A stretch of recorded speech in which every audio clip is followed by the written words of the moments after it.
worse is that it gets very difficult. Yeah, we're going back now. It's going to try these patches. It's just making you more self-conscious than you were. I think a lot today.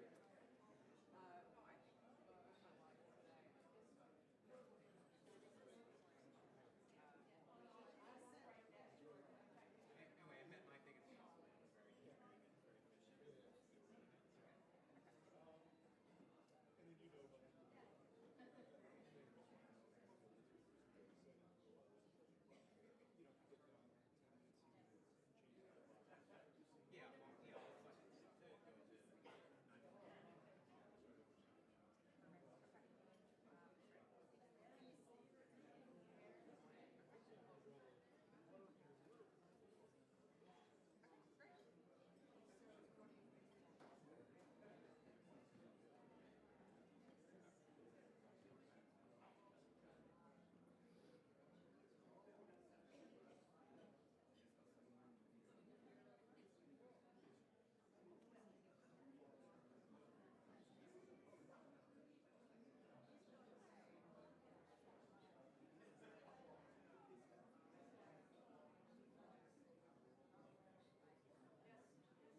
Good morning.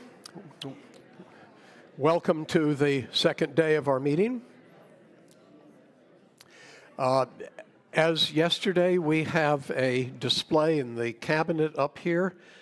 I'm told that the APS does not have much in its collections related to leopard seals, but our collections related to the exploration and natural history of the Arctic do feature another very popular apex predator, quite prominently, the polar bear. So please, when you get a chance at a break, take a look at what we've got there. Okay, we can begin. As usual, of course, cell phones off. Usual. Great. Good morning, Mr. President. Good morning. Will Professor Shayla Benhabib please come forward to the President's desk to sign the roll book and then receive a formal welcome from the President. Mr. President, I have the honor to present Shayla Benhabib, Senior Research Scholar and Adjunct Professor of Law at Columbia Law School, Affiliate Faculty Member in the Columbia Department of Philosophy, and a Senior Fellow at the Columbia Center for Contemporary Critical Thought. She is the former Eugene Meyer Professor of Political Science and Philosophy at Yale University and former Director of the program there in Ethics, Politics, and Economics. Professor Benhabib is a distinguished international scholar known for her research and teaching on social and political thought, particularly 20th century German thought and Hannah Arendt. Her book, Situating the Self, Gender, Community, and Postmodernism in Contemporary Ethics, won the 1992 National Education Association's Best Book of the Year award. By the authority and in the name of the American Philosophical Society, held at Philadelphia for promoting useful knowledge, I do admit you a member thereof. Congratulations. Come over here for the photo. This slightly, this way? Yep. Okay.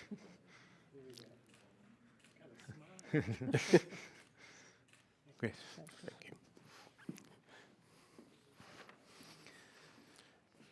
Will Dr. Ingred Dobshis please come forward to the President's desk to sign the roll book and then receive a formal welcome from the President. Mr. President, I have the honor to present Ingred Dobshis, James B. Duke Professor Emeritus of Mathematics at Duke University. Her work focuses on applications of mathematics to a range of fields. Her construction of bases of wavelets supported on infinite intervals, in particular, has been used in the image compression standard of JPEG 2000. Dr. Dobshis' work laid the foundations for improvements in medical imaging, remote sensing, digital photography, art conservation, and evolutionary biology, earning her the moniker, the godmother of the digital age, by the New York Times. She was awarded the National Medal of Science in 2025 for pioneering work on signal processing.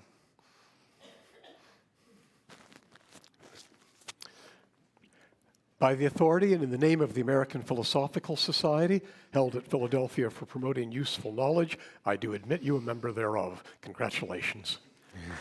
Please come over. Thank you. Photograph. Photo. Good.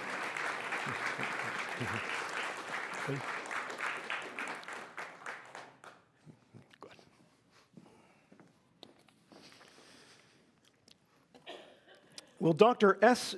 James Gates, Jr., please come forward to the President's desk to sign the roll book and then receive a formal welcome from the President. Mr. President, I have the honor to present Jim Gates, Clark Leadership Chair in Science, John S. Toll Professor of Physics, Distinguished University Professor of Physics in the Department of Physics, and Affiliate Professor of Public Policy in the School of Public Policy at the University of Maryland.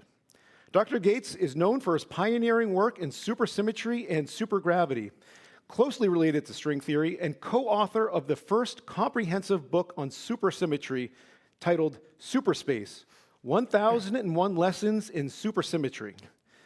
Dr. Gates was the first African American to hold an endowed chair in physics at a major U.S. research university and has been a strong advocate for STEM education, having served on the Maryland State Board of Education. He's also served as an advisor on Barack Obama's Council of Advisors on Science and Technology and received the National Medal of Science in 2013 for his contributions to science and research. By the authority and in the name of the American Philosophical Society, held at Philadelphia for promoting useful knowledge, I do admit you a member thereof. Congratulations. Come over here, Jim, thank you. photo.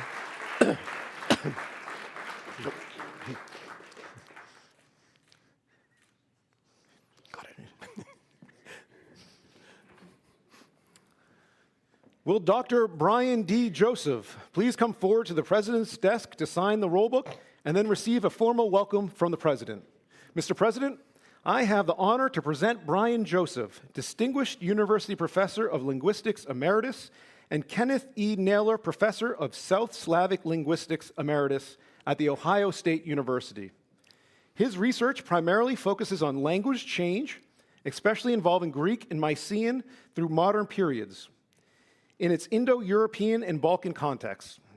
His other research interests include Sanskrit and Albanian, exploring morphological theory, the embedding of language into social structures, issues of language sustainability, and the prevalence of the Greek language in southern Albania.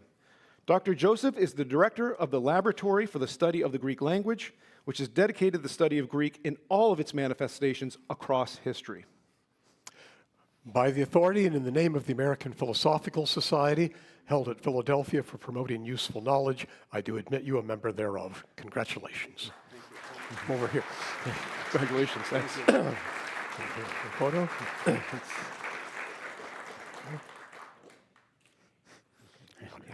Yeah.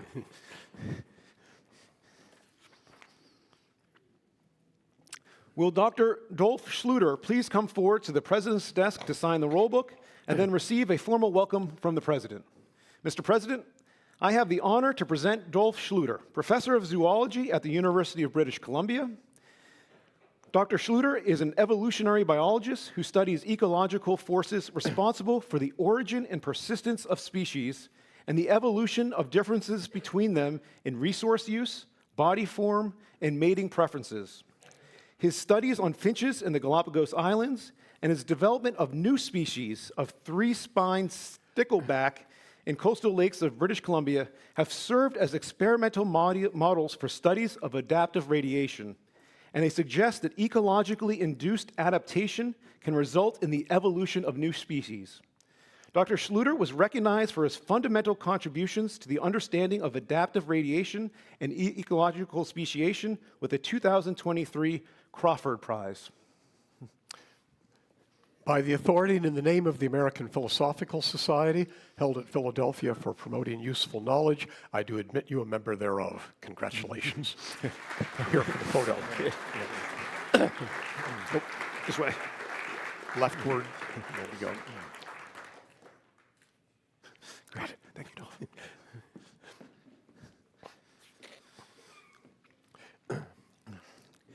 Will Mr. Brian Stevenson please come forward to the President's desk to sign the roll book and then receive a formal welcome from the President?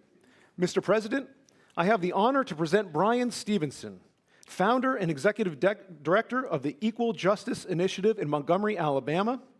Under Mr. Stevenson's leadership, the EJI has successfully challenged excessive and unfair sentencing, exonerating death row prisoners, confronting abuse of the incarcerated and mentally ill, and aiding children who are prosecuted as adults.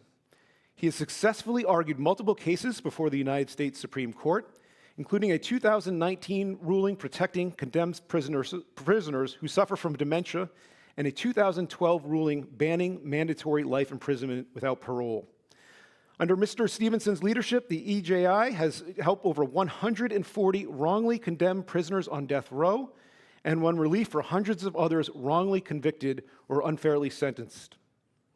Additionally, he has led EJI's initiative to establish legacy sites, new national landmark institutions that chronicle the American legacy of slavery, lynching, and segregation, connecting them to contemporary issues of racial bias and mass incarceration. By the authority and in the name of the American Philosophical Society, held at Philadelphia for promoting useful knowledge, I do admit you a member thereof. Congratulations.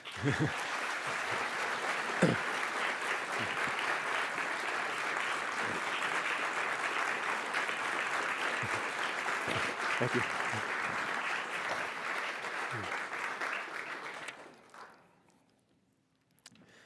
Will Dr. Billy Lee Turner II please come forward to the President's desk to sign the roll book and then receive a formal welcome from the President?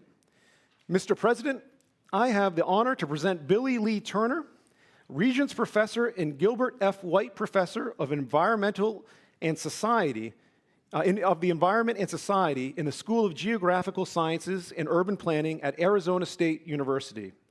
He is a geographer and human environmental scientist working on land change from prehistory to the present, urban land design systems, vulnerability and resistance, and sustainability. His research focuses on deforestation, primarily in Mexico and Central America, and urban design in arid environments, especially the American Southwest. Dr. Turner is an authority on agricultural systems and theories of agrarian change, and he has served as the associate editor of the Proceedings of the National Academy of Science since 2009. By the authority and in the name of the American Philosophical Society, held at Philadelphia for promoting useful knowledge, I do admit you a member thereof. Congratulations.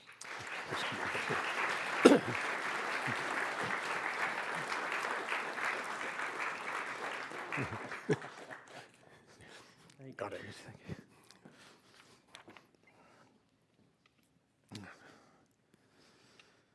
Will Dr. Deborah Willis please come forward to the President's desk to sign the roll book and then receive a formal welcome from the President?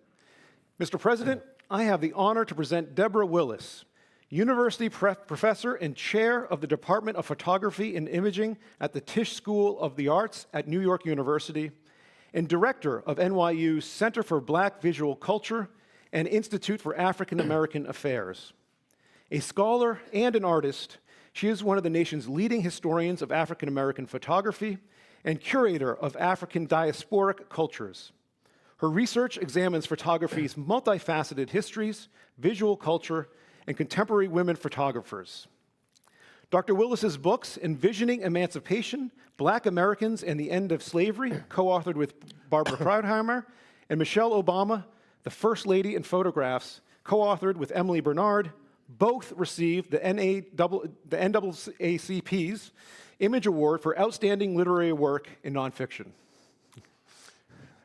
By the authority and in the name of the American Philosophical Society, held at Philadelphia for promoting useful knowledge, I do admit you a member thereof. Congratulations.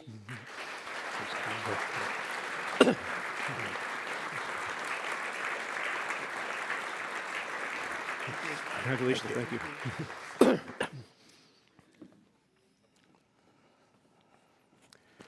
We're now going to have an innovation in our meetings, something that doesn't happen terribly often. But one of the things that came out of all of the listening sessions we did across the country when Bob Hauser was leading the development of our current strategic plan was a sense that many of the members didn't really have much of an idea of what went on at the Society other than the meetings, and that there was actual interest in learning this on the part of the members. We've also, of course, been in recent years having the orientation sessions, which have helped to give some sense of this to the newer members, but we have sometimes been surprised that some longtime members were, shall we say, a bit unaware that we had a library or that we gave research grants. So it looked to us as if it would be good to introduce into our meetings as a regular feature a report from the Chief Executive Officer on the activities of the Society so that members would have a broader sense of what it is that they are part of and support. So we're beginning that with this meeting. These will be brief and not too full of heavy facts, but just enough. And so I'm delighted to turn the podium over to Patrick Sperou for the first such report. Thank you, Roger. And thank you all for being part of this innovation. We'll see how it goes.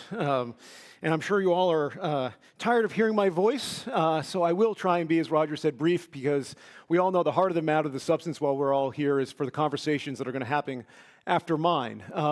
But But as Roger said, we thought it might be worthwhile to take a few moments to talk a little bit more and showcase all the work the APS does, has done, and wants to do in the future.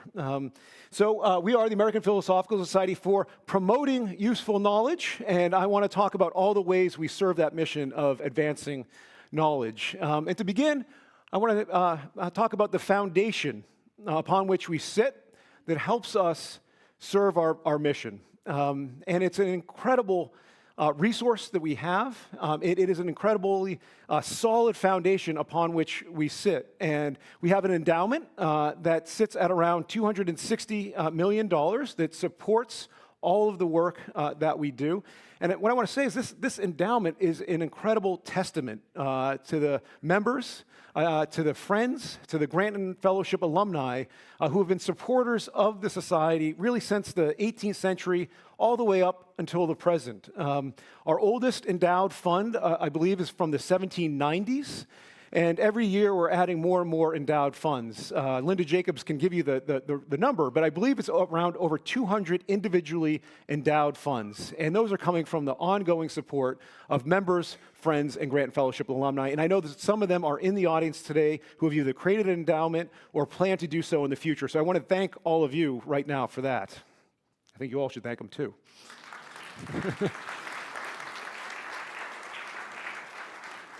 But as you can see, like many nonprofits, the inflation, increasing costs, has put new pressures on this endowment. And you can see here on your right, the increase that we've had to draw on the endowment. The society takes a very conservative approach to its endowment because we rely so heavily on it.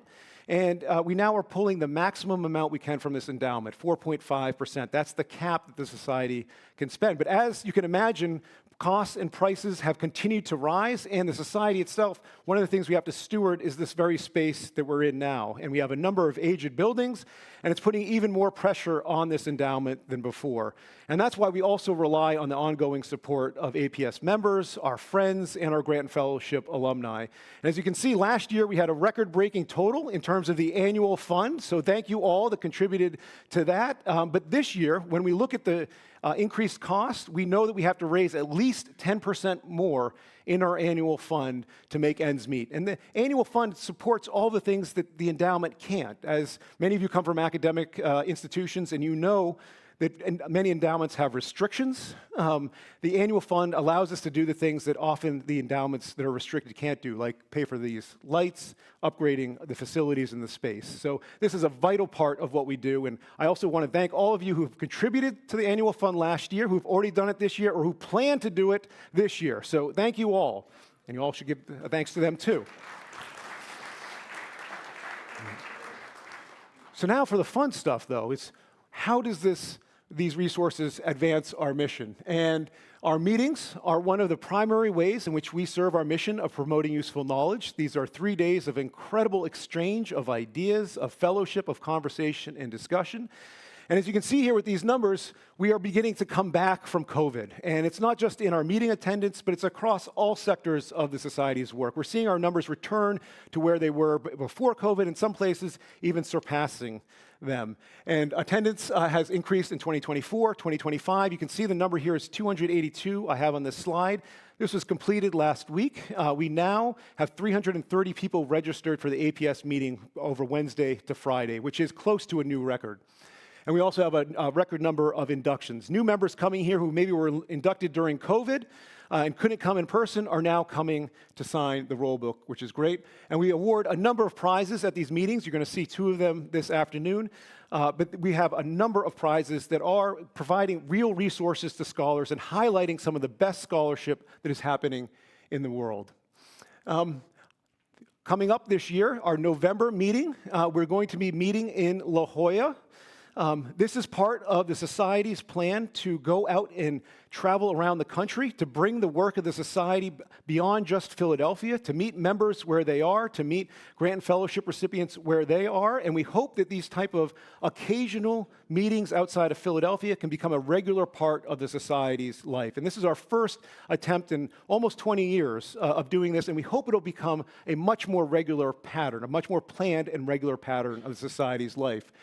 We're going to be in La Jolla. We've rented a resort, Estancia, which you can see there. The Committee on Meetings has met, has talked about some of the topics we think might be of the most interest in the fall, and we're going to be announcing the program or drafts of the program in the coming months. The one thing I want to emphasize is that this is new for us. We are used to working in Philadelphia, where we know this space, where we have long-term relationships with our vendors, with our caterers, with our hotels. This is totally new for us. And one of the most important things that you can do to help us is to register as soon as possible. Because we need to know how many people are coming so we can make sure the rooms can accommodate, that we have enough rooms, that the caterers know how many people to serve. So please, if you know you're coming, let us know. You can RSVP to meetings@amphilsoc. One of the other things I want to say is telling me in the hallway that you're coming doesn't count. Telling Elizabeth DeVore, the manager of meetings, doesn't count. We need to have it in writing in that's our brain, that's our memory. So if you have a chance, during an intermission, please send an email to meetings@amphilsoc. We'll formally be inviting people via email too in the coming months. So one of the things that we do at the Society is public engagement. We take the spirit that you are experiencing here at the meetings and live it every single day here in Philadelphia through works of public engagement. And we do that in multiple different ways. We have a K-12 department here that's reaching out to teachers and to students. And as you can see here on the slide, we do over 50 programs every year to connect with teachers and the classroom, bringing the work of our members, bringing the work of our grant and fellowship recipients, and especially bringing the collections in our library to the classroom to inform curriculum and teaching. We also do a number of programs that are aimed for scholars, both scholars here in residence at the APS or in Philadelphia, but also nationally. We have virtual programs, writing workshops around some of our core areas of work, like science and Native American history and early American history. And total, between the K-12 work and our scholarly outreach, we reach over 6,000 people every single year. And then once a month, we hold a public lecture to reach adult learners here in Philadelphia. And that is getting around 3,000 people a year through our public lecture. So that's 9,000 people every year coming into the Philosophical Society, taking the work that we do with our members, with our fellows, and with our collections, and bringing them to a wider public. But our largest face, our biggest way of engaging with people in person is through our museum. And before COVID, our museum was receiving up to 190,000 visitors a year. And we know that 90% of those visitors were coming from outside of Philadelphia. So we really were connecting with a national, international audience through our museum. And as you can see here, our last exhibition, which was spectacular, Sketching Splendor, a look at natural history and science and art in the 18th and 19th century, we saw an incredible increase in attendance. And we're now up to 80,000 visitors. And if you haven't yet seen our new exhibition, which just opened, Philadelphia, the Revolutionary City, I encourage you to see it. It is a dynamic and engaging exhibition. It's already received a number of very positive reviews in the local media here, and it will be open today and Friday after the final session. There'll be a special tour for attendees to see the exhibition. And my expectation is that this exhibition will easily surpass 100,000 visitors, and in 2026, the 250th anniversary of 1776, we're doing an incredible exhibition showcasing our collection of Declarations of Independence, which we have one of the greatest collections of Declarations of Independence in the United States. The title of that exhibition is going to be These Truths, the Meanings of the Declaration of Independence. We expect that we'll get over 200,000. I'm saying that now. Michelle's going to deliver it wherever Michelle is. We're going to beat our pre-COVID record of 190,000 people with this exhibition. All right, you got that? So we do a lot in person here, but of course the future of promoting useful knowledge is online and is in digital. And we're doing a good job there, but I believe we can do better. And so you can see here some of the solid foundation that we're going to be building from. So we are on all the major social media platforms. On those platforms, we get over 200,000 views on all of our posts a year, which we think is good, but it can be a lot better, as you all probably know. And our website also gets a remarkably, fairly heavy amount of traffic, over 200,000 visitors to our website too. So how can we take advantage of these assets to better showcase the work that we do here, both the great talks that we have at the meetings, the incredible work that our members have done and continue to do, or the discoveries that are being made every day here at the APS through our fellowship program at the library. So we really want to take advantage of the digital opportunity there. And the other thing I want to point out is our digital library. We have a growing digital repository that's taking our manuscripts there, in which you have to come in person to see them, and making them readily available 24/7 to the entire world. And these numbers are pretty impressive if you ask me. We have digitized over 400,000 pages of manuscripts. We have 14 million, so we've got a way to go. But we're now getting 40,000 individual users just to this digital library. So if you can think about our reading room, which can serve maybe 12 or 15 at the maximum, and in the summertime we are off an overflow, we're serving now thousands of people every single month through this digital library. And one of the things that I really I like a lot is the fact that we see spikes at the end of every semester, which actually, I have a confession to make. I'm in the company of friends, right? So I've been saying stuff like this for a while now. And the first time I said that about the spikes at the end of the semester, everybody laughed, right? It wasn't a joke. I'm now used to it. Because for me, this was really exciting. It actually showed that our collections were reaching well beyond Philadelphia and reaching probably undergraduate students who otherwise would not be coming to the Philosophical Society.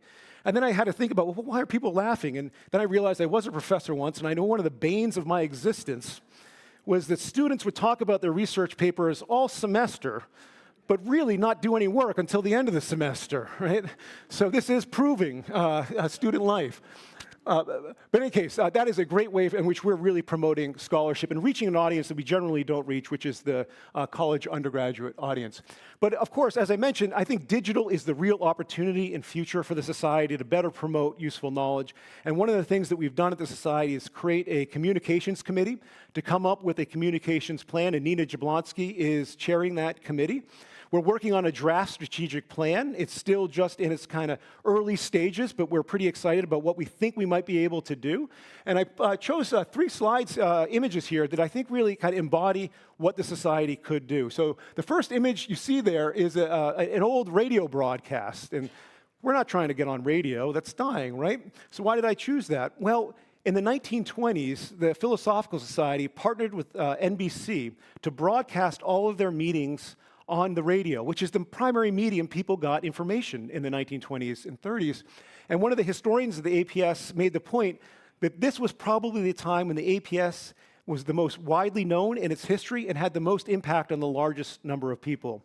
And so what we thought about doing is taking that spirit and reviving it in the form of a podcast that showcases the incredible work and contributions of our members, the new discoveries that are being made by our fellows, and of course the work that's happening every day here in our library to really showcase how the Society is promoting knowledge and using that knowledge to disseminate this knowledge to a wider public. So we're really excited about piloting this podcast. We hope to be able to do it in the next year or so.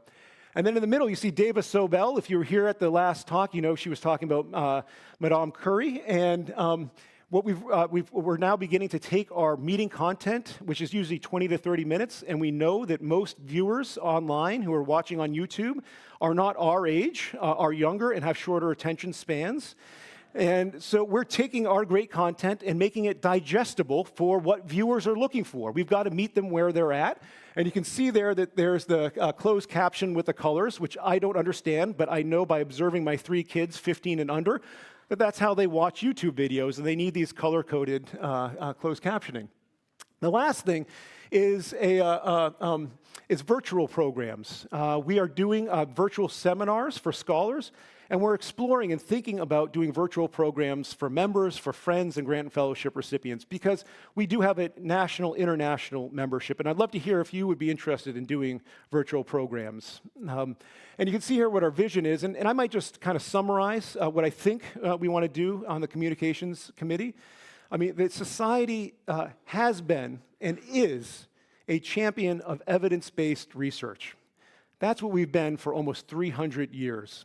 And we maybe haven't asserted ourselves as much as we could have or should have. And we see our communications plan as doing that more assertively, with the goal that as we all are swimming in the sea of misinformation and disinformation, that the society can use its work and become a beacon for those who are looking for trusted information, for fact-based, trusted, great research and scholarship. That's what we want to do with this communications plan, and we're really excited about it.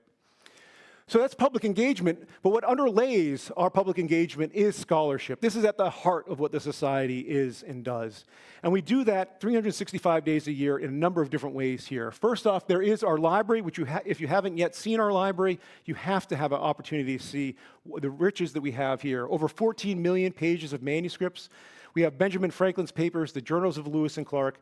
We have materials that relate to over 650 different Native American communities and have one of the largest collections of endangered languages in the United States.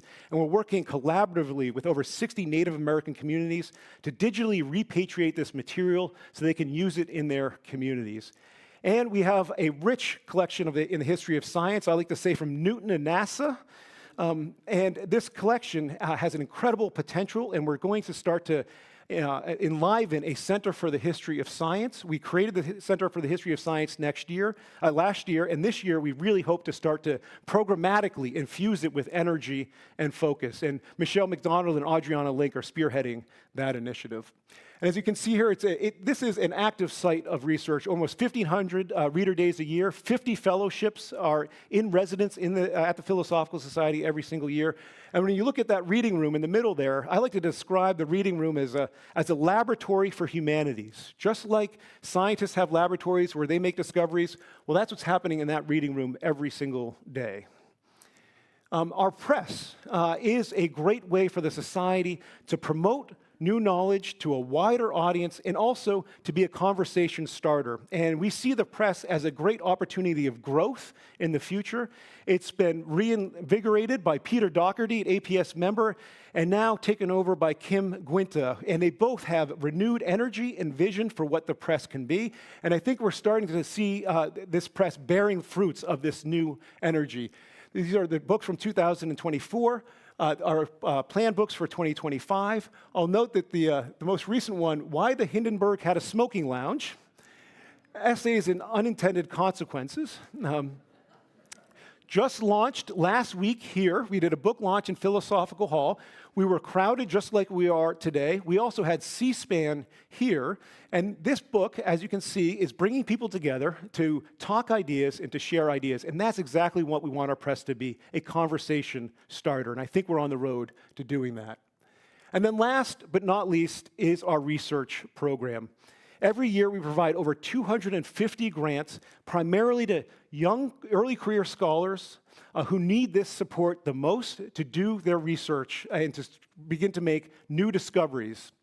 We provide research in all different fields. We really embody the motto on the seal here, nullo discrimine. And you can see here the range of grants we provide from anthropology to zoology, A to Z. And these are our different grant programs. And so I encourage you to, whether it's your students or your colleagues who need this type of support, to share information about the way the society does that. And this year, 2025, marks the 20th anniversary of the Lewis and Clark Fund, which is one of our newest funds at the APS. And here you can see the impact that the Lewis and Clark Fund has had over time. Since 2005, we have awarded over 900 grants for individuals to travel around the globe to conduct field work in all different disciplines. And here you can also see all the different areas of the globe the society has provided resources to go travel and do research for, including now Antarctica, which until 2 years ago, we'd said all 6 continents, but finally we got a scholar who's doing research in Antarctica. And what I want to end on with this is that, what this tells me is the Lewis and Clark Fund is one of our newest funds. We created that just 20 years ago. And so what is the future of the society? How can the society support scholarship? What are new areas that we want to find to fund research in? What are new funding needs of scholars that the society can serve? Especially as the funding environment is changing, the APS can play a central and important role to make sure we're sustaining the pursuit of knowledge. And how can we do that better and more effectively in the future?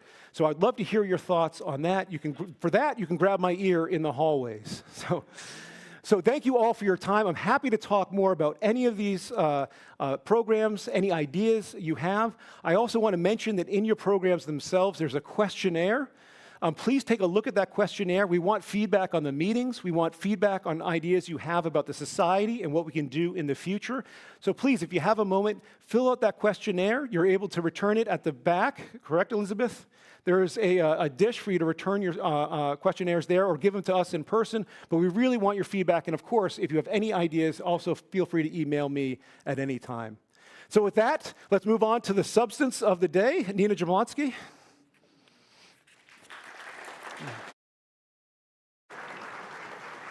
Fantastic, yeah.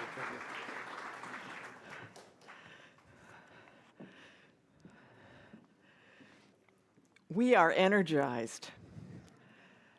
And how wonderful that we can actually put a name to one of those dots on the map. And we're going to actually bring home our Antarctic scholar, Dr. Emily Sperou, who is a recent doctoral graduate of Baylor's University Department of Ecology, Evolution, and Organismal Biology, and a recipient of one of the APS's Lewis and Clark grants for funding exploration and field research. Emily's research focuses on understanding behavioral flexibility in the ecology and physiology of marine mammals, employing stable isotope and hormone analyses to investigate diet, stress responses, reproductive strategies, and overall physiological adaptations to the animal's environment. Her recent work on leopard seals has taken Dr. Sperou on expeditions to Chile, New Zealand, and, yes, Antarctica. So the dot on the map now has a face. Dr. Sperou will continue her research with a postdoctoral position at the University of Rhode Island, where she will integrate fieldwork, necropsies, and analyses of historical museum specimens to comprehensively explore leopard seal reproductive patterns.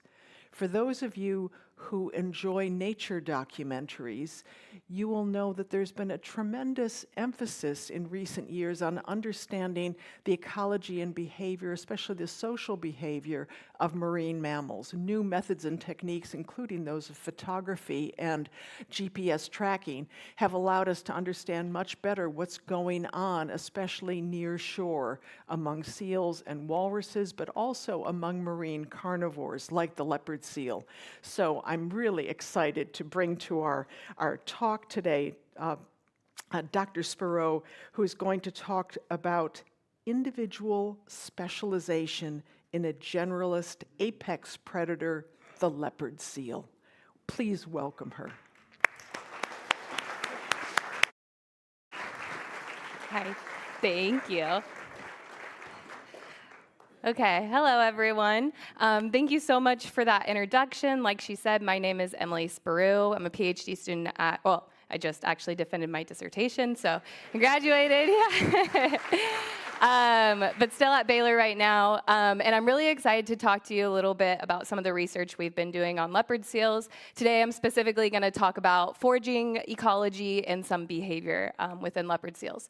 Just a little context about this video. This is drone footage from our field season 2 years ago in Tierra del Fuego, Chile, where you can see our team is getting ready to go sample that leopard seal. So if you don't know much about leopard seals, that's okay. That's why they flew me out here, just to tell you about this. So leopard seals are a species of pinnipeds, which are seals, sea lions, and walruses. On top of this, leopard seals are one of the Southern Ocean's apex predators, so they're at the top of the food chain. Leopard seals are also one of our ice seals, so that means it's thought that they're dependent on the ice for breeding and for reproduction. Now, in general, there is not a whole lot of information known about leopard seals, which actually makes them one of the least studied apex predators on Earth. Now, they are one of the least studied apex predators on Earth for a couple different reasons. First, they're known to live in very remote or hard-to-reach habitats like Antarctica. But then on top of this, they're known as a solitary species, just like you see in this photo, where you only see one of them at a time. They don't come into big harems or colonies like we see for a lot of species of pinnipeds. Now, as far as leopard seal distribution, historically it was thought that they just had this circumpolar distribution around Antarctica. However, more recent research shows that their distribution actually includes all of these subpolar locations like Chile, Africa, Australia, and New Zealand. And so with that, it's our team's goal to travel to all these different locations to learn as much as we can about the species as a whole, but also to understand how are they surviving in all these locations that are geographically very different. And so for the first location we're going to focus on today is Cape Giraffe, which is in the western Antarctic Peninsula. Now, Cape Giraffe has a nice little aggregation of leopard seals there, where we're able to learn more about their foraging ecology, or basically their feeding strategies. Now, like I said, leopard seals are apex predators, so top of the food chain. But on top of this, they're known to have a very generalist-like diet. And so what this means is that they can forage on just about anything, from small ectotherms like krill, cephalopods, and fish, all the way up to larger endotherms like seabirds, including penguins, and they even eat other seals. So you can imagine being the top of the food chain and having this generalist-like diet. They exert a lot of top-down pressure or top-down effects on the Southern Ocean food web. Now, in general, a lot of research, we kind of assume that a lot of apex predators are generalist at the population level, like I mentioned with leopard seals. However, more recent research has really started focusing in on the individual level and has started showing that what we see at the individual level may not always be what we say at the population level, and that not all individuals are actually equivalent. And so to further emphasize this, I'm going to walk you through 4 different conceptual models where you're looking at both that population level and that individual level. So for each of these models, what you're looking at is an individual's feeding strategy throughout time, essentially, their tropic position throughout time. So for this first model, you have 3 individuals, the orange, the blue, and the green. And you notice they're doing the same thing throughout time. There's little variation within their tropic position or their diet throughout time.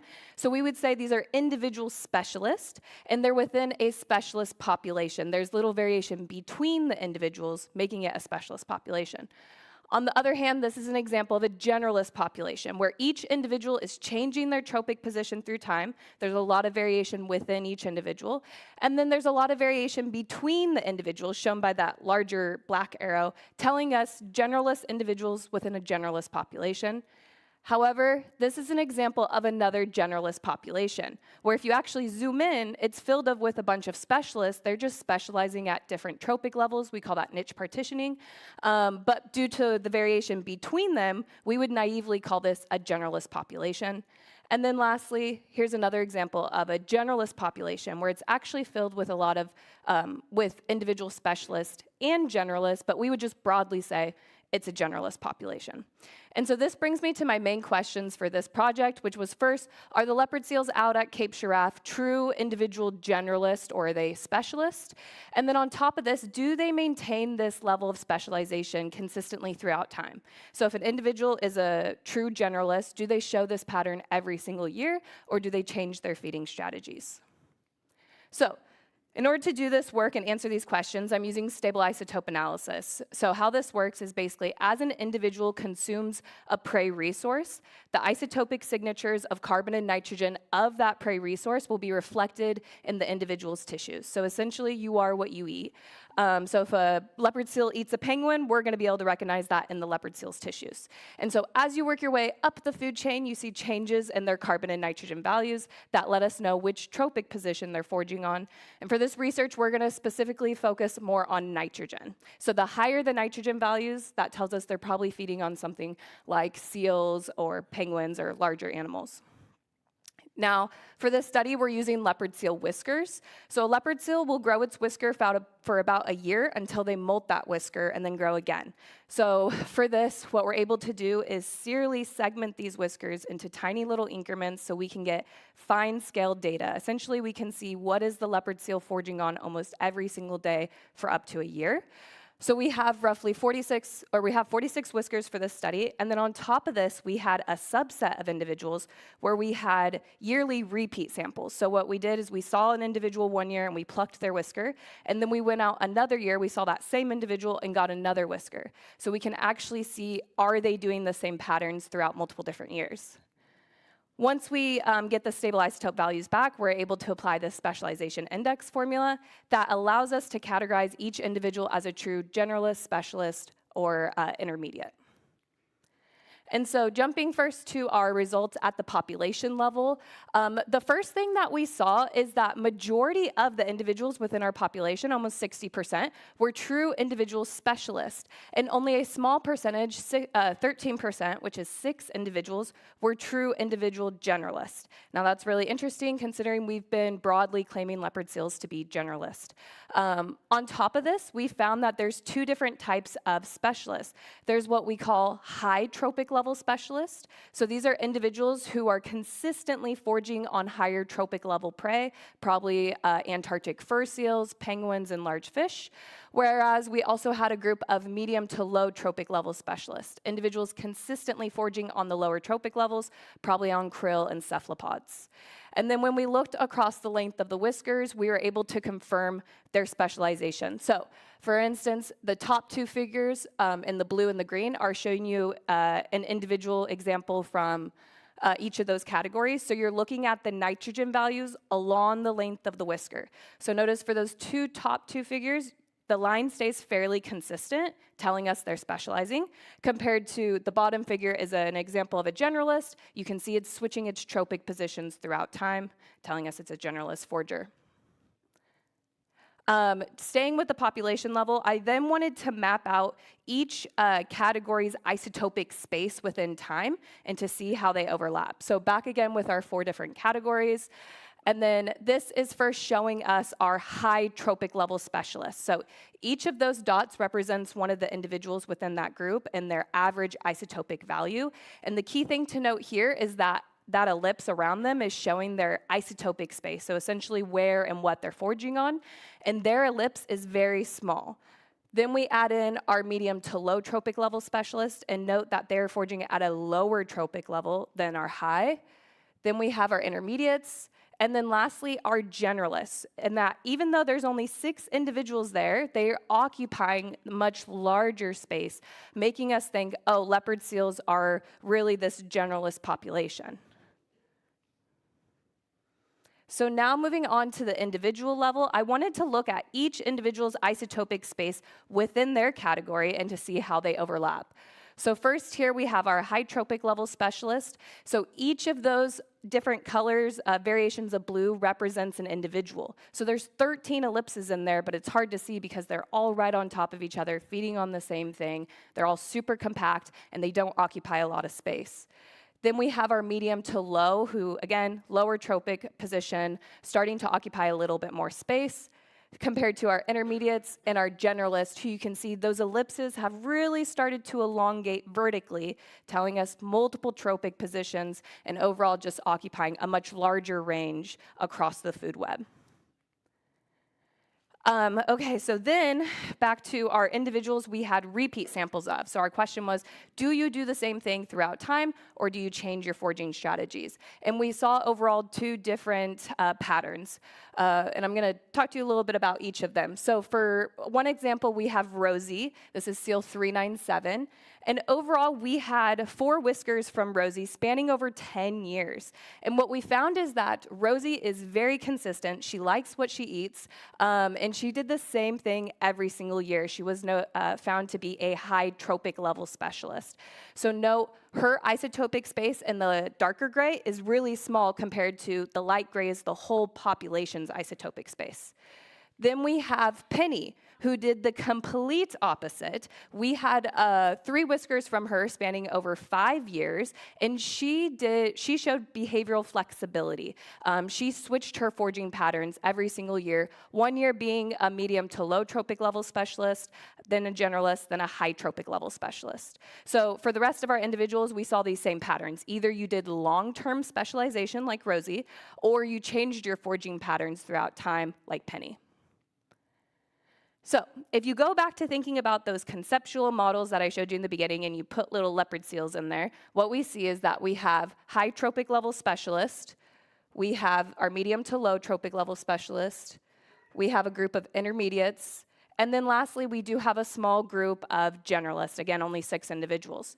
And when you put it all together, we can say, yes, at the population level, leopard seals are generalists. There's a lot of variation between individuals and within that population. However, it's primarily driven by only 6 individuals who are those generalists, but it's really driven by the 2 different groups of specialists who are really occupying different isotopic spaces. Now, you may be wondering, why do we care that some leopard seals specialize, some switch? Why does it matter, right? Well, apex predators are known for their high energetic demand, their amazing foraging efficiency, and overall are just phenomenal hunters. And studies have shown that just a small handful of individuals foraging on the same prey item can cause huge declines in that prey population, and that is exactly what we're seeing happening out at Cape Giraffe to the cute Antarctic fur seal population. So that local Antarctic fur seal population has been declining drastically throughout the years, and the predation rate of leopard seals on their cute fur seal pups has been drastically increasing. And so the hypothesis has been that leopard seals are the primary cause of that decline in that fur seal population. So our research supports that, but it goes above and beyond and says it's only a handful of individuals that are actually doing that. It's these high tropic level specialists who are specializing consistently throughout time on those Antarctic fur seals. And so overall, the conclusions for this research were that most individuals are actually true specialists, and that there's actually, they're specializing at different tropic levels, showing their niche partitioning. We also see that some switch their foraging strategies throughout the years, showing their behavioral flexibility, which may be very advantageous with the changing climate and changes in prey availability, whereas others show what we call long-term specialization. And then a few long-term specialists are likely the cause of that decline in the Antarctic fur seal population. And so overall, this research just is really starting to emphasize the need to look at the individual level, especially for these apex predators, considering just a small amount of them can change food webs drastically. And we specifically need to do this for leopard seals in these subpolar locations where we have no idea what they're foraging on there. And I'm happy to say this research was actually accepted just about a month ago in Ecology and Evolution and should be coming out in the next month or so. Okay, so kind of flipping over, talking about now leopard seal behavior, I really wanted to give you guys some insight on some new research we've been doing where we're documenting leopard seal reproduction, behavior, all of that. And so for this research, we're gonna travel over to Chile, specifically 2 locations, Tierra del Fuego and Laguna San Rafael. And so our team has been fortunate to go to these locations over the last couple years to learn as much as we can about the leopard seals there. So both of these locations are unique for a couple different reasons. First, they are resident individual leopard seals in this area. So that means every year we go there, it's the same individuals coming back. We recognize them now. They have cute little names that we've given them. And we're able to take repeat samples from them over the years. Additionally, these are the only 2 places on Earth that we know of where you can see a leopard seal and its pup. So if you ever want to go see a leopard seal and its pup, this is where you have to go. And just to put it into perspective, how rare this actually is, this is a species of 24,000, right? Overall, there's only been 160 pups ever documented throughout history, and our team has been fortunate to see a handful of them. But overall, due to the scarcity of being able to actually see these moms and pups, there is basically nothing known about leopard seal reproductive patterns, reproductive behaviors, maternal investment. We know absolutely nothing. And so our team has been traveling to this location, trying to observe the leopard seals and their pups as much as we can. And over the last couple of years, we have been observing a really rare maternal behavior that I'm going to talk to you guys about today. And this behavior is not a happy one, but it's called postmortem attentive behavior. And so this behavior is any type of attention or care from one individual towards a dead conspecific. And so this is most commonly seen in mothers towards their dead offspring, and this is what we've been seeing for leopard seals, is that the mothers are showing this behavior towards their dead pups who are dying out there. And so this behavior has typically been mentioned more in chimpanzees, elephants, and cetaceans, which are whales and dolphins. And it's thought that those types of mammals are known to do this type of behavior because they're known to give a lot of maternal investment. And essentially the hypothesis is the mothers have a hard time letting go of the dead offspring, so they do things like carrying it around for days, staying in close proximity to it, grooming it, anything like that. Now, pinnipeds, or seals and sea lions, are not known for their maternal investment at all. They're known to actually give some of the least amount of maternal investment within the mammalian kingdom. However, like I said, we know nothing about the maternal investment of leopard seals, and we know leopard seals are very unique compared to the rest of the pinnipeds. And so overall, we've been documenting this behavior now over the last couple years in leopard seals, specifically in 2 different individuals in 2 different locations. And so I don't have time to go through all the different videos and footage that we have on this, but basically what we're seeing is that these mothers are carrying around their dead pups, traveling to the different icebergs, hauling out or coming out of the water onto the iceberg, and staying in constant proximity to it, constant care and attention towards it. And we've documented the mothers doing this for some of them 20 plus days, which is actually one of the longest documentations of postmortem attentive behavior within the mammalian kingdom. On top of this, we documented one mother doing this in 3 different years, which again is also the longest time it's been documented for any species. So overall, we're starting to really try to hypothesize why are they doing this, and we have a couple ideas. One of the main things is that that leopard seals may be just giving more maternal investment than what we originally are thinking. And so with that, a lot of our research needs to focus on what does maternal investment look like in leopard seals, understanding why are the pups dying in this location also, and moving forward to understanding their reproductive biology.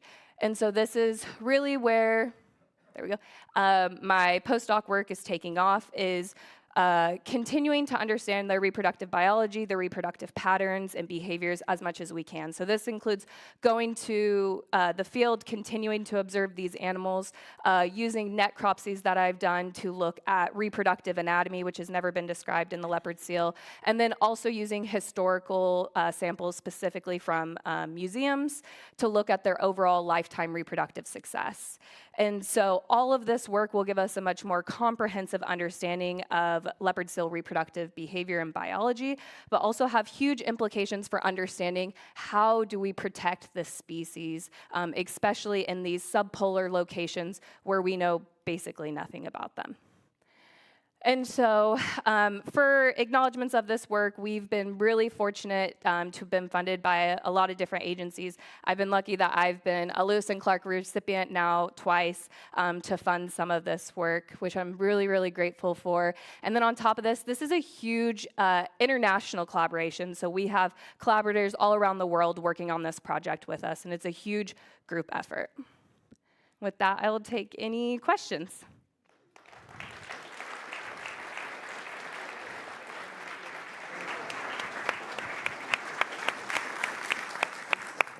Okay, do you want me to help, or you can? Yeah, we'll just start at the front here. Hi, Brian Joseph from Ohio State University. Very, very nice, very informative, and I could follow it, which I appreciated. I wondered about the caring for the death of a. Do you have any sense of how they determine how a mother determines that a pup is dead? Is it absence of breathing, absence of motion, or they must have some conception in a certain sense of what it means to be alive and what it means to be dead? Yeah, we really don't know if the moms are figuring out if the pups are dead or about what time do they actually figure out when the pups are dead. At some point, they eventually abandon them. But we've seen a mom try to get her pup to feed, and it's not moving. We've seen them, at some point though, we've seen also the mothers like completely on top of the pups. These are huge, huge animals and completely squish their pups when they do that, but they're already dead at that point. So the answer is no. I have no idea if they're determining when the pups are dying or how they do that. Yeah. Can I ask you a question? Yes, whoever said that. Okay. Have you also looked at how these mothers attend to their live kids and compare that to how they do their dead ones? Yeah, that's a really good question. Unfortunately, for the pups out in this area, we've only seen them alive for a couple of days, and then from there, they seem to be dying. So we have quite a few different hypotheses as to why the pre-weaning mortality rate is so high. One example is that where they're having pups in Chile, in Laguna San Rafael and Tierra del Fuego, the icebergs are very small. And at this point, the icebergs start to shrink and they break. We've seen them completely break throughout one day. And at that time, those pups are not able to thermoregulate. So if those pups fall into the water, they will die. And so we think that might be what's happening. Basically, the mothers are having pups in areas that are not good for them to have their pups in. Yeah, not optimal. In the back. Thank you so much for a wonderful talk.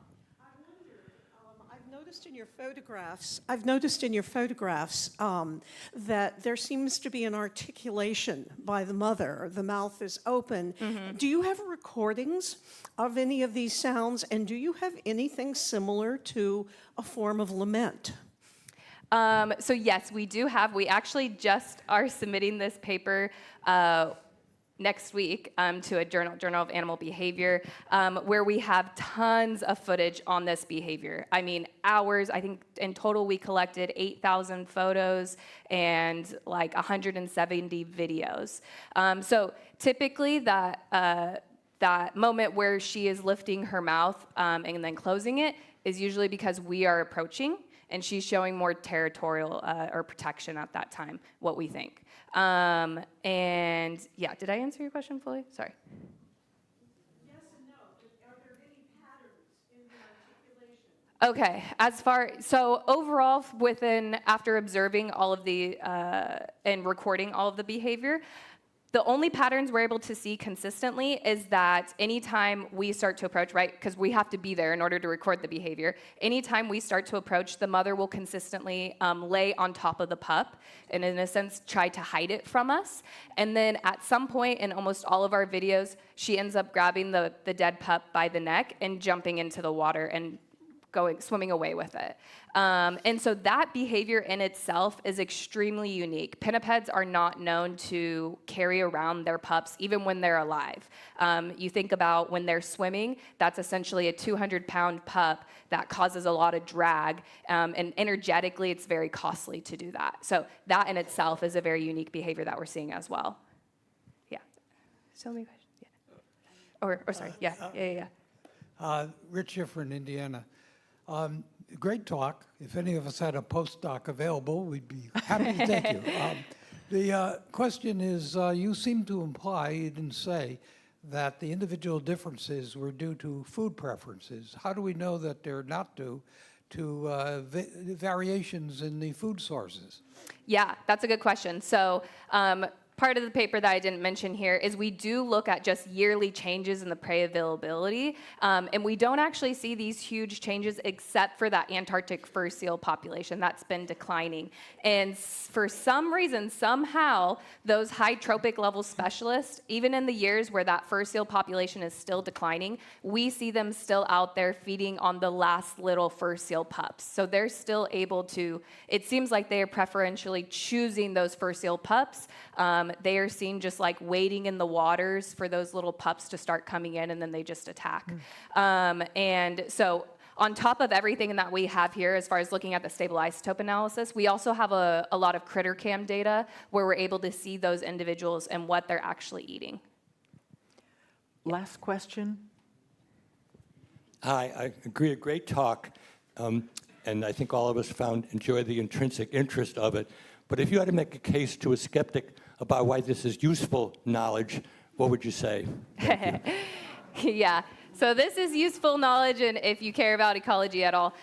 So specifically, Good for you. Specifically in these subpolar locations, we have no idea what they're feeding on. So to give you an example, in Laguna San Rafael, there are no penguins, there are no fur seals, so we're like, what are they eating besides maybe fish?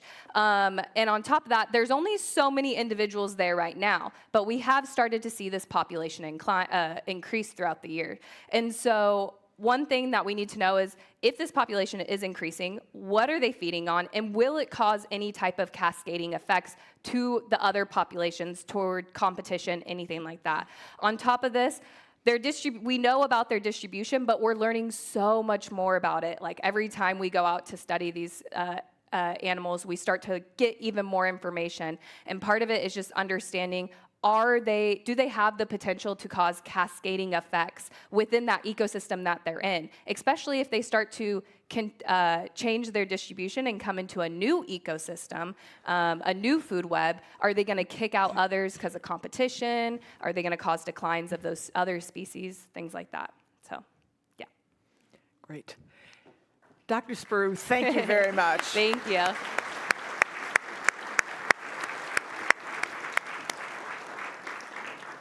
If there was ever a case to be made for supporting the APS's efforts in funding research, this is a classic example. What fine stuff. And I see an APS podcast in her future. I'm delighted to introduce our next speaker, who was one of yesterday's fresh inductees, Dr. Hermann Parzinger.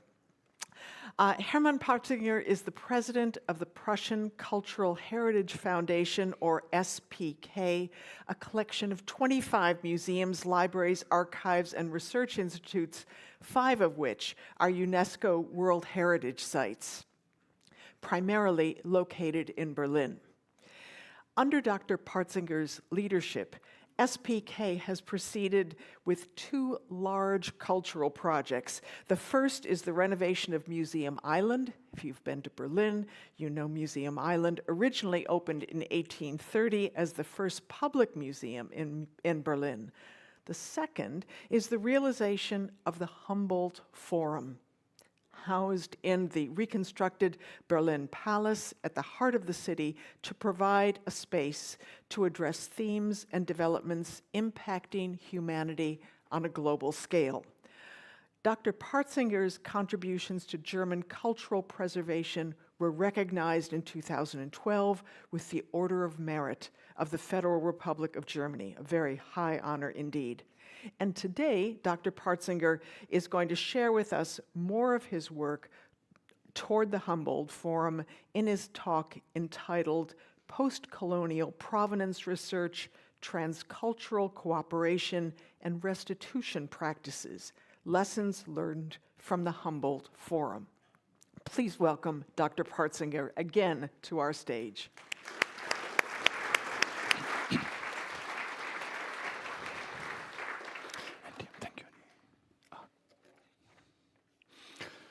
Yeah, first of all, I must really say I'm very honored, very pleased to be a member of this amazing society. And of course, thank you very much for inviting me to talk to you shortly, 20 minutes. Of course, the Humboldt Forum, the Museum Island is a big project. One could talk a lot about that for hours. Of course, I will not do that.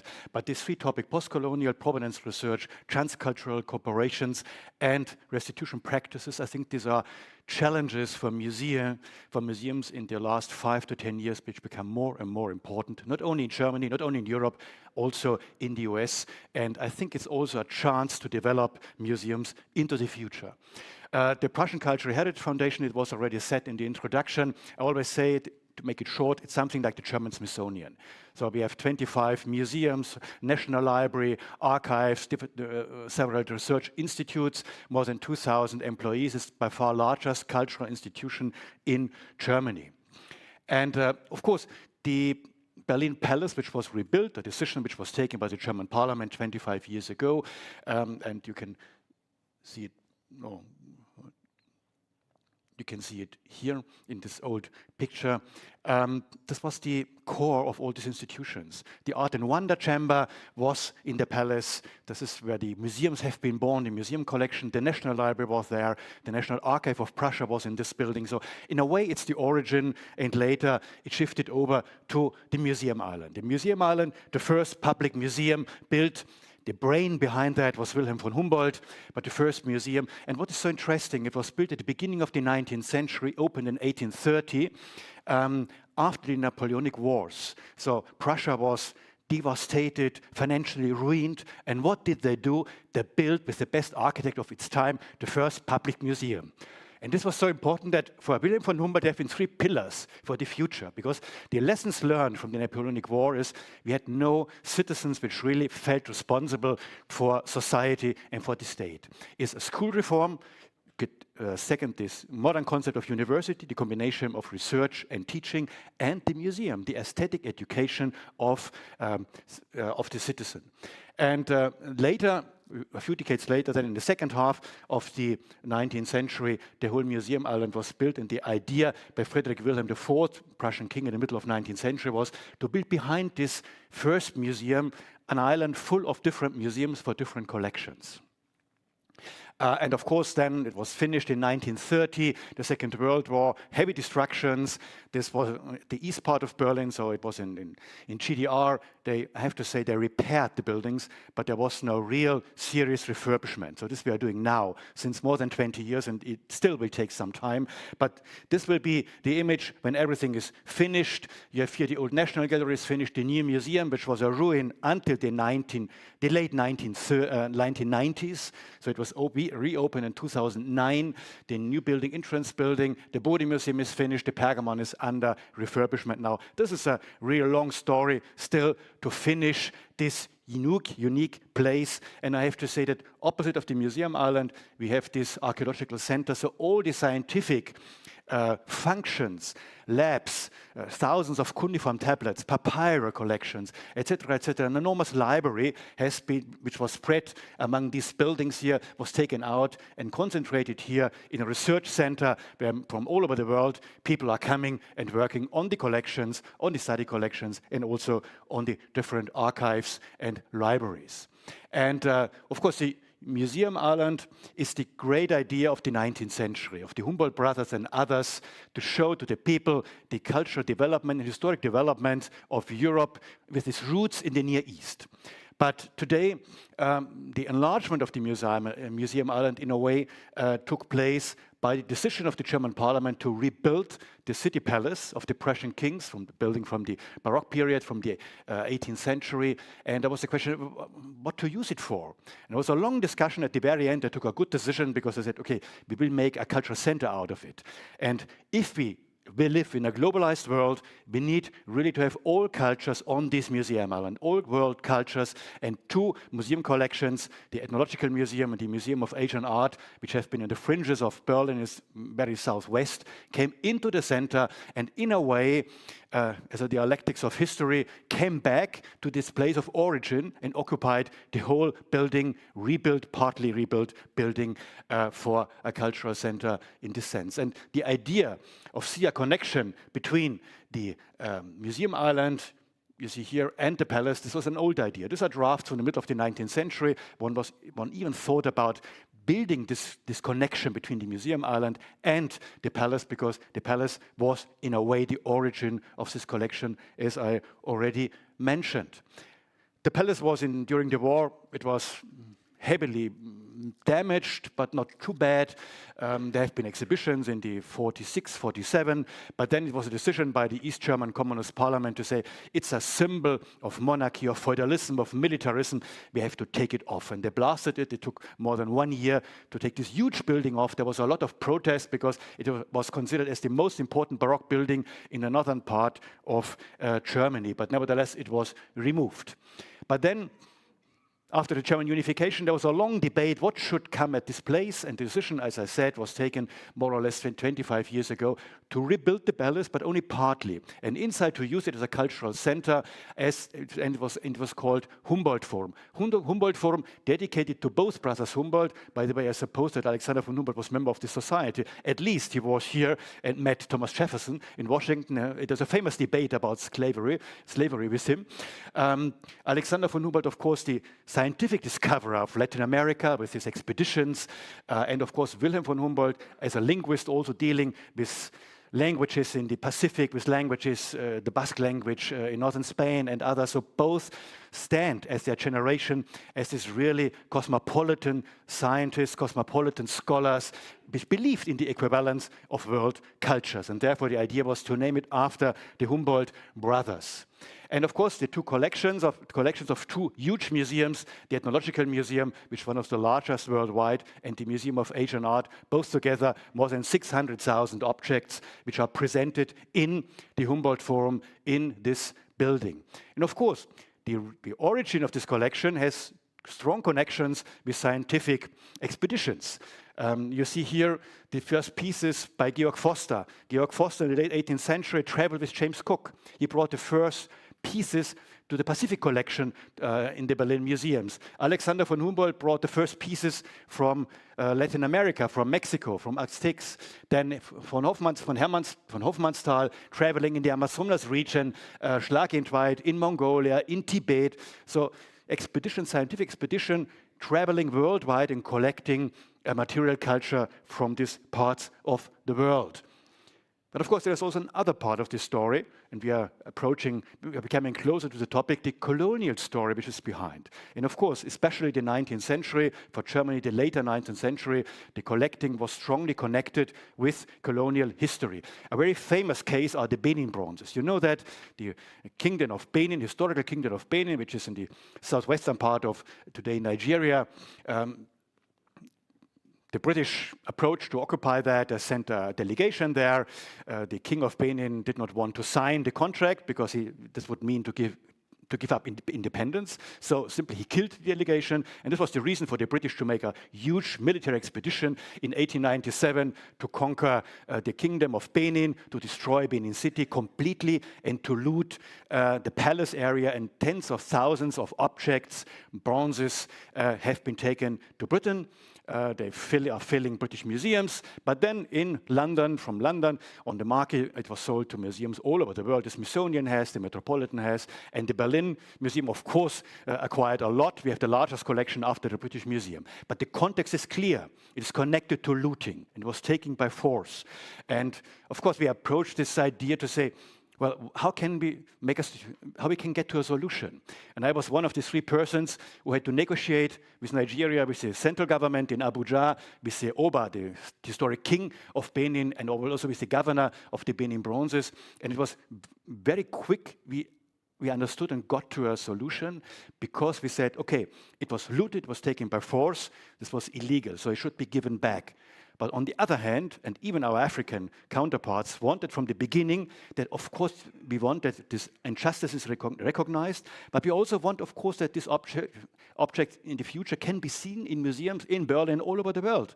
And the deal was we transfer the property to Nigeria, to the National Commission of Museums and Monuments, and we keep a third of the objects as loans, of long-term loans. For a museum, it's not necessary to have objects as a property, to possess them, if they have been acquired illegally. But we want to show, and of course for our African partners, this was also very important, because they are proud. When the first Benin bronzes came to Berlin at the beginning of the 20th century, the art historians have been flashed. They never thought that this unhistoric continent, Africa, was capable to produce such a quality of art.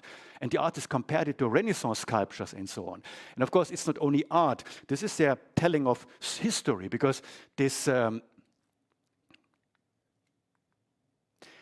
these images of these sculptures, they knew perfectly who was represented. It was a kind of telling in the palace story, history. And this is the important thing of it, and I think this solution was very well. Another case, Namibia. Namibia, German colony, you know about the genocide, Isihirera and Nama, and working together with the people from Namibia that worked in our collection. We have 11,000 objects from Namibia. The lady from the museum director in Windhoek, she said, well, we have 7,000. We do not want objects from you. We just double what we already have. But there are 23 objects which are very important for us, because they are from the period before it became German colony.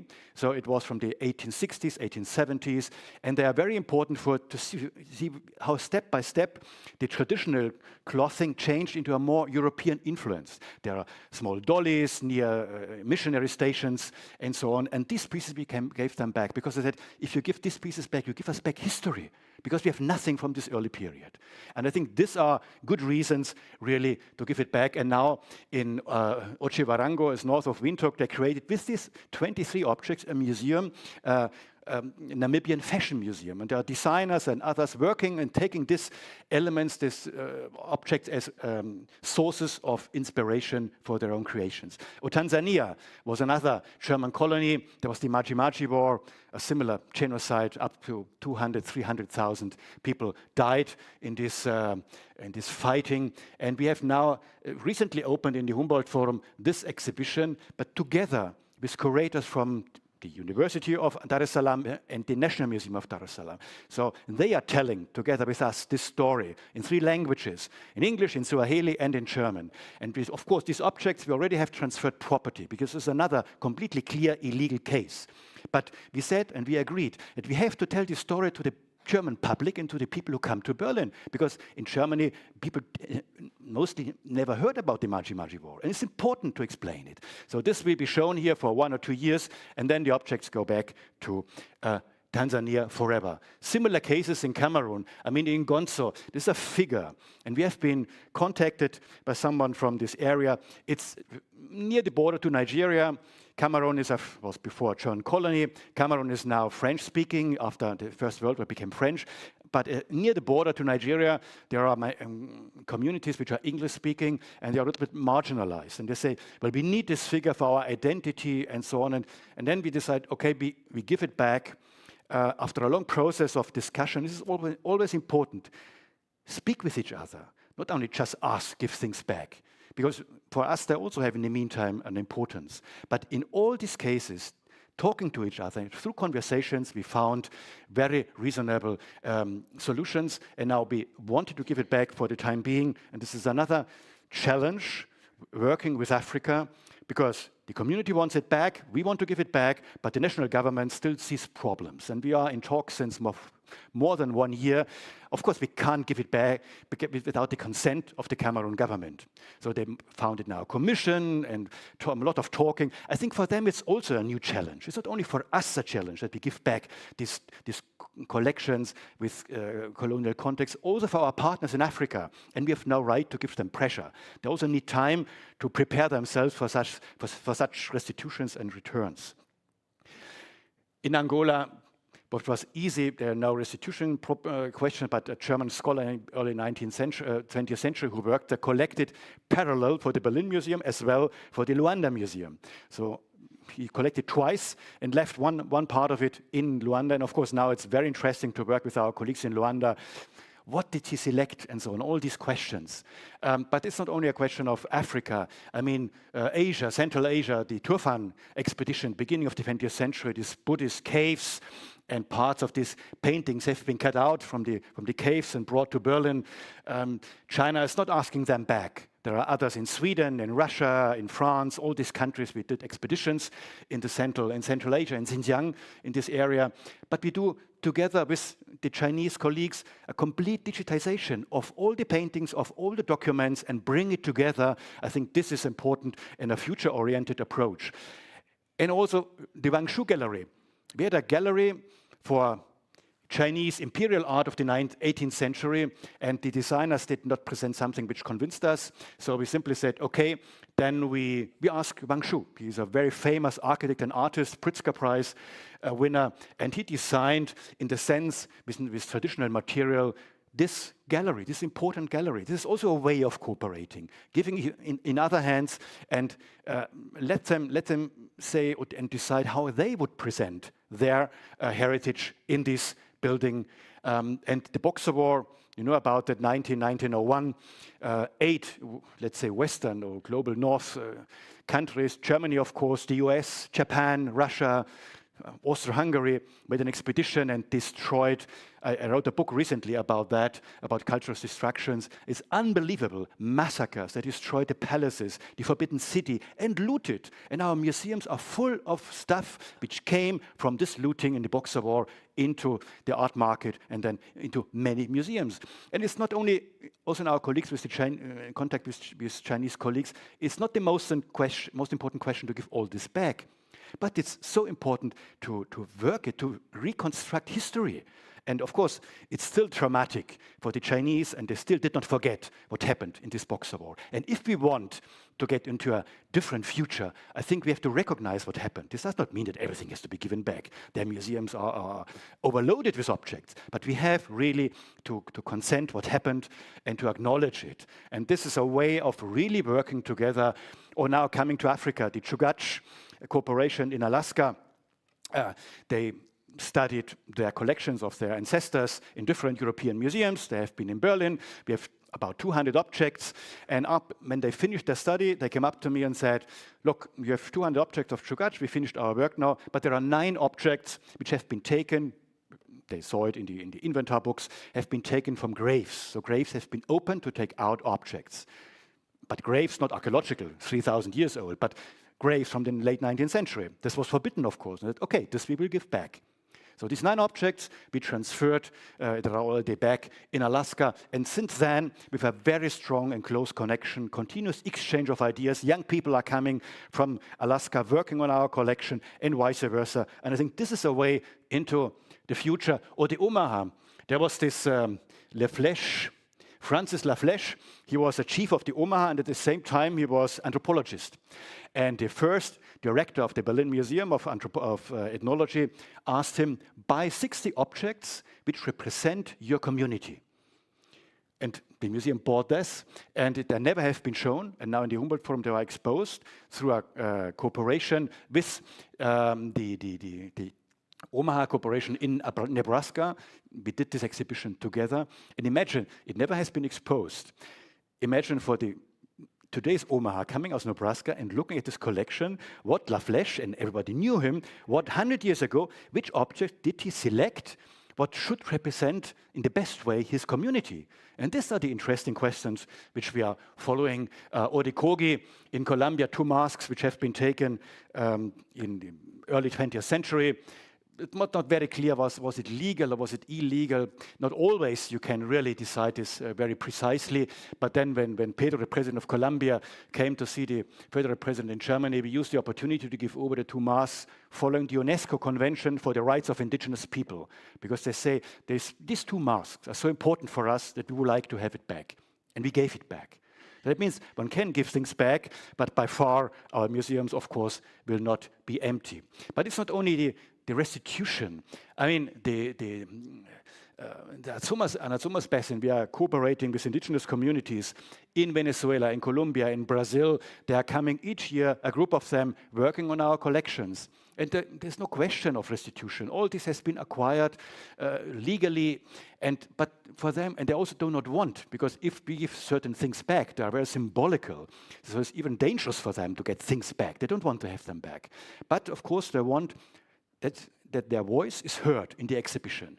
And so you see this roundish design of this part of the exhibition. Their concept of the world, of their cosmos, is like a roundhouse. And this is expressed and explained also in audio guides in this part. So they are heard, their voice is heard. Their ideas about the objects, which for them are not objects, they are beings. And this is heard, and this is fascinating to visitors. And I mean, this is so important in these kind of cooperations.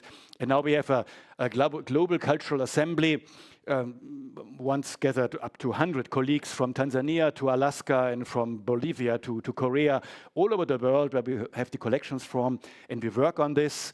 They give their ideas. We had workshops a whole week about the developing of the exhibition, what should be changed in the future.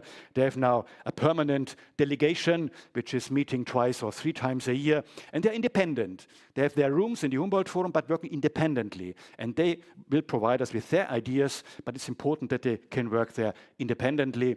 And of course, colonialism is not only a question of the global south. The Sami in northern Europe, in the north of Finland, Sweden, and Norway, we have a large collection. It's the same situation. We are working with communities within Europe, because of course they also have been repressed. The cultural belongings have been taken away for them, and it's so important that their voice also wants to be heard in the exhibition of this collection. So these are very fruitful cooperations, and to end up, the last is human remains, another large topic. We get back objects, and you see how important it is to New Zealand, to the Maori, to Aborigines in Australia. This is always a ceremony when you cannot just send things back.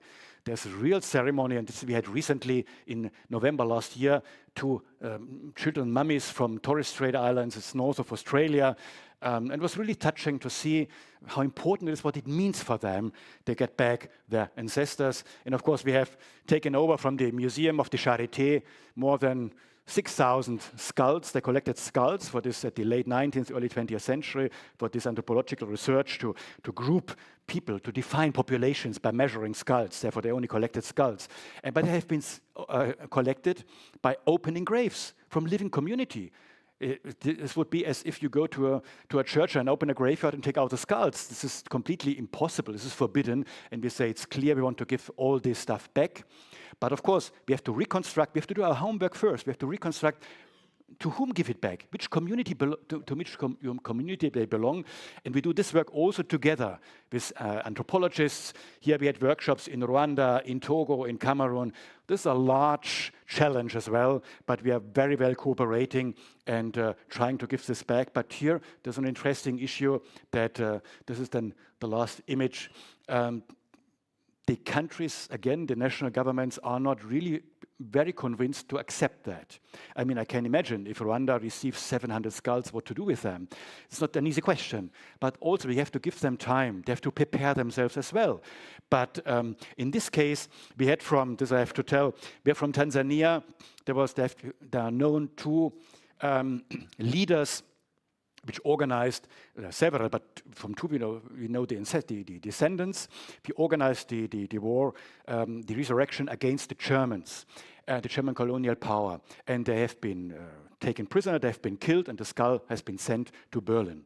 And there has been, of course, we cannot do it with 200 skulls, but we had from this area 7 skulls, which maybe could belong to these people, to these families. We took saliva samples from the descendants, and we had really, and this is what like the needle in the haystack, we had 2 matches. So we had the skulls of the great-great-grandfathers of these people, and of course they came up to me. He gave me such a hug. He was so happy because, of course, there was an oral tradition. They talked about their ancestors, what they did, and there's no grave. He disappeared. He was taken by the Germans. The skull was taken away, and here we have the chance to give it back.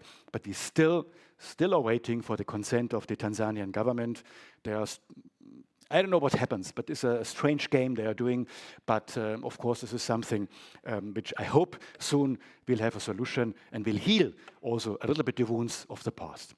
And you see the Humboldt Forum and the Museum Island now a real center of world cultures, but a lot of work remains for us, and I think I could give you some impressions about it's not, we have to define and identify injustices, and then to find the best way how to deal with it. To recognize as the first step, and then restitutions, keeping loans, they are always a solution, and my learning was, if we really want a new relation to the so-called global south, then we cannot really make on this way, and do not underestimate the power of soft power as cultural cooperation.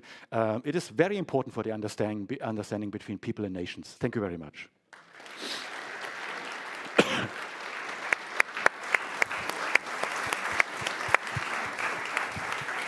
Fantastic. Fantastic. We will take questions in 20 seconds, but I'm going to take the chair's prerogative to ask the first question, because having been a museum curator involved in repatriation issues and discussions, I know how lengthy and difficult they can be and how important they are. And you've given these examples of these incredibly painstaking, lengthy discussions that you've had with communities all over the world. Do you think that Germany's recent 20th century history of having difficult discussions about Nazi Germany, about the reunification of the Germanys, about immigration most recently, do you think this history of having difficult discussions is helping you be a better arbiter, a more effective negotiator in these forums? Of course, I fully agree. This experience, and I mean, to deal with our difficult history, the Second World War, the Holocaust, and so on, also took some time until it came into being. Until we did the first Nazi looted art and so on, was a topic which started 25 years ago, really. But the end of the Second World War goes back 80 years. So, of course, this experience, I think, helped us, because it was clear there are injustices we have to face, we have to acknowledge, and then we have to react. We cannot just say, okay, it's like that, but what to do? No, we have to react. And this, as it was clear that we learned this message from the Nazi looted art and the dealing with it, helped us in this topic as well. And the other point was that the Germans always thought, well, the colonial power, this is a question of the British, the French, the Spanish. For a few years we had something. Of course, this is true in a way. It was a short period, but it was Namibia, Tanzania, it was very bloody. And the Germans have been really very cruel.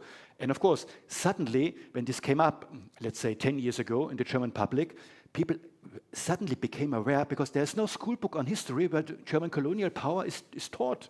It's like, oh, we also have this. And there was really a strong tendency in the public that this has to be addressed by the museums. Their public expects answers which can be shown in museum exhibitions, but also in acts, in restituting things. So these two things, the experience, but also the sudden awakening. Oh, we also had a colonial power which was very brutal, so we have to react somehow.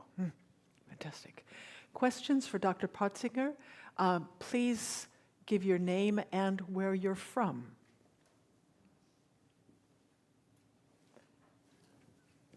Rich, and then in the front.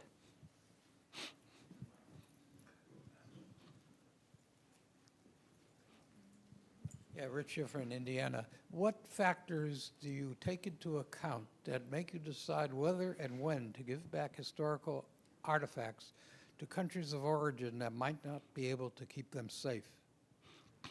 Yeah, this is always a point which is, of course, is important. So the reasons to give back is when things have really been looted or taken by force, by military actions and so on. So I do not say that everything which comes from other parts of the world is per se illegal and looted, because then what do we want? In German museums, only German art? I mean, this is ridiculous. So if it's a clear context of injustice, or the single pieces, even if the context is legal, when they are so important for the identity of indigenous people. In these cases, we are giving this back.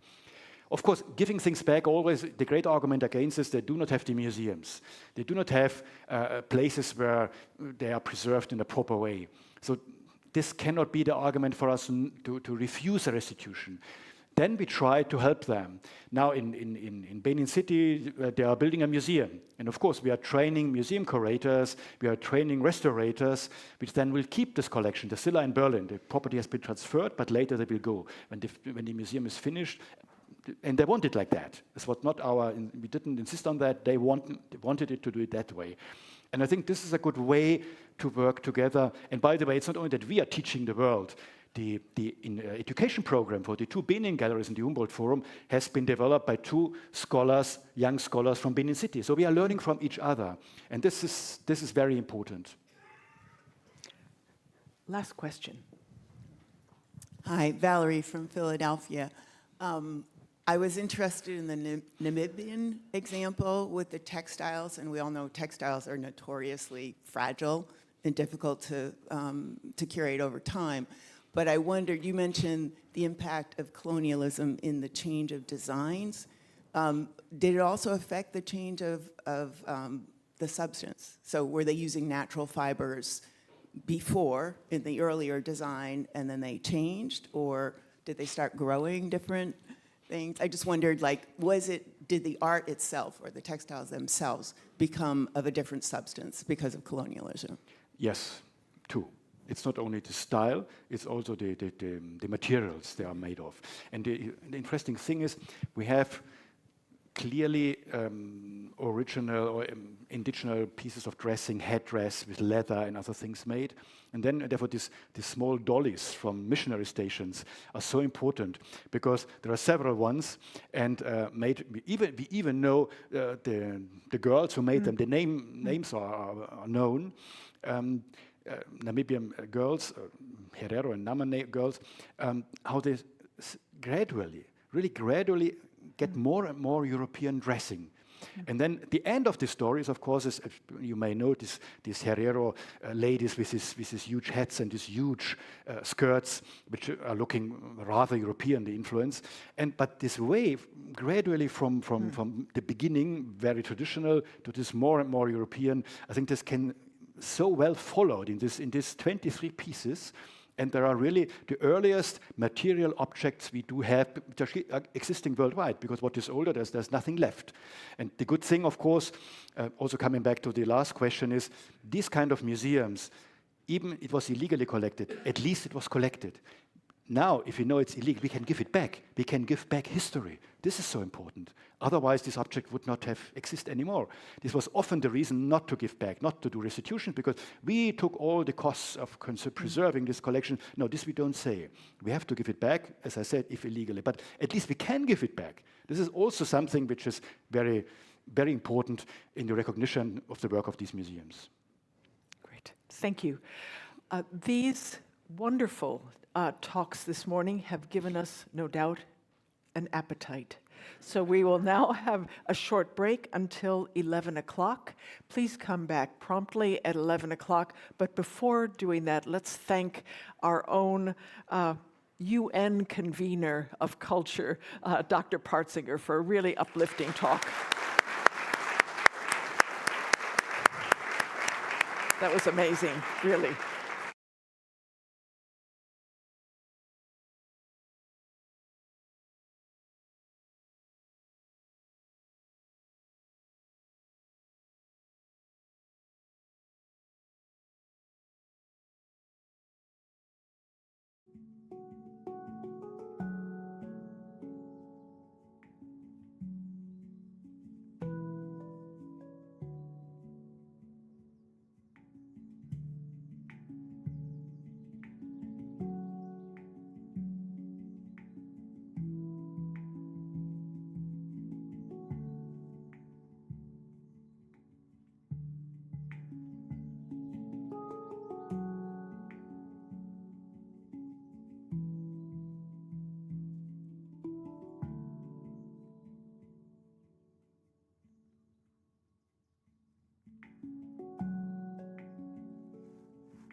Welcome back, folks. Please take your seats.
Please take your seats, folks.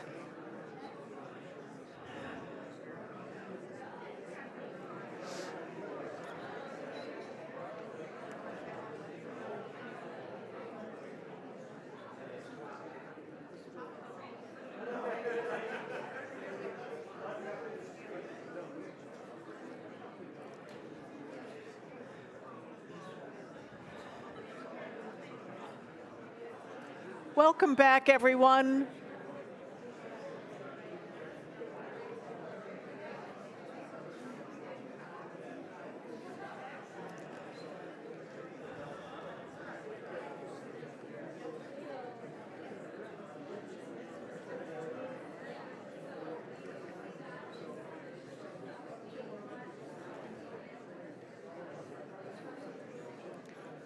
Please take your seats.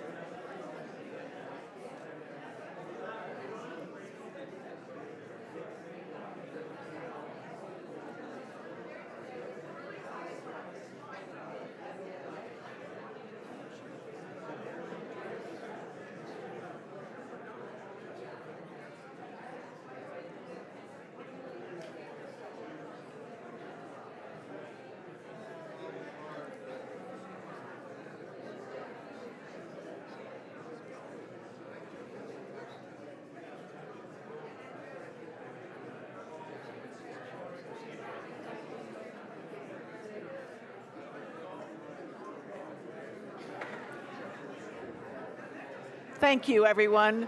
Please take your seats, and thank you in advance for turning off your cell phone and for bringing your attention to the stage.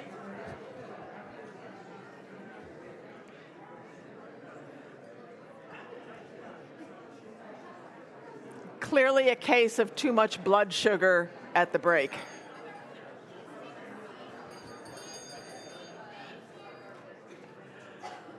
Again, welcome back, and thank you for silencing your cell phones in anticipation of a wonderful change of pace in our next lecture. I'm very happy to introduce our next speaker, Susan Engel, Senior Lecturer in Psychology, Senior Faculty Fellow of the Rice Center for Teaching, and the Class of 1959 Founding Director of the Program in Teaching at Williams College. Dr. Engel's research examines the development of narrative, curiosity, and invention in childhood, and most recently exploring the development of ideas in childhood. In addition to her research, Dr. Engel co-founded and served as educational advisor to the Hayground School in Bridgehampton, New York, supervising teaching, curriculum development, assessment, and advising. Hayground's experimental approach to education employs an individualized, mentor-based approach that integrates academics with hands-on work in professional disciplines. Dr. Engel's work has appeared in both academic journals and in popular media outlets, including the New York Times and The Nation.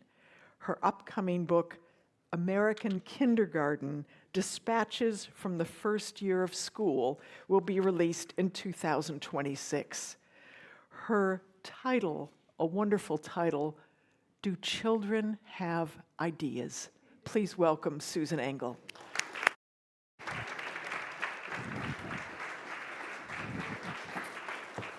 Thank you. Hi, everyone. I'm honored and delighted to be here with you today. This is an amazing meeting for a first-timer.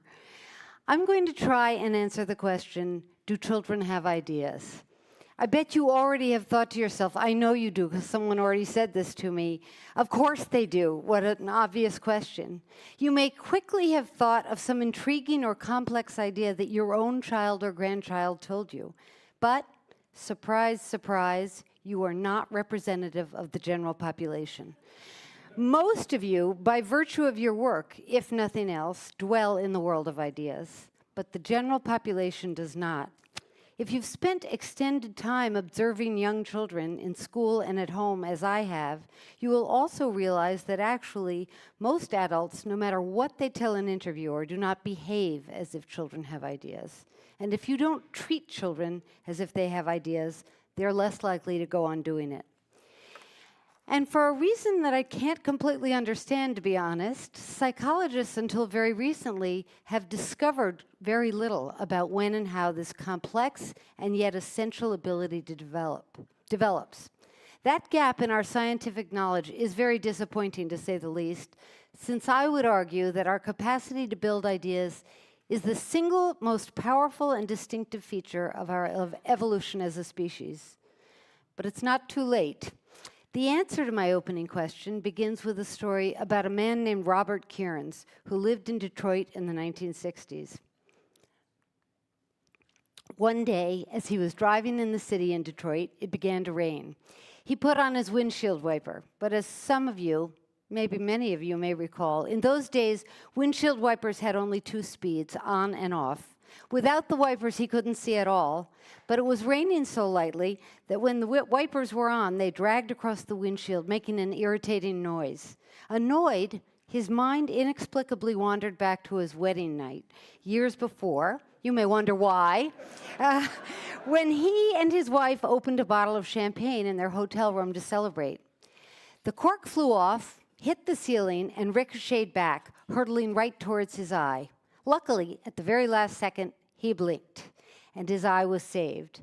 Sitting there in the rain in Detroit, he thought, why can't a windshield wiper be more like an eyelid? That idea led to his invention of the intermittent windshield wiper. An innovation, I can tell already I was right, that however trivial it may sound to you now, transformed the car industry, made millions and millions of dollars, and changed the experience of driving for all of us. John Seabrook wrote a book about this titled Flash of Genius. His book is terrific, but the title is wrong. Ideas don't come in flashes. It takes time to put an idea together, and everyone here knows that. It also takes time to develop the underlying capacities to do so. Nor are ideas only the province of geniuses. Nearly every child is born with the disposition and basic psychological mechanisms they'll need, and this all begins in infancy, with babies' insatiable appetite for knowledge. Within weeks of birth, infants begin noticing anything that's unexpected, which, when you're 6 months old, happens all day long. Whenever they notice something new, they watch, listen, grab, touch, shake, and put things in their mouths. All of these behaviors are efforts to make the unfamiliar familiar. I was thinking earlier, it's like the opposite of what novelists do. They want to resolve uncertainty, which leads them to find out what, where, who, and when. This helps explain the explosion of information acquired by humans before they are 3. By the end of their first year, babies also exhibit a second form of curiosity, one that, as far as we know, is unique to humans. They want to explain the unexpected. In other words, now, in addition to what, when, who, and where, they want to know how and why. Then, sometime in the following year, they acquire an amazing new tool to satisfy their hunger for epistemic knowledge. They learn to talk. What's even better, they learn to ask questions. Now they can find out not only about the concrete here and now, but also about the there and then and the invisible. Their hunger for information at this stage of life is voracious and omnivorous. Children between the ages of 2 and 4 ask, on average, 1 question per minute. And your children may have asked more than that. Many of their questions are about everyday experiences. And here is just one example of a 3-year-old asking her mother about their dog, Lucky. Why the dog poops outside? Because that's what animals do. Why don't we poop outside? Because we're people. But you said people were animals. Yeah, but people have houses. But this is Lucky's house too, right? Yes, but even so, Lucky's a dog. But they don't like to poop in a toilet? I don't know. Lucky's never tried it. But he might like it, right? Now, this is delightful and funny, but it also shows how strategic they are in their use of questions. How do we know it's strategy? Because research has shown that they persist when they don't get a satisfying answer and either stop or move on to a deeper, more equally relevant question when they do get a satisfying answer. However, not all of their inquiries are about the quotidian. A surprising number of their questions probe complex and sometimes abstract or elusive topics. Here are 2 examples that were actually shared with me before this event, before this meeting, by members of this audience. They're both from 5-year-old children. The first is, I know how I was born, and I know how you were born. How was the first person born? And the second from another member of this audience was, so, is death just when everything just stops for you? Nor are these random one-off queries. Children between the ages of 3 and 5 often probe the same topic for days, weeks, and even months. Here's one example of a little girl who asked questions about death repeatedly over a period of 5 months. The mom's telling the little girl about her pet who just died. And he got himself ready to die, Laura. He took his nest down and he knew he was dying and he got himself ready. He knew he was dying? Yes, he knew. That's the father. How did he know he was dying? He could feel inside. And the father pipes it again, a feeling in the air. And the little girl says, I don't want to die. And the mother says, we're not going to. Several hours later, in another part of the living room, the child is recorded saying, I wonder what it feels like to be dead. No, this was taken from a faculty member in a study, a faculty member's daughter many years ago. But these phenomena are not just the province of families who live in university towns. We asked 275 parents from all over the United States and across a wide range of socioeconomic groups to tell us about the questions their 4- and 5-year-old children had asked them. Over 50% of our subjects reported that their children asked questions about some specific topic on at least 5 and as many as 25 occasions. These sustained lines of inquiry unfolded over a period of time spanning anywhere from 2 weeks to 6 months. What did the children want to know about? In order of prevalence in our data, death in the afterlife, nature and biology, extinction, mechanical systems, the social world, and outer space. Now, one of the interesting things we've learned from research is that these intellectually rich lines of questioning, what the psychologists Barbara Tizard and Martin Hughes call episodes of intellectual search, are most likely to occur when children are not busy. In other words, even in childhood, ideas love leisure. Why do I stress that particular finding? Because as I mentioned before, when they are toddlers, children ask on average a question a minute. But once they go to school, where the day gets busy, things change precipitously. In elementary school, children ask at most 3 questions per hour. My own research has shown that by 5th grade, many children go the whole day without asking one single epistemic question at school. For many, the avid curiosity of early childhood never reappears in any robust or sustained form. Now I'm going to set that aside for a minute and turn to the other developmental building block of ideas, invention. I first realized how important invention was when I was trying to measure curiosity in classrooms. When children are free to do what they want, they play. And much of their play, in my research, looked like it involved exploration, but not all of the time. When they weren't trying to figure out how things work and what things are made of, they were devising new things. In other words, they used information, objects, symbols, and skills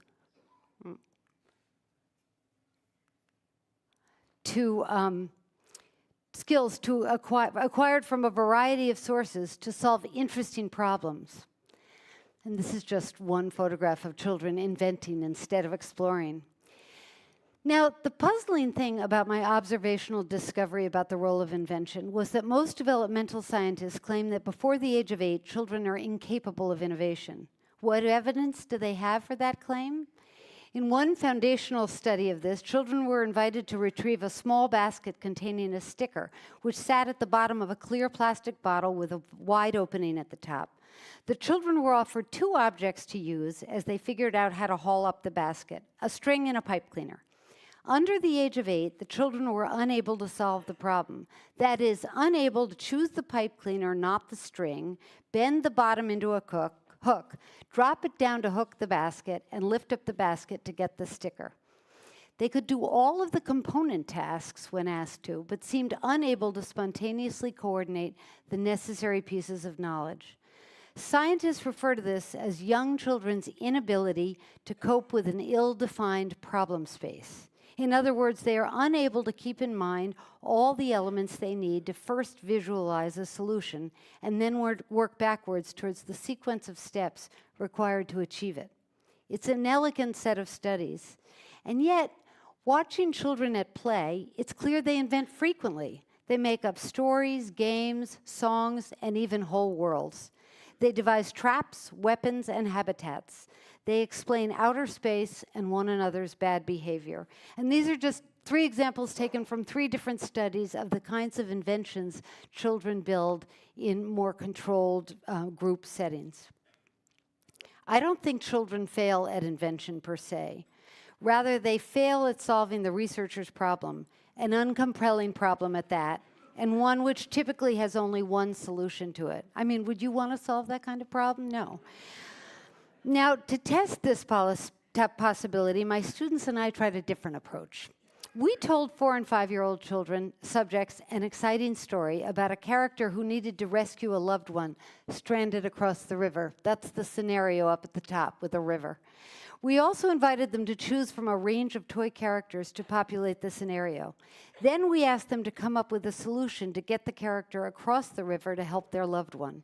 The children had a wide variety of appealing materials at their disposal. And we added one more twist. We were interested in finding out whether it would help them if they had a chance to think about their idea ahead of time. So in one condition, we invited children to speculate out loud about their idea before actually working with the materials. We said things like, do you have anything in mind? What are you planning? In a second control condition, we simply invited them to chat about the materials. Said things like, which of these is your favorite color? Have you seen these before? All of the children, every single one, came up with a solution to the task.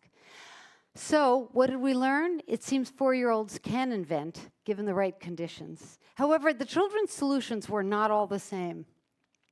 Subjects who had been invited to speculate and think out loud about their idea ahead of time came up with inventions that were both more complex and more novel than the children in the control condition. And you can see the child in the idea talk condition said something about his complicated catapult, like it can fly and these wrap around their tummies, and if they fall, they'll land safely on the water because these are waterproof. And another child in the control conditions made a bridge, came up with a solution, and said, it's a bridge. When we asked them at the end of various other manipulations to talk a little bit more about their invention, to reflect on it, because sometimes what you do and what you think about what you did are different. We found that here too, children in the idea condition spoke in much richer and more complex ways about what they had thought. Well, at first I thought I could have made a higher bridge. And then I thought I was going to like stack a tower here and put this noodle across. But then I was thinking it wouldn't be long enough. So I thought there was another way to make something high. And I thought that using this might be good to make it not fall down. So whatever I was making, I thought there should be something that holds it up, because then it would just fall down probably. And then I thought maybe something high would be a zip line.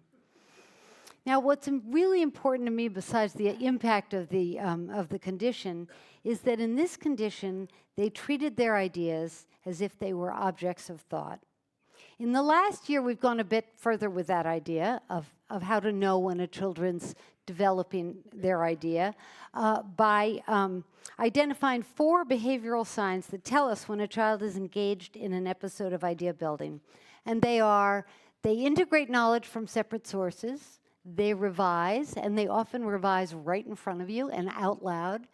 They work on an idea over a sustained period of time, and they treat the idea as an object of thought.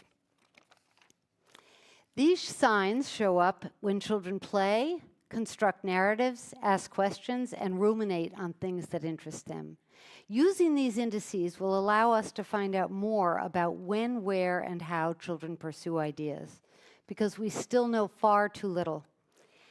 So to sum up so far, this is how I conceptualize this developmental trajectory. The ability to pursue ideas begins with a hunger for knowledge, which emerges in infancy. That's why it's at the top, or it's supposed to be at the top. During toddlerhood, it is joined by its close partner, invention. By the age of 4, children can and do pursue ideas. That is, they integrate knowledge from disparate sources to explain complex phenomena and solve problems. That, by the way, is my definition of an idea. But those problems must be problems to them. In the right circumstances, children can be nudged toward treating ideas as objects of thought, which, as you all know, strengthens their toolkit enormously. Most young children are eager intellectuals, regardless of their IQ. It's hard to keep them from mulling over the problems that intrigue them. I know that as a scientist, but anybody who's watched 2-year-olds and 3-year-olds can see that just watching the fervor with which they pursue the thing that's plaguing them. Why do I think this matters so much? Well, if you haven't already thought of your own favorite example of ideas that have shaped society, here are a few from a long list of my favorites. I really regret that I didn't bring my slide of one particular person. I'm going to show you a few pictures in a minute. But I stupidly left one at home. You don't need the slide because he's here in the audience. Brian Stevenson's idea that everybody is better than their worst deed is an idea that's changing the way we think about incarceration and justice. And then less exciting are the ones I have pictures of. Alan Turing, who has developed the Turing machine and the basis of all computer science. Murasaki Shikibu, who by most accounts wrote the first novel. Friedrich Hayek, who is credited by many with articulating the core principles of neoliberalism, a reminder to maybe only a few of us that not all ideas are good. And I know you don't all agree with me about that. And to bring us to the current moment, Ezra Klein and Derek Thompson, whose new book, Abundance, develops a powerful alternative idea of how government might function, one that could make the most of invention and technology, but for the common good rather than the enrichment of just a few. We urgently need a society filled with people who know how to consider other people's ideas and also come up with their own. I mean, I'm preaching to the choir to say that to you, but now we have learned that this capacity begins in early childhood. Our challenge is to figure out what schools can do to foster rather than suppress its growth. Many people in research and education are pursuing their own avenues to answering that question. But for me, I'm putting my money on a new question, which I'm determined to answer in the coming years. I believe it's key to the educational enterprise. Next, I want to know how it feels to pursue an idea. Thank you.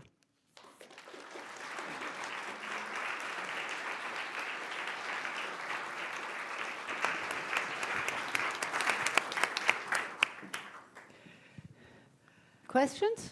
We all know how it feels to pursue an idea because there are all these very mature children out there. So please direct your questions to Susan. Yes. Thank you, Susan. Yes, there we have one right in the front. Thank Yes, you, Susan. Jim Gates, University of Maryland.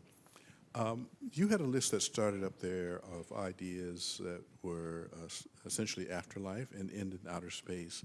And I'm very curious whether your studies allow you to look at correlations to how people end up as adults and the distribution of those ideas. I'm sorry, I'll try again. Yes, thank you. That's good. I said, thank you, first of all, Jim Gates, University of Maryland.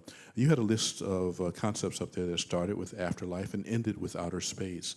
And I'm curious whether your studies allow people to look at correlations of what children think which thoughts and where they end up as adults. That's a hard question. I can't answer that question. Do you mean what they end up being preoccupied by as adults? I'll take that. Okay. Well, I think the data speak indirectly to that. So turns out it's quite common for children to ponder over death, because that's not only a few of us who have to worry about that. And it turns out we start worrying about it when we're very little. The interesting thing to me is that we don't just worry about it, we think about it. And most young children try to develop ideas about it.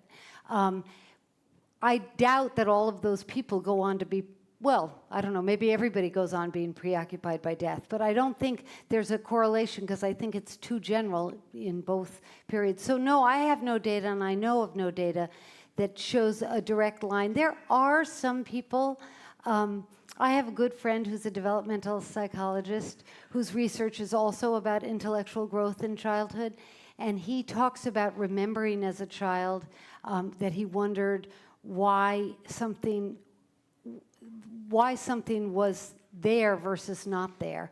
I don't know that every child thinks about something like that, and he grew up to build on that work.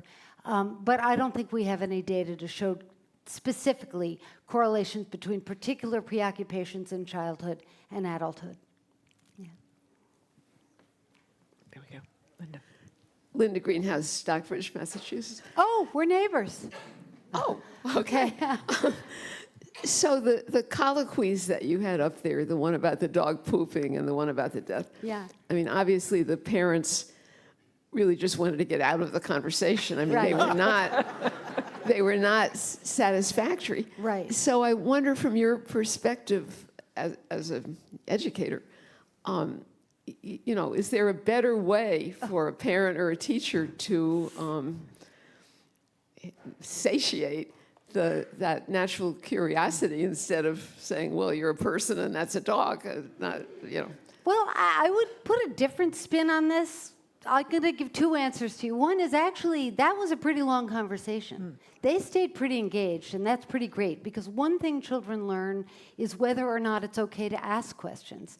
And so you're right, she was sort of trying to dance around it, and she was, but that child is a great example of someone who persevered. She was digging, and that shows strategy on her part and a sort of tolerance on the part of the adult to stay in the conversation. What happens very often at school and in some homes, and some of the time for all of us, is a parent who won't even answer the question at all. And one of the things, when I talk about this research in schools, teachers very understandably say, we don't have time to answer all of the questions that children ask. And that's fair enough, although, this is a whole other talk. They should make time, because there's not one other thing children are doing in school, except for kids who need help learning to read. There's nothing else that's as intellectually important as helping them learn how to pursue their curiosity and engage with others in thinking about things. So that's my own application of it. But yes, in general, what I would encourage, certainly educators, I try not to tell parents what to do because I am one. I know how hard it is to do what you should do. But is to make sure that you engage in at least one conversation that takes more than 5 turns. I know that's not the way teachers are thinking, but to have real conversations with children on a regular basis and to create time and space in the classroom for having those conversations. I have a lot of examples in other work I've published and talks I've given where teachers say things like, great question, but we don't have time for that now, we're doing science. I'm like, what? So yes, make time and take it seriously. And I think that mom did a pretty good job. She just didn't quite get what her daughter was trying to find out about. Time for one quick question. There we go. Who? Hi, Bob Tarjan, Princeton University. Hi. I am a computer scientist, and I have a rather strange question. Uh-oh. Do machines have ideas? Which is to say, do you think you and your colleagues, I mean, obviously, based on your work, children are a lot different than machines and learn in different ways, and we're all concerned about AGI, artificial general intelligence, and I just wonder if applying your techniques to some of these large language models would shed more light on this question than we're getting from all the stuff that we, the computer scientists, are doing. I love that question. I'm not going to answer it in a satisfying way, but I always think about when was the last time I changed my mind about something big. I think everybody should ask that question. And the last time I did was when I first learned about ChatGPT, and I began to be told by computer scientists where I work how it happened, how they did it. And I've always rejected the idea of behaviorism. I always thought it didn't capture what I wanted to know about the development of thinking. And when I heard the science behind ChatGPT, I thought, oh, I got it wrong. I didn't understand how quickly the human mind, like the machine, could take in information and learn from it.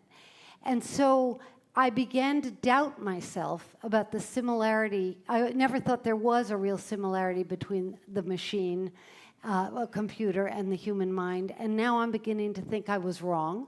And I was wrong to reject behaviorism. It's just happening at a different speed than I always thought it was. And so I guess I predict that machines will have ideas, except, one more piece to my answer, except for the new work I'm doing. And this is the part I don't know the answer to. It feels incredibly good to have an idea. I plan to try to show that empirically in the coming years, but I don't know if a computer can feel good from having an idea. And so I'm going to stick with children. I'll stop there. Thank you. Thank you.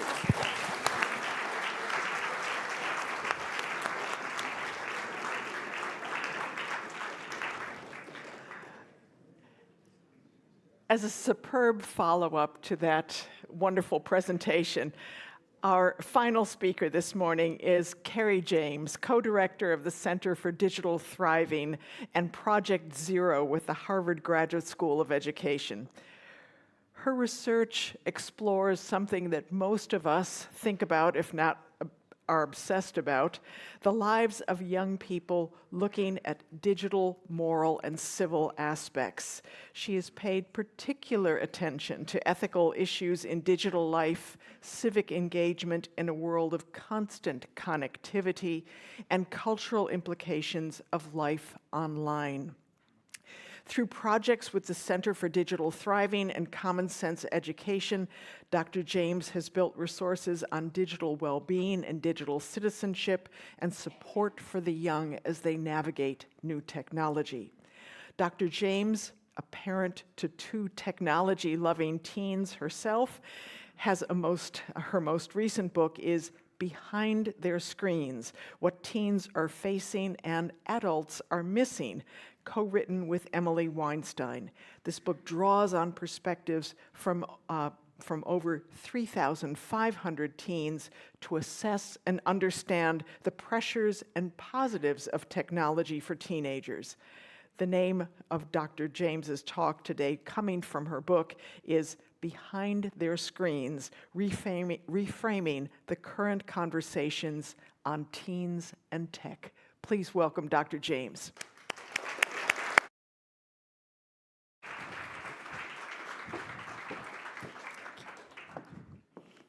Thank you. Thank you so much for that kind introduction. Thank you for inviting me to be here, and especially to my longtime colleague, Howard Gardner.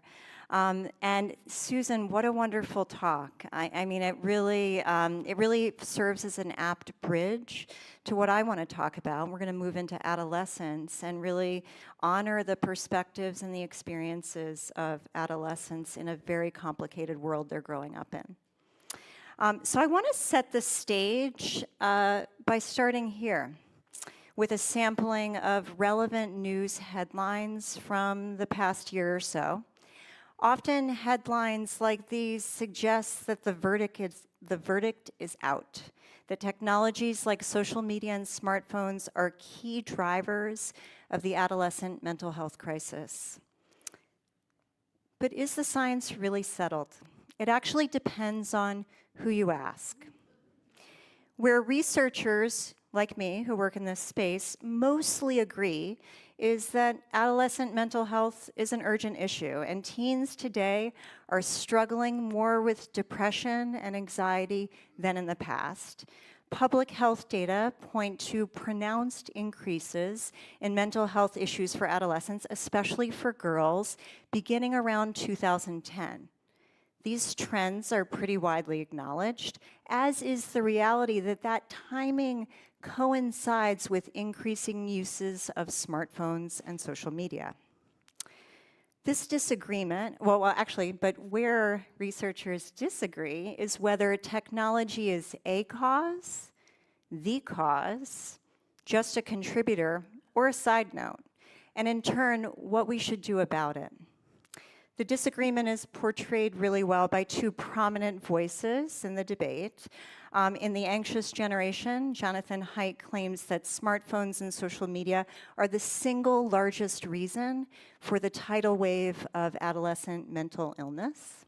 In Nature, psychologist Candace Odgers counters, the evidence is equivocal, and rising hysteria could distract us from tackling the real causes. To be fair, you might not care if the larger evidence is equivocal or not, especially if you observe certain ways that social media have been implicated in a young person's distress. Although I do have a point of view on this question, my aim here is not to convince you to be on one side or the other, but my intent is to shine a light on the more salient routine features of young people's experiences growing up with tech, dynamics that need more light and recognition, especially if we want to get to effective solutions.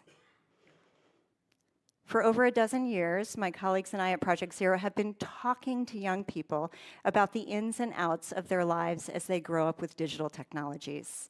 We do what's called translational research, so we build relevant knowledge and usable resources, mostly for educators, but with broad applicability. Most recently, we've been doing this under the banner of critical optimism and digital thriving, and this language reflects our aspiration to get to a future where all young people can thrive however technology fits into their lives. We use approaches that lean into listening to young people, partnering with them in every aspect of our research and design work.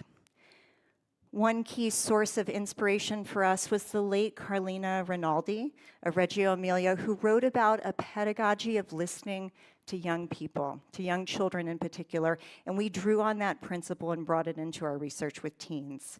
We find that when we listen to teens with curiosity, bracketing judgment and assumptions, we hear stories and perspectives that bring texture, that breathe life into sweeping claims and dramatic headlines. Our goal in all of this work is to see young people's digital lives as they do, as a first step to finding ways to support them. A key feature of our work is the particular questions we ask, which are designed to surface unknowns. One of the more revealing questions we ask is, what are adults missing that you most need us to understand? Questions like this yield insights about the hidden challenges and dynamics that are more meaningful to teens than what adults usually see in the headlines. So I want to share a few examples to bring this point home. And as I do, I'm going to distinguish between insights from teens that are in the headlines or above the fold, if you will, insights that are in the news but below the fold, showing up here and there, but usually as minor stories, and then insights that are entirely missing or left untold in the public conversation. So, my first example is generative AI. We've already talked a little bit about this topic this morning. So how often and how young people are using AI is a topic of widespread interest. And some current Gallup data suggests that nearly half of Gen Zers turn to AI daily or weekly. A centerpiece of the public conversation about teens and AI is often academic integrity. So students using ChatGPT to cheat or in other ways that shortcut their learning. According to recent Pew data, twice as many teens used ChatGPT for homework than did in 2023. But in the category of below the fold, the data are also suggesting some ethical discernment. When asked about which uses of AI are appropriate versus not, teens are more likely to say it's more appropriate to use it for background research than to solve a math problem or to write an essay. And a meaningful number of youth aren't sure. So this is intriguing. At an arguably unsettled moment with respect to the ethics of different uses of AI, it's noteworthy that some ethical lines are being drawn or explored among youth. Emerging data also give us other insights into both why and how young people are turning to AI. In a recent study our team carried out with Common Sense Media, we asked, what's one thing adults should know about how teens use AI? Here's a sampling of what we heard. That robot makes me feel important. It listens. We use AI because we are lonely, and also because real people are mean and judging, and AI isn't. In other words, Gen AI makes these teens feel seen, valued, less alone. Insights like this are below the fold, but give us a richer picture, not just about AI, but about the social emotional needs that are drawing young people to it. Another featured topic in the public conversation is the quality and character of digital content and information. Understandably, a key focus here is on the quality of harmful content and disinformation. The recent Netflix series Adolescence is Exhibit A. The show has captured widespread attention for its dramatic and I would say artful portrayal of a 13-year-old boy accused of killing a female classmate. An important part of the story is the role of online bullying and misogynist online communities, as illustrated in these headlines about the show. This show surfaces a legitimate topic of concern related to harmful digital content and information and is facilitating crucial conversations about needed interventions. So this is important. And our research with teens also uncovers significant stresses related to digital content and information that fall below the fold or are even left untold. A key arena for these insights is friendship. One thing we learned from teens is how empathy for friends can get amplified by tech features and social information. This is especially salient in the current context. Even if a teen is not personally struggling with a mental health issue right now, they are more likely than ever to have someone in their network or even a close friend who is. And those friends may be reaching out for support through text, crying out for help on social media at all hours. So suddenly, putting your phone away for sleep or self-care gets pitted against being a good friend. This is a hidden toll of the adolescent mental health crisis and another part of the pull to the screen that parents especially often don't see. Tech features also play into teenagers' sensitivity to the status of their friendships. Now, this is not surprising, but what is the ways that this happens with features in the technology that appear benign or even transactional. So Venmo is a great example. If you aren't familiar with Venmo or Zelle or Cash App or PayPal, these are digital tools that make it simple and seamless to reimburse a friend for your portion of dinner or movie tickets if they paid for the whole bill.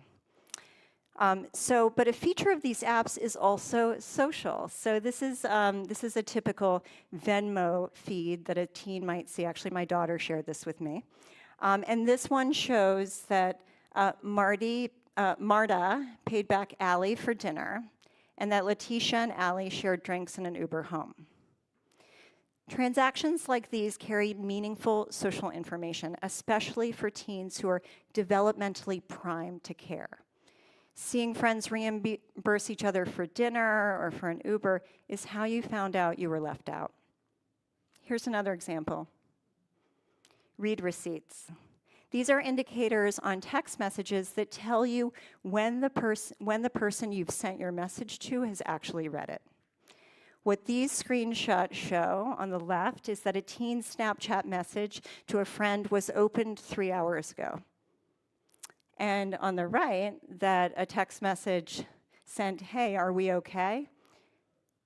was read at 9:39 p.m. It's now 10 p.m., maybe midnight, but no response. For the teen waiting for the response here, the dynamics of what's called being left on red, essentially being left hanging, can trigger feelings of vulnerability and even mind reading. They opened my message, they left me on red, they must be mad at me. That's how the thinking often goes.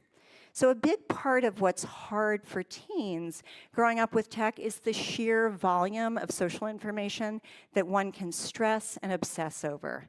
These features carry a level of gravity that is significant to adolescents, but often not so visible to adults. Okay, a final and crucial below-the-fold example are the digital spaces where young people find meaningful, positive sources of support or digital havens. These warm, cozy corners of the internet can be found on nearly every app or social network. One of the most powerful examples, in my view, is a project called This Teenage Life. It's a podcast that was founded by an educator named Molly Josephs and a group of teenagers at the high school where she teaches. It was founded just as a podcast, but now it's grown into a multi-platform online community that engages teens from across the globe.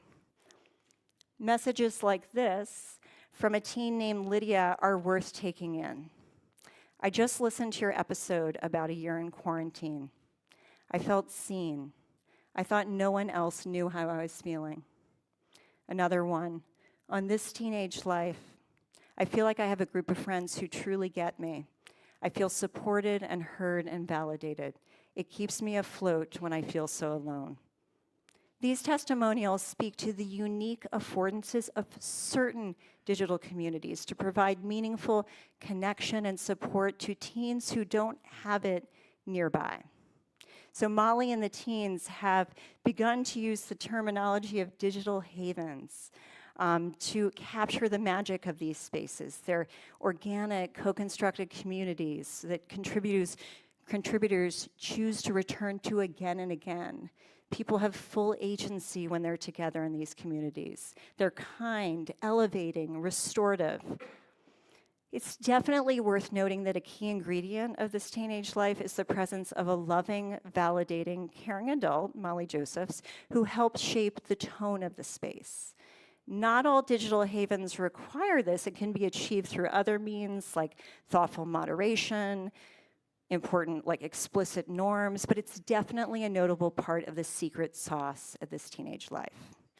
Digital havens are not new at all on the internet, and they're certainly not new to media researchers. Folks like Henry Jenkins and Sherry Turkle identified the qualities of online communities that were part of the original promise of the internet, over 2 decades ago. But what's often below the fold now is that these truly positive spaces persist, and for some youth, operate as true lifelines. So this positive reality needs to be part of the conversation as we acknowledge and reckon with the negative, harmful features of certain online spaces. So I want to stand back from these examples, and I want to name some of the broader headlines that we've taken away from our deep listening to teens. As I've said again and again, there's often more to the story, more below the fold than the typical headlines about teens and tech capture. When we get into the weeds of what it looks and feels like to be a teen growing up with technology, it actually changes the way we make sense of those big data sets, the big trends that we see.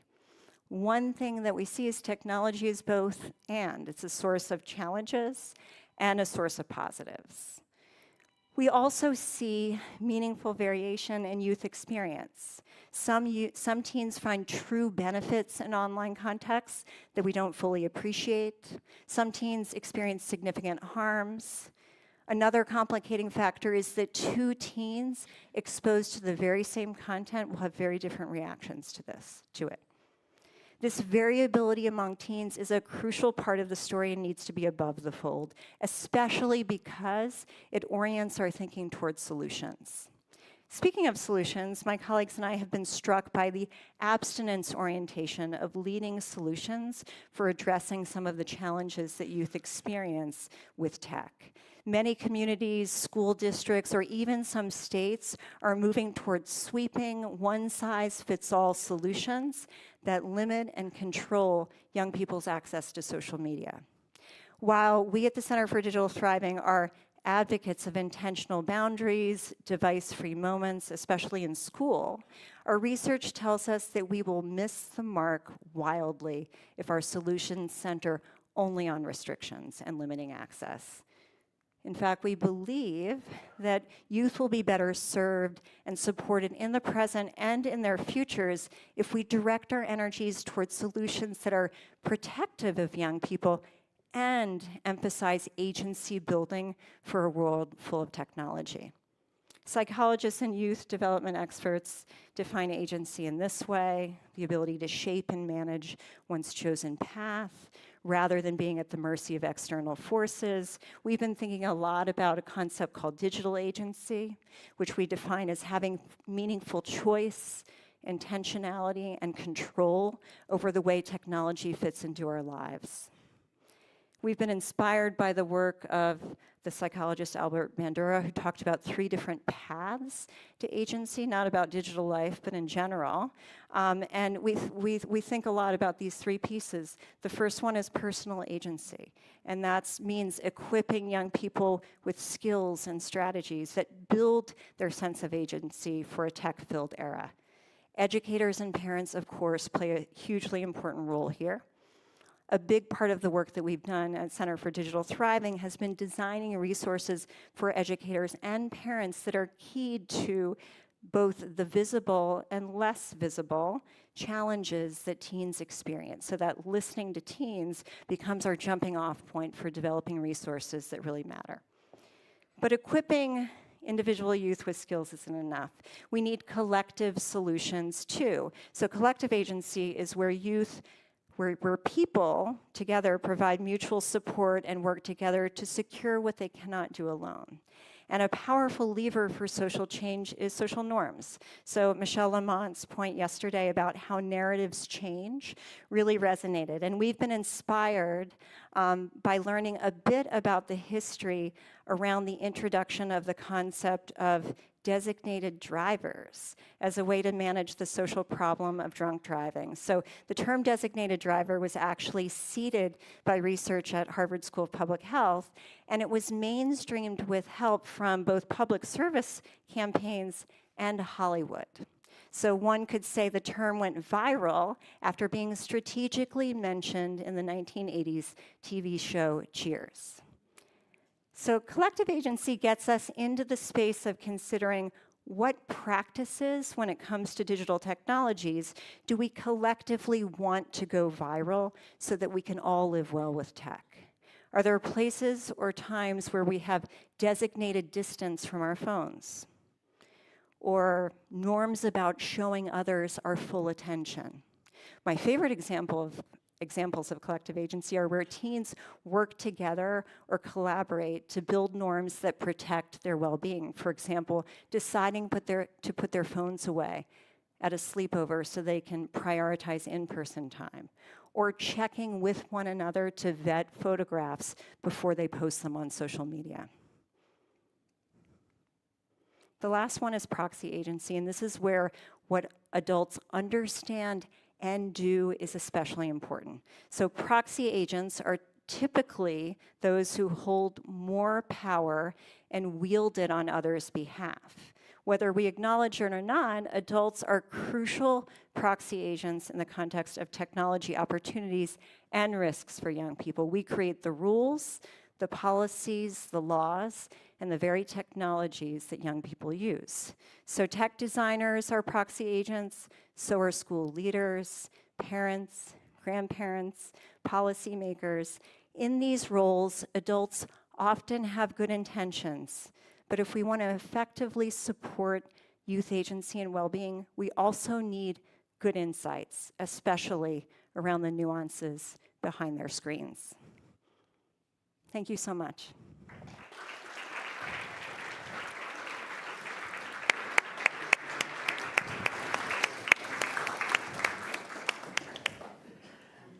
Thank you very much, Carrie. We have a few minutes for questions. Before I take questions, I want to remind you that we will have lunch shortly, which will be served at both extremities of the hall here. On your way to and from lunch, we have a wonderful display of materials from the library relevant to our molecular biology talks later in the day. But I'm sure I'm bursting with questions, but I'll shut up and wait for what the audience is going to bring forth. Nobody? There we go. Right back there. She's coming back with a Please wait, microphone. and then please give your name and where you're from. Olvera de la Cruz from Northwestern University. Can you hold the microphone closer, please? I am Monica Olvera de la Cruz from Northwestern University. And, you know, I've noticed over the years that teens rely a lot in advice from their own peers and even young adults. So now that you mentioned this AI, when are they going to go through AI to solve their problems? And what are we going to do, you know, to make sure that AI is learning with the right humanity? Yeah. Well, I will say they already are going to AI with all of their questions. So we need to get going. One of the things that we think a lot about, I talked about personal agency and equipping young people with skills and strategies for navigating this world. One of them is really helping young people and ourselves. Many of us as adults don't understand how AI works, but helping young people understand both the strengths of artificial intelligence and the limitations, and really understand exactly how it's working and operating. So I think that that's a key feature. You know, as a parent of teenagers and appreciating, and I hope that this came through in what I shared, the level of agency and autonomy we need to give to teens, especially as they grow older, you feel a little bit ambivalent because you want your kids to have an opportunity to explore, and yet you want them to have access to credible information that can be actually helpful to them. So there becomes a question about to what extent you intervene and to what extent that intervention looks like looking over their shoulder versus, as Henry Jenkins, media researcher, says, versus having their back. And that's a decision that has to be made based on who your kid is, their strengths and vulnerabilities, and their willingness to talk with you about what they're going through and what they're turning to AI for advice about.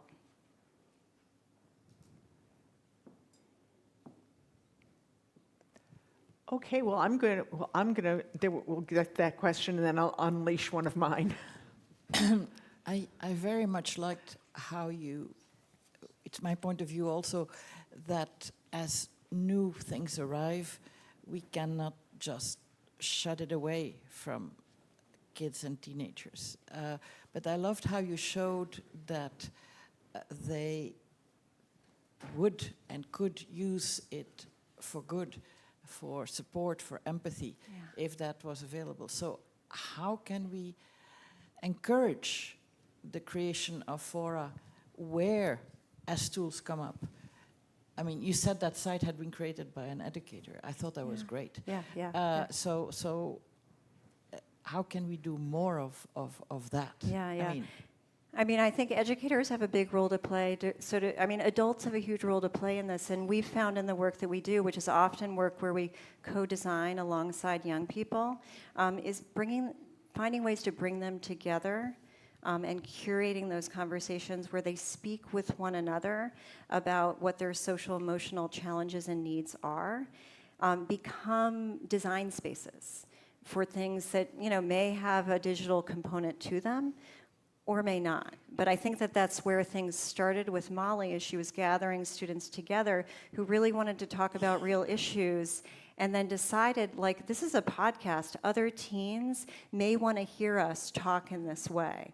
And so I think that there's magic in bringing young people together and asking them really good questions and creating a space that's judgment-free, and judgment-free with respect to the media you use to carry out what they want to build. I think there's so much judgment about social media and what it's used for, and that comes from a very good place, very good intentions. And these media are built into the fabric of young people's lives, and they see affordances there that we often don't see. Great. On that, very quick, up in the balcony, please. Yes, my name's Lance Becker from New York, and I'm just wondering if we haven't fully explored what the positive side might be. I've been sort of negative about this, and very recently, one of my young people, a young trainee physician, attempted to commit suicide. And I am 100% certain that the only reason he is alive today is because he was on a digital platform where someone recognized what was going on, who was far away, actually called the police, they broke into his apartment, they were able to rescue him, and I am certain that he would be deceased had it not been for this platform. And, is this something that we may learn more about, be able to harness in a more positive way as we learn how to deal with it? Yeah, I think that that disseminating greater information about these positive, truly supportive online spaces to clinical staff and professionals is a key part of this. We tell a story in Behind Their Screens about a young person who was crying out on social media, on Snapchat in particular, about her distress. And her Snapchats became increasingly alarming and were increasingly explicit about her intentions to do self-harm. Turns out that one of the teenagers who saw these Snapchat stories turned to their parent. The parent called the parent of this teen. They were at the emergency room, so the parent was aware of her daughter's distress, but had no idea about the social media component and the audience of peers and friends who were worried about this teen, and really not really understanding how the media was used in that way to signal a cry for help, but also the online communities that this young person was also a part of that served as lifelines. So there's a clinical implication here in terms of asking the right questions and opening up the possibility. When pediatricians sit down with kids, it's not all a list of don'ts and risks. It's a set of questions that opens up the space and really listening to what kids are seeing and providing some guidance to some online spaces that we know and understand are truly positive. Thank you for your question. I really appreciate it. Fantastic. Thank you for an uplifting conversation and a really engaging dialogue with our audience. Yeah, Wonderful. Thank you very much.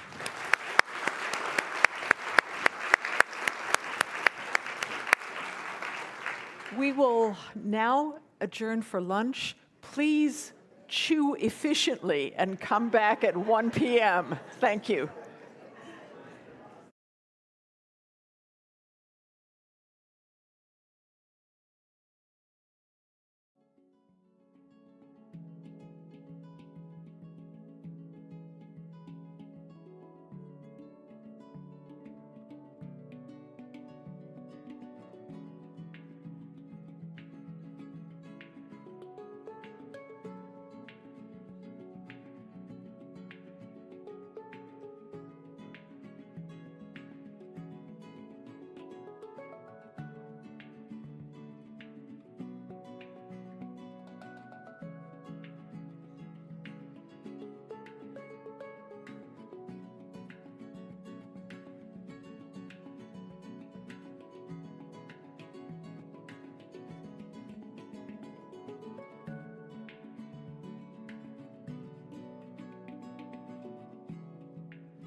Greetings, colleagues, friends.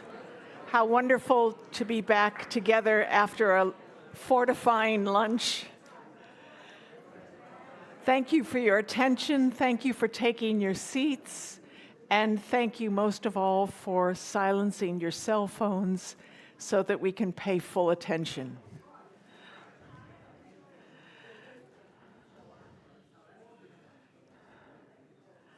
Thank you. I'm especially delighted to welcome my treasured colleague, friend, and associate in various contexts, Dr. Eddie Glaude, is our first afternoon speaker. Eddie is the James S. McDonald Distinguished University Professor of African American Studies at Princeton University. An educator, author, and political commentator who studies the complex dynamics of the American experience, Dr. Glaude's research examines ongoing and persistent challenges of race in the U.S. Black communities and the challenges confronting American democracy are among his greatest concerns. A respected scholar of religion and former president of the American Academy of Religion, Dr. Glaude's book, Exodus, Religion, Race, and Nation in Early 19th Century Black America, received the Modern Language Association William Sanders Scarborough Book Prize. His most recent book, We Are the Leaders We Have Been Looking For, asserts that Americans can reduce reliance on professional politicians and take greater responsibility for their democracy. What I know of Eddie is that he is a superb humanities scholar and someone who can breathe life into humanities by bringing it into the public sphere, by being a superb interlocutor of humanities scholarship and current events. Many of you will have seen Eddie hold forth with great eloquence and courage on MSNBC in recent months, and now we are fortunate to have him here. Eddie, please take the stage.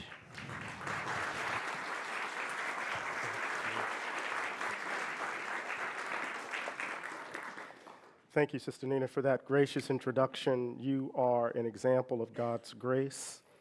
You're a blessing in so many ways. It's a delight to be here with you. I'm debating whether I should put on my reading glasses. I'm getting of that age where I need to, so I'm going to switch. Is that okay?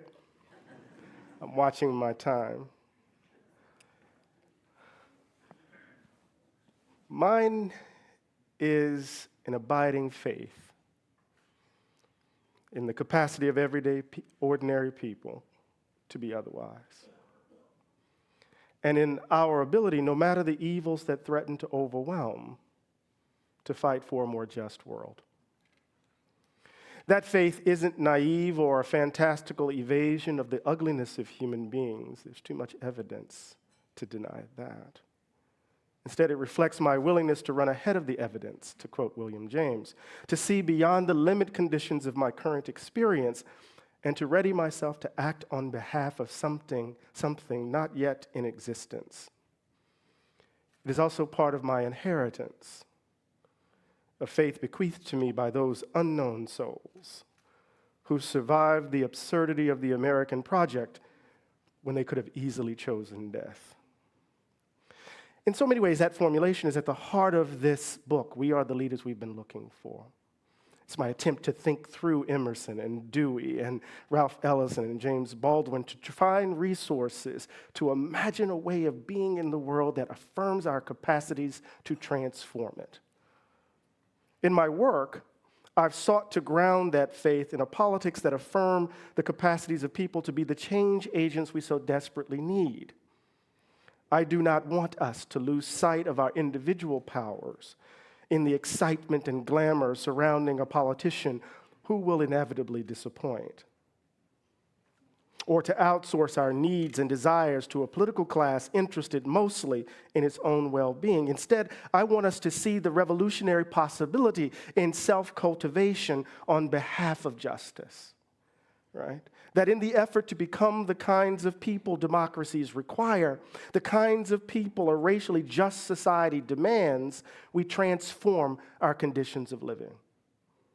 James Baldwin insisted that the messiness of the world was in part a reflection of the messiness of our interior lives. We got a lot of wounded people running this country right now. And this claim doesn't deny the workings of capital or the power of oligarchs or the pervasiveness of systems of racial oppression. That would be foolish and naive. Baldwin insisted, and rightly so, that human beings have a role to play, not as mindless pawns moved about by unseen forces or by the inevitable march of history or by the hideously petty nature of life itself, but that our choices matter because all is not settled. We matter because we are reacting, experimenting, feeling, concerned with influencing the direction of our encounters in such a way that will benefit and not harm. And those actions, in turn, shape our environments. As such, the question of who we take ourselves to be, a question of the character of the people making choices, becomes a central feature of democratic practice. I mean, Madison talked about that, yes? It takes a certain kind of virtuous person for democracies to work. And in some ways, what I'm trying to do here is think through my own pragmatist commitments. Those of you who are familiar with William James and John Dewey, you should hear echoes of that, but I'm trying to bring them across the railroad tracks. And those of you who don't know what that reference means, some of you are old enough to know. I just tickled myself. Baldwin believed, and so do I, that we have to become better people if we are to change the world. And he believed, and so do I, that we can be better by, quote, being open to the claims of different ends. That's Dewey's language. Of imagining a different way of living with others, and of doing the hard work ourselves of changing the world, not handing it over to so-called prophets and heroes. And this is at the heart of what I call Black democratic perfectionism. Black democratic perfectionism is that effort at self-cultivation, of tending to the state of one's soul in the context of a society shaped by the value gap that distorts and disfigures our characters. In the quest to be better under such conditions, matters of justice become critical to one's efforts to reach for a higher self because unjust arrangements and practices block the way forward. James W.C. Pennington, who wrote The Fugitive Blacksmith, he was Frederick Douglass before Frederick Douglass, said, "All that I ever wanted to do was to make myself more efficient for good." But he despised slavery because slavery had robbed him of his education, had robbed him of his ability to what? Acquire the information necessary to become a better human being. So what he was saying is that in my effort to reach for a higher self, the world as it has been organized got in the way. So it's not enough to just engage in self-cultivation. The material conditions under which one tries to reach for a better self, a higher self, must also be addressed. Among the darker souls of this nation, that struggle for a higher self under captive conditions can be seen across generations. People struggling today, for example, in a world where concentrated power has distorted so much of what is meaningful and obscured so much of what is possible. Black democratic perfectionism insists on the role and place of the individual quest as a core feature of a creative democratic practice and a radical politics that foreground the transformative power of everyday people. We are not slaves or the mere objects of anti-blackness. We are more than dire descriptions of a world predicated on our subjection and degradation and death with no room for redemption. Instead, we are the inheritors of a grand tradition, agent patience, confronted with the world on the verge of collapse. And what we do in the face of evils that threaten to consume us all matters for a new world desperate to come into being. And it matters in our individual efforts to reach for a higher self, to be the kinds of people that world needs. Obviously, I'm not an Afro-pessimist. I've argued for years now, before Afro-pessimism swept through the academy, that the pessimist is best perhaps understood as the optimist who has pitched his ideals a bit too high. The equivalent of Voltaire's Pangloss desperately trying to find his footing because this garden was not enough. Given that ours is not the best of all possible worlds, the pessimist concludes, as the philosopher Schopenhauer noted, that our world must be hell, where we are, quote, on the one hand, the tormented souls, and on the other hand, the devils in it. The pessimist has thrown up her hands and in some way resigned herself to the impossibility of the world becoming otherwise, and inadvertently has given license to unbridled selfishness. As a philosophical pragmatist, I reject this view. Not so much because I am a healthy-minded optimist, but rather because I understand that to act in the world involves suffering and possibility. This is the double connection of experience. It is, quote, primarily a process of undergoing, a process of standing something, of suffering and passion, of affection in the literal sense of the term. End quote. It also involves our acting, reacting, experimenting, and tinkering with the environment. That we can do, in fact, improve or transform our conditions of living. We are not stuck with the world where all is settled beforehand and where we are left to sit on our hands to praise or lament. Much more is required if salvation, rightly understood, is to be had. Mine is a faith that we act intelligently with imagination. That if we act intelligently and with imagination, we can change ourselves and our world for the better, but the outcomes are not guaranteed. The world is a fraught and vexing place, precarious and perilous, with a history that is a thicket of thorns. Acting in such a world is no sunny walk in the park. As James Baldwin wrote in The Fire Next Time, quote, to act is to be committed, and to be committed is to be in danger. I know that intimately. The world can be either saved or it can go to hell. Of course, there is the muddle of what Gwendolyn Brooks called the living in the along, but it all depends on what we do. One can hold a faith in the ability of ordinary people to fight for freedom without the comforting illusion that no matter what we do, all will be good. The illusion, that illusion, is a child's conceit. To resist conformity and to struggle for a more just world does not require that we deny living amid the wild beast, as Frederick Douglass said. We must acknowledge that the persistence of evils often frustrates our effort at self-cultivation. No matter, we must act anyway because a better world, if it is to be, depends on us and nothing else. I've always found Toni Morrison's novel, Beloved, illustrative of the view that I'm commending. Set in Cincinnati during Reconstruction, we are confronted with characters like Setha, Baby Suggs, and Paul D., who are shaped by the horrors of slavery and desperate to hold back memories of experiences at the Sweet Home Plantation. Those experiences inform who they take themselves to be and ominously shadow who they imagine themselves becoming. Denver, a child who never experienced slavery, but whose life has been shaped by the experience and the hard choices it exacted from her mother who murdered her sister, Beloved, to prevent her return to slavery. Denver strains to imagine herself on her own terms as history distorts and consumes. Haunted by history, embodied in the ghost Beloved, all the characters at 124 Bluestone Road struggle to reach for better selves.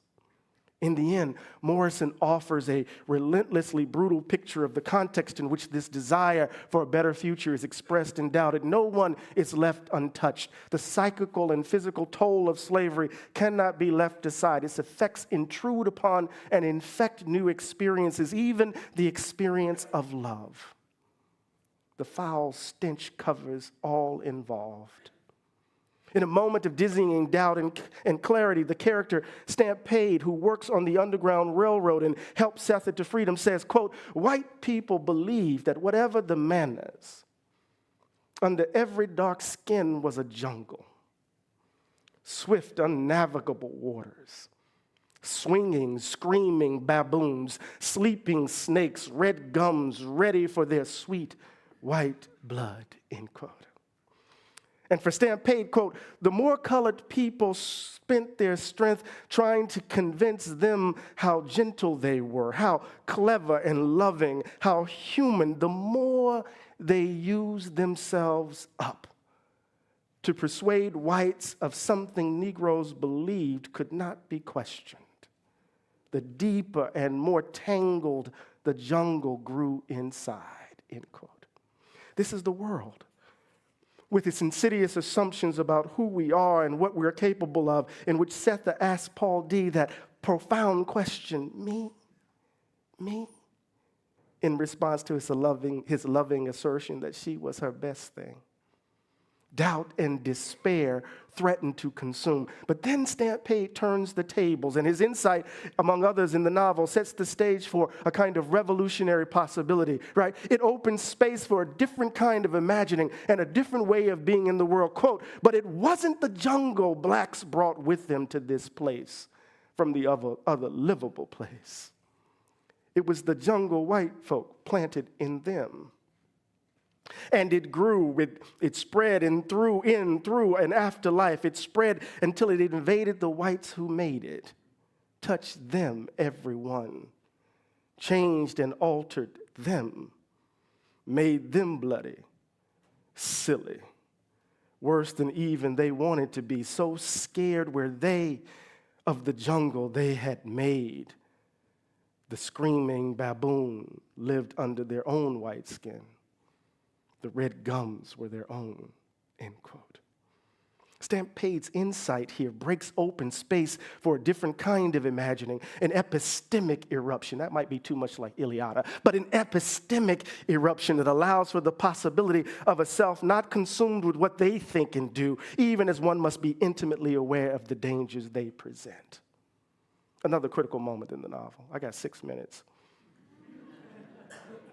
That illustrates the perilous context of self-cultivation. Involves an exchange between Baby Suggs and Denver. Denver has realized that the ghost is literally consuming her mother. Beloved is literally consuming her mother, that neither Beloved or Sethe seem to care what the next day might bring. They're living in that horror of the past, the terror of history, as it were. She has decided to risk herself, that is Denver, and to step off the edge of the world if Sethe is to be saved. And for much of her life, Denver's self-imagining has been bound up and warped by the cruel realities of slavery and her mother's act of infanticide. She has lived retrospectively, obsessed with the epic story of her birth, her mother's escape from slavery and the actions of a poor white woman, her namesake who desired velvet in Boston and who helped bring her life into the world.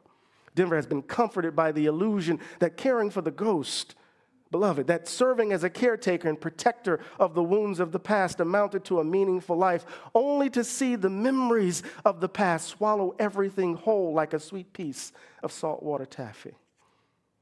Denver decides to wake from her slumber and seek help for her mother and, by extension, herself. This relationship to the past should remind one of Nietzsche and T.S. Eliot's Burnt Norton. I'm acting like too much like Cornel West now. But anyway, but she hesitates. Denver hesitates. The dangers of the world and of the people in it seize her imagination and her feet. She cannot move. Out there, she says, out there where there were places in which things so bad had happened that when you went near them, it would happen again. Like Sweet Home, where time didn't pass and where, like her mother said, the bad was waiting for her as well, end quote. Denver remembers a conversation between Baby Suggs and Sethe where her grandmother dismisses anything redemptive about white people, anything redemptive about the world that they've created. Quote, "Don't box with me," Baby Suggs tells Sethe. "There's more of us they drowned than there's all of them ever lived from the start of time. Lay down your sword. This ain't a battle. This is a rout," end quote. And with those words ringing in her head, Denver cannot leave the porch. She cannot step off the edge of the world. But then she hears the words of Baby Suggs, the grandmother who died pondering colors. "You mean I never told you nothing about Carolina, about your daddy? You don't remember nothing about how come I walked the way I do and about your mother's feet, not to speak of her back? I never told you all of that. Is that why you can't walk down these steps? My Jesus, my. But you said there was no defense." "There ain't. Then what do I do?" "Know it and gone out the yard. Gone," end quote. Here, the past does not consume or occupy the imagination like a jealous maiden. Instead, Baby Suggs offers a realistic description of the world and its evils, not to elicit resignation or a pessimistic outlook, but to inform Denver's decision to act in such a world. Know it and going out the yard. Go on. Know of the pain and suffering of black people, the bones soldered to bone that undergird much of our way of life. Feel it in the marrow and act anyway. The past is transformed from cage to funded experience. After hearing Baby Suggs' word, Denver says to herself, it came back. A dozen years had passed, and the way came back. Those memories would then inform her choices as she set out to save her mother. She would begin to live her life prospectively with the future in mind. But it's important to note here that the call to act is not overburdened with an abstract idea of resistance or imploded in a grand narrative of freedom and liberation. The injunction to act here is closer to the ground. It is bound up in the effort to respond to those problems that gum up life as it is lived. It emanates from the power of love that has survived the ugliness of this place and blossoms in the heart of a child who dares to imagine herself otherwise. My faith in our ability to engage in self-cultivation on behalf of justice assumes the nastiness of life. Afro-pessimists remind us, or at least me, that we ought not to succumb to the allure of neoliberalism's fantasies. I agree, but like Baby Suggs, I say to them, know it, but going out of the yard. In the end, and I got 2 minutes, the answer to the troubles in this country, as it had always been, and I use troubles on purpose for those of you who know your Irish history, as it has always been, rests with the willingness of everyday people to fight for democracy. Not to outsource the struggle to so-called prophets and heroes, but to realize that the salvation of democracy itself requires, in part, the creation, as Dewey says, of personal attitudes and individual human beings that affirm the dignity and standing of all people. It requires that we understand that democratic flourishing cannot be separated, quote, from the individual attitudes so deep-seated as to constitute character. We must become the kinds of people democracies require, finally. But to be better here, in this place, we must understand and recognize the distorting and disfiguring effect of hatred and fear and the exacting power of love. The world remains a cruel place, that much we know, and the United States today is especially maddening. But the words of the late Toni Morrison, with an exquisite riff on Annie Dillard, seem more resonant than ever. Quote, of course there's cruelty. Cruelty is a mystery, but if we see the world as one long, brutal game, then we bump into another mystery. The mystery of beauty, of light, the canary that sings on the skull. Unless all ages and all races of men have been deluded, there seems to be such a thing as grace, such a thing as beauty, such a thing as harmony, all wholly free and available to us. And with that knowledge, going out the yard, all of us, and fly. Thank you.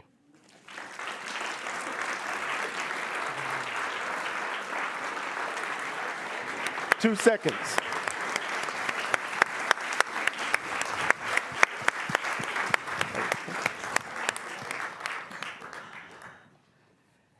We have our ticket to the future and how we can escape our own cages.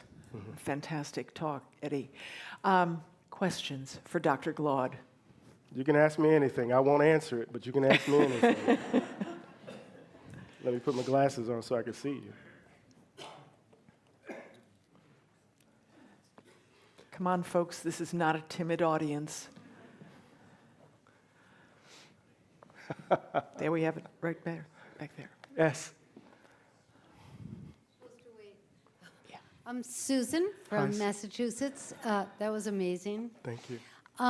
This is very personal, not scholarly, my question, I'm sorry to say, but I know a lot of people who are knowledgeable about what's going on right now and despairing, but convinced that there's no point in taking action. And I'm not you, and I'm not giving that talk to people everywhere. What do you say to people in the moment who ask you, why, how can I do anything? We cannot afford as Baldwin would say, an elegant despair. Because they can sit in that space because apparently their lives are okay. The people that they love aren't disappearing. They don't have to worry about their elderly folk who may lose their monthly checks. There's something about the comfort of their lives that may allow for an elegant despair. I think we have to become despairing witnesses, right? I can't ignore the bitterness that's in my gut. I have to say,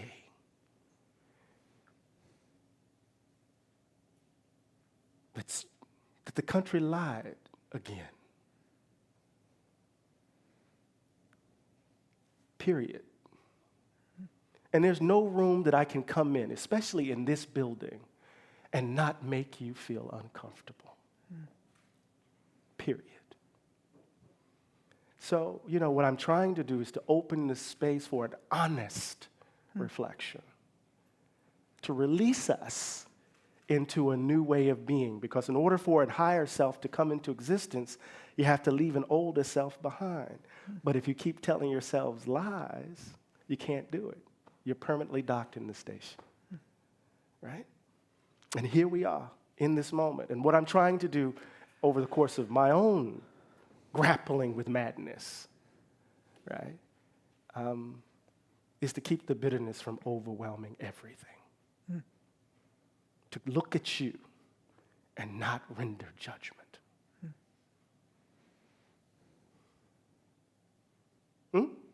But by the grace. Anyway.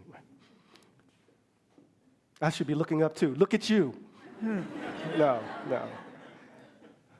So much to say. Eddie, I will venture a question, because I think, as Susan articulated, many people are wondering what they can do, because we are stuck in our own, we have sort of this hyper knowledge environment, but also we have the luxury to be indifferent.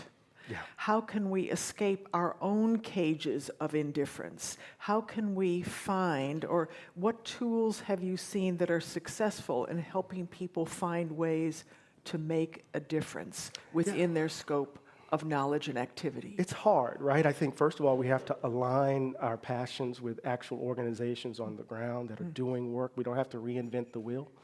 We have to get clear on our conceptions of justice. Oftentimes, we hold a notion of justice with exception. Justice matters over here, but I don't care what they're doing over there, right? So we're willing to ignore, undermining the rule of law under these conditions, but we want it applied to us. Think about the selfishness that emerged once Doge touched all of those policies. Were people crying out before then as a particular community was suffering from a complete disregard for the rule of law? No, they weren't. It only happened when they touched them, right, in so many ways. So get clear on your conception of justice without exception. Align what you're passionate about, whether it be education, whether it be criminal justice reform, whether it be a range of things, with organizations on the ground that's doing that work. But here's something that goes to the personal thing. We got to deal with the intimacy of our hatreds. People know who killed Emmett Till. You know why? They drink beer with them. They played checkers with them. They loved them. You know what you hear around your dinner tables. You know what you hear from the people who you love. And you know that's the soil that makes all of this possible. And so in those intimate spaces, we have to make some choices. It's going to be hard. But that's the only way we can be otherwise. I pray. 0-0. Yes.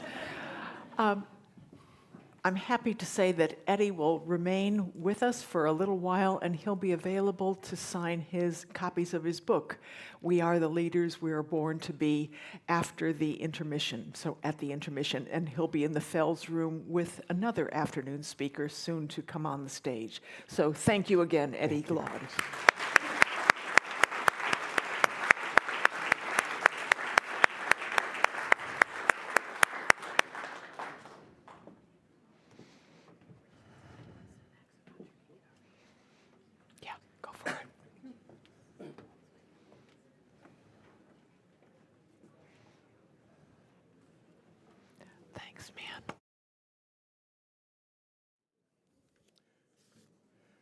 We now come to the awards ceremony for the spring meeting.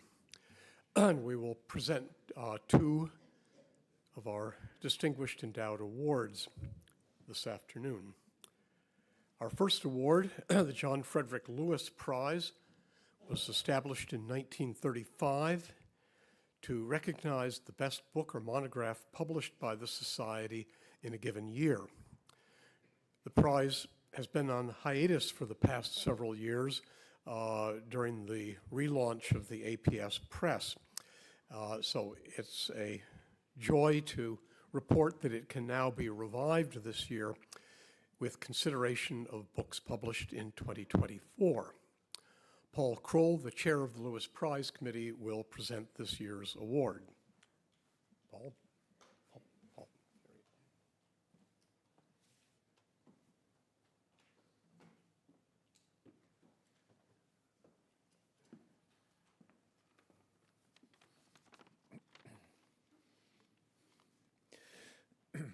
As you just heard, the prize has been in abeyance for the past several years, but is now being awarded again as one of many rekindled or totally new initiatives attendant upon the recent remarkable and much desired revitalization of the press taking place under the expert direction of Peter Doherty, come to us after a distinguished career at Princeton University Press and lately joined by Kim Gwinta, formerly of Rutgers University Press.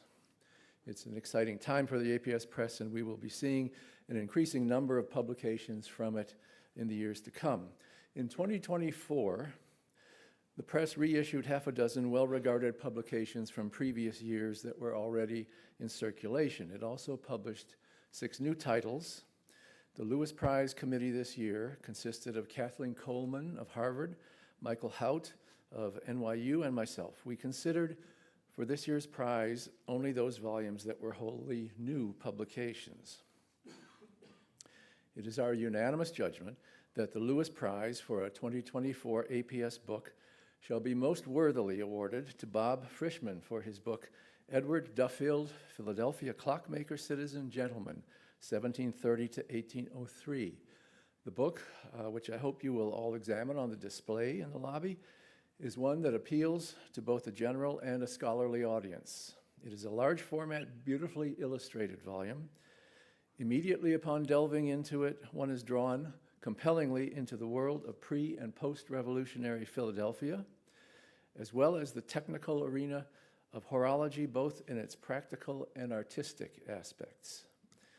The book is fully and richly documented and also abounds with 100 full-color photos and illustrations that complement and give point to the text. In addition to its utterly fascinating content, the volume as a whole is itself a most impressive instance of the bookmaker's art. The author, Bob Frischman, is founder of Belltime Clocks in Andover, Massachusetts. He has had a celebrated career as a restorer of vintage timepieces and a much-published scholar of the history, culture, and technology of horology. He's co-chair this weekend of the New England Regional Meeting of the National Association of Watch and Clock Collectors, beginning tomorrow in Concord, New Hampshire, but we're happy he's able to be here today with us to accept this award. So to be formal about this, the American Philosophical Society is pleased to present the Lewis Prize Award for the best book published by the APS Press in 2024 to Bob Frischman for his wonderful book on the extraordinary life and work of Edward Duffield. Bob, please.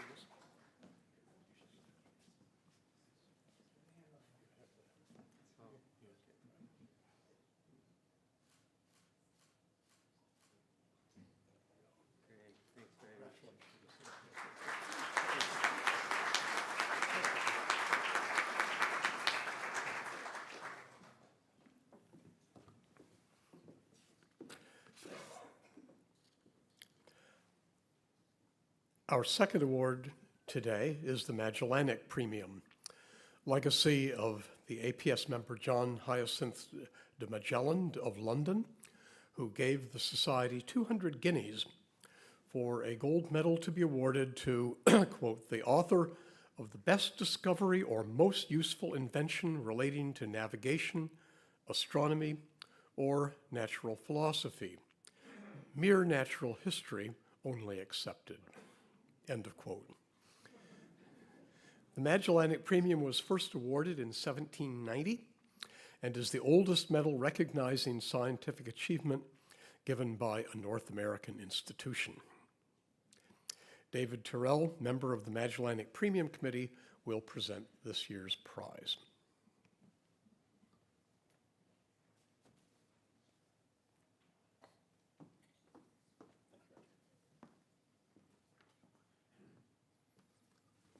Good afternoon.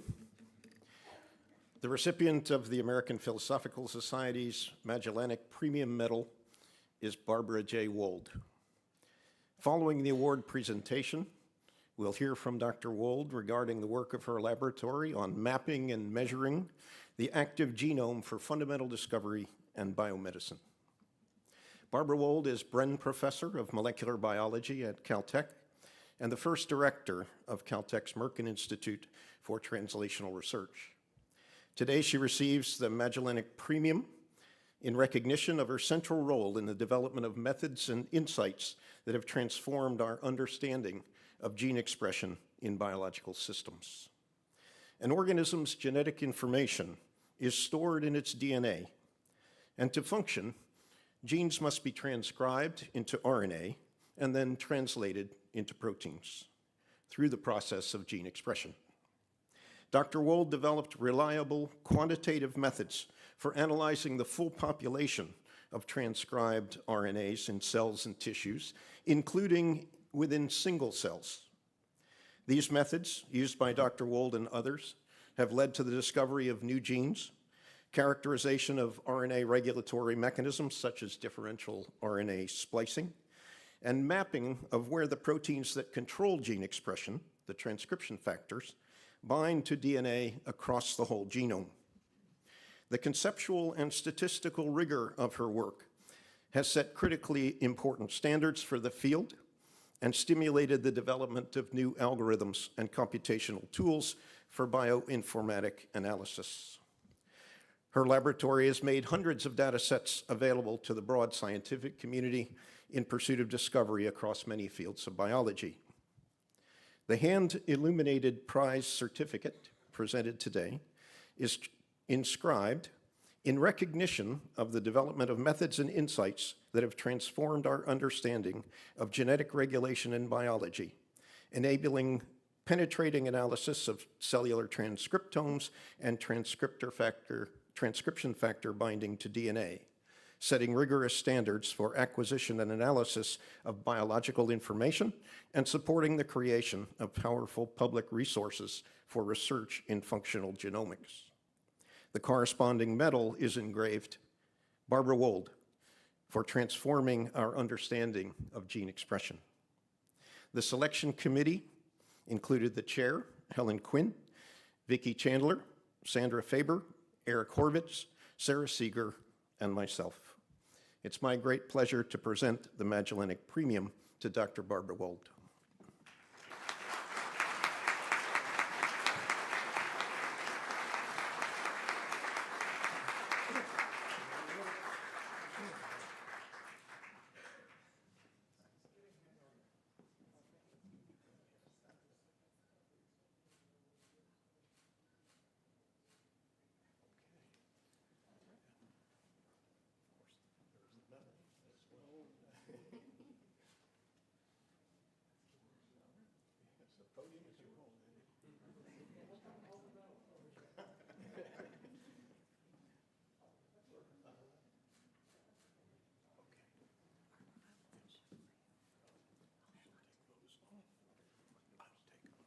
Papers off, and podium is yours. Thank you so much. I should quit while I'm ahead. But nevertheless, I will go. I'm delighted to be here and to be able to talk about some of the work that Dave referred to. The first slide, oh, it's a shame to cover up the Stewart, huh?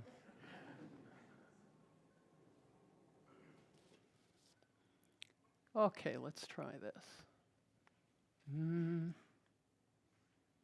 My friend Jeremy seems not to be illuminating. Oh, a brief commercial, a little branding, and off we go. Actually, I want to go back. There we go. So, I'm from Caltech.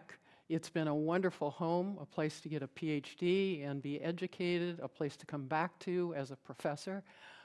And it's been a delight not only to get the education, but to be able to work with students and colleagues and generate some science that I love.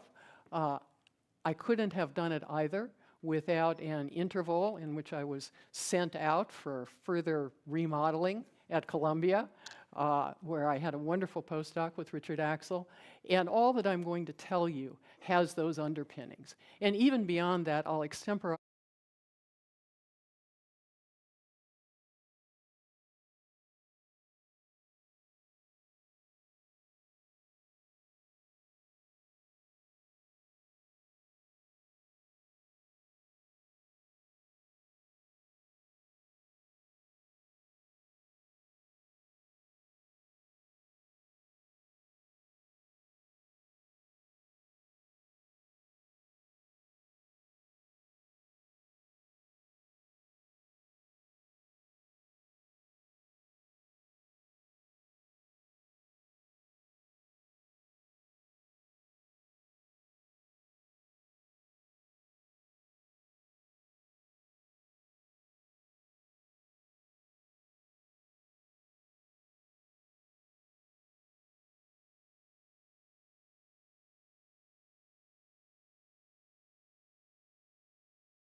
Wow, faster than I thought possible.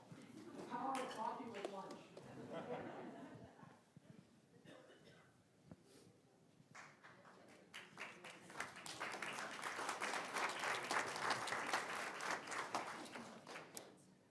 Hello, Maria Jason from New York. I guess my question is related to how to proceed. So do you have concrete ideas of how scientists can engage with non-scientists and promote scientific activity and make them understand how science works in the U.S.? Let me say the simplest thing first, and it's not profound. But I realized for a while, but especially over the course of the last few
And speaking of great narratives, our next speaker is familiar to those of you who were here last year to see him awarded with one of our APS prizes.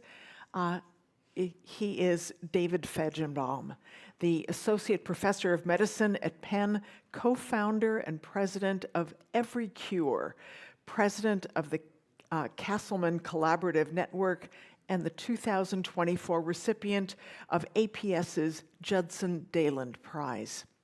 Dr. Fagenbomb is a physician scientist whose research battling his own illness with idiopathic multicentric Castleman disease, abbreviation IMCD, a rare disorder causing benign growths in lymph node tissue, and the precise treatment he identified for his own cure unlocked or advanced 15 other treatment approaches for IMCD and cancer. Dr. Fagenbomb is one of the youngest tenured professors at Penn in Penn Medicine's history, as well as the youngest awardees of multiple top NIH and FDA grants.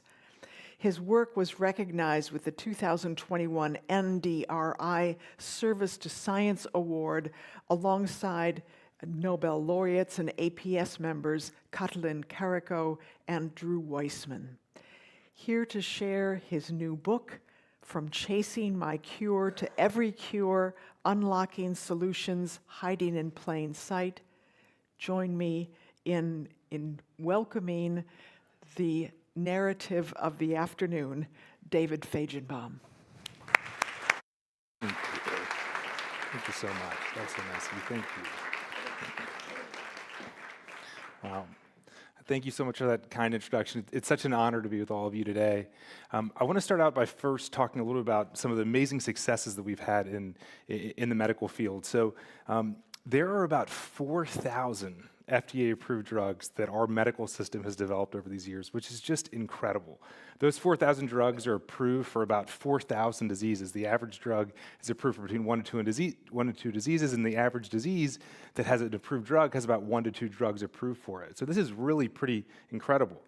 However, there are still another 14,000 human diseases that don't have a single approved therapy. Now, most of these are rare diseases that affect small populations, but it's still a huge number of diseases without any treatments. Of course, within our system, we spend lots of resources, unfortunately not as much as we should be spending, but we spend a lot of resources on new drug development, which is critical. But we spend very limited resources on drug repurposing, taking those 4,000 approved drugs and trying to find as many possible uses as we can for those medicines. Now, the reason that drug repurposing, I believe, is an incredible life-saving opportunity is that many diseases may appear very different. So I'll give you a few examples, but they may have the same underlying problem. So many of you are aware that Viagra, for example, was repurposed from heart disease to its very well-known use. But you may not know that it's also been repurposed for a rare pediatric lung disease called pulmonary arterial hypertension. So kids that were dying in their teenage years can now live full lives on Viagra. And thalidomide, I'm sure many of you all are well aware of the horrible birth defects that thalidomide caused. Thalidomide is now FDA approved for leprosy and the cancer multiple myeloma. And now this is an example where myeloma and leprosy could not be more different, but they share the same underlying problem or mechanism in the body and can therefore be treated with the same drug. So in many cases, you'll have the same drug that can hit multiple diseases through the same shared mechanism. In other cases, the same drug can have multiple targets and, of course, be effective across multiple diseases. And, of course, there's also examples where the same disease has multiple targets that could be hit with different drugs. So the reason that repurposing means so much to me is that it's very personal. Repurposing a drug is what ended up saving my life, but maybe I'll go back to 2010, just down the street at the University of Pennsylvania. I was a third-year medical student. When out of nowhere, I became critically ill. So this is a picture of me in the ICU with all of my organs shutting down. A couple weeks before that, when I was first admitted to the hospital, I got some blood work done, and my doctors came in the room and said, "David, your liver, your kidneys, your bone marrow, your heart, and your lungs, they're all shutting down, and we have to hospitalize you right away. And so I went from being this healthy med student to being in the ICU. And right around the time that this picture was taken, my dad, my sisters, and my girlfriend, Caitlin, were in the room and began saying their final goodbyes to me. And a priest came in the room and read me my last rites because my doctors were sure that I wouldn't survive. At the time, I was a former college quarterback, as you can see from the picture on the left side of the screen, and a healthy medical student who, as I mentioned before, was hoping to become an oncologist just down the road at the University of Pennsylvania in memory of my mom. She had passed away a few years before when I was in college, and I promised her I would dedicate my life to trying to become a doctor in her memory. And then out of nowhere, I became critically ill with this rare and horrible disease called idiopathic multicentric Castleman disease, where your immune system attacks and shuts down your vital organs for an unknown cause.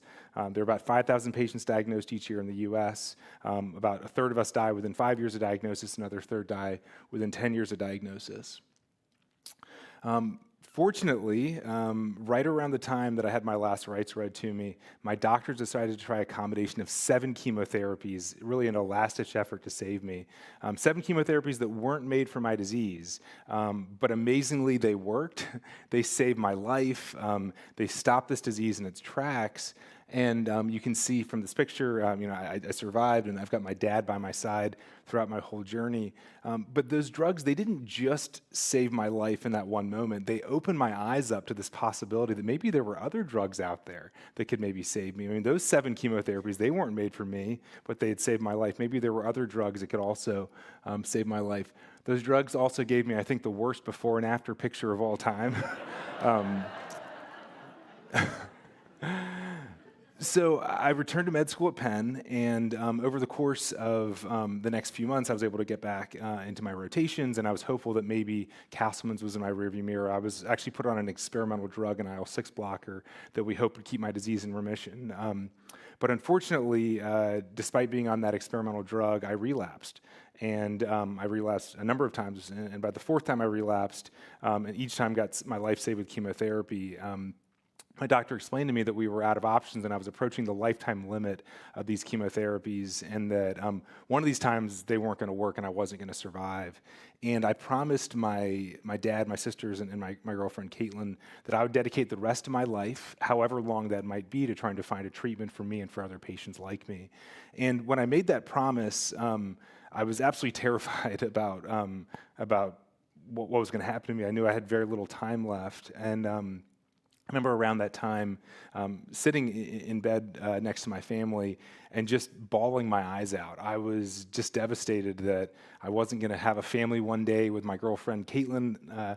I wasn't going to be able to treat patients in memory of my mom. I wasn't going to be able to discover drugs to treat patients like me. And I had this really clear realization as I was like laying in bed just sobbing, and that was that if I wanted to survive and if I was going to dedicate my life to trying to find a treatment for myself, which is what I promised my family I would do, I would need to find a repurposed drug. I would need to find a drug that was already out there. And the realization was because I didn't have $1 billion in 15 years to create a brand new drug. If I wanted to survive, I would need to find one of those existing drugs, maybe a drug like one of those 7 chemotherapies that could save me, but maybe it could save me more long-term. So I got to work. I launched a foundation called the Castleman Disease Collaborative Network to bring together physicians, researchers, and patients from all over the world to come up with a research agenda and then recruit the best researchers to do our work and drive it forward. And I also began conducting laboratory research also just down the street at the University of Pennsylvania. And I actually was collecting blood samples on myself every couple of weeks for about 6 months' time, with the realization that it was likely I thought that I was going to relapse again, and I thought that if I could collect blood samples, then maybe I could run experiments on those samples if I were to relapse. And I did, in fact, relapse. I had that 5th deadly flare, spent another month in the ICU, and thankfully the chemotherapy saved my life. But what was different now is now I actually had blood samples to work with, and I could actually look at these snapshots of my disease emerging once I got out of the hospital. And so the first few things that became really clear, I ran first a serum proteomics panel and also a cytokine panel to look for what were the cytokines that were changing in the weeks leading up to my relapse. And the first thing I noticed was that there was an increase in a growth factor called vascular endothelial growth factor, or VEGF, which is critical for angiogenesis, but also soluble IL-2 receptor was elevated. elevated, and that's a marker of T cell activation. And so we thought maybe we were getting some signal for angiogenesis and T cell activation, and I'd also had PBMCs stored, and so I ran flow cytometry on those PBMCs, and I confirmed there was in fact increased T cell activation. So it wasn't just a serum marker of T cell activation, now I could confirm there was CD4 and CD8 T cell activation. So I began to try to think about, what's a mental model for how these things fit together. The increased cytokine production, like CXCL13, the increased T cell activation, also VEGF production. And we started thinking, should we try bevacizumab, a VEGF inhibitor, or should we try to target these T cells? What can maybe be helpful in my case? But then I went back to that serum data, and we had run something called the somologic SomaScan. So we measured over 1,000 analytes in my serum. And initially, we were looking for specific analytes that were up or down, but then we decided to run pathway analyses to see is there some sort of final common pathway that's involved in the T cell activation and the VEGF production. And when we did that, we got a really strong signature for mTOR activation. And so mTOR is a critical regulator of metabolism and also proliferation. It's essential for T cell activation. It's critical for VEGF production. And so we thought to ourselves, maybe VEGF could be that common pathway that's maybe involved in my condition. And this was really exciting for me because, as many of you all are likely familiar, there are a number of already FDA-approved mTOR inhibitors.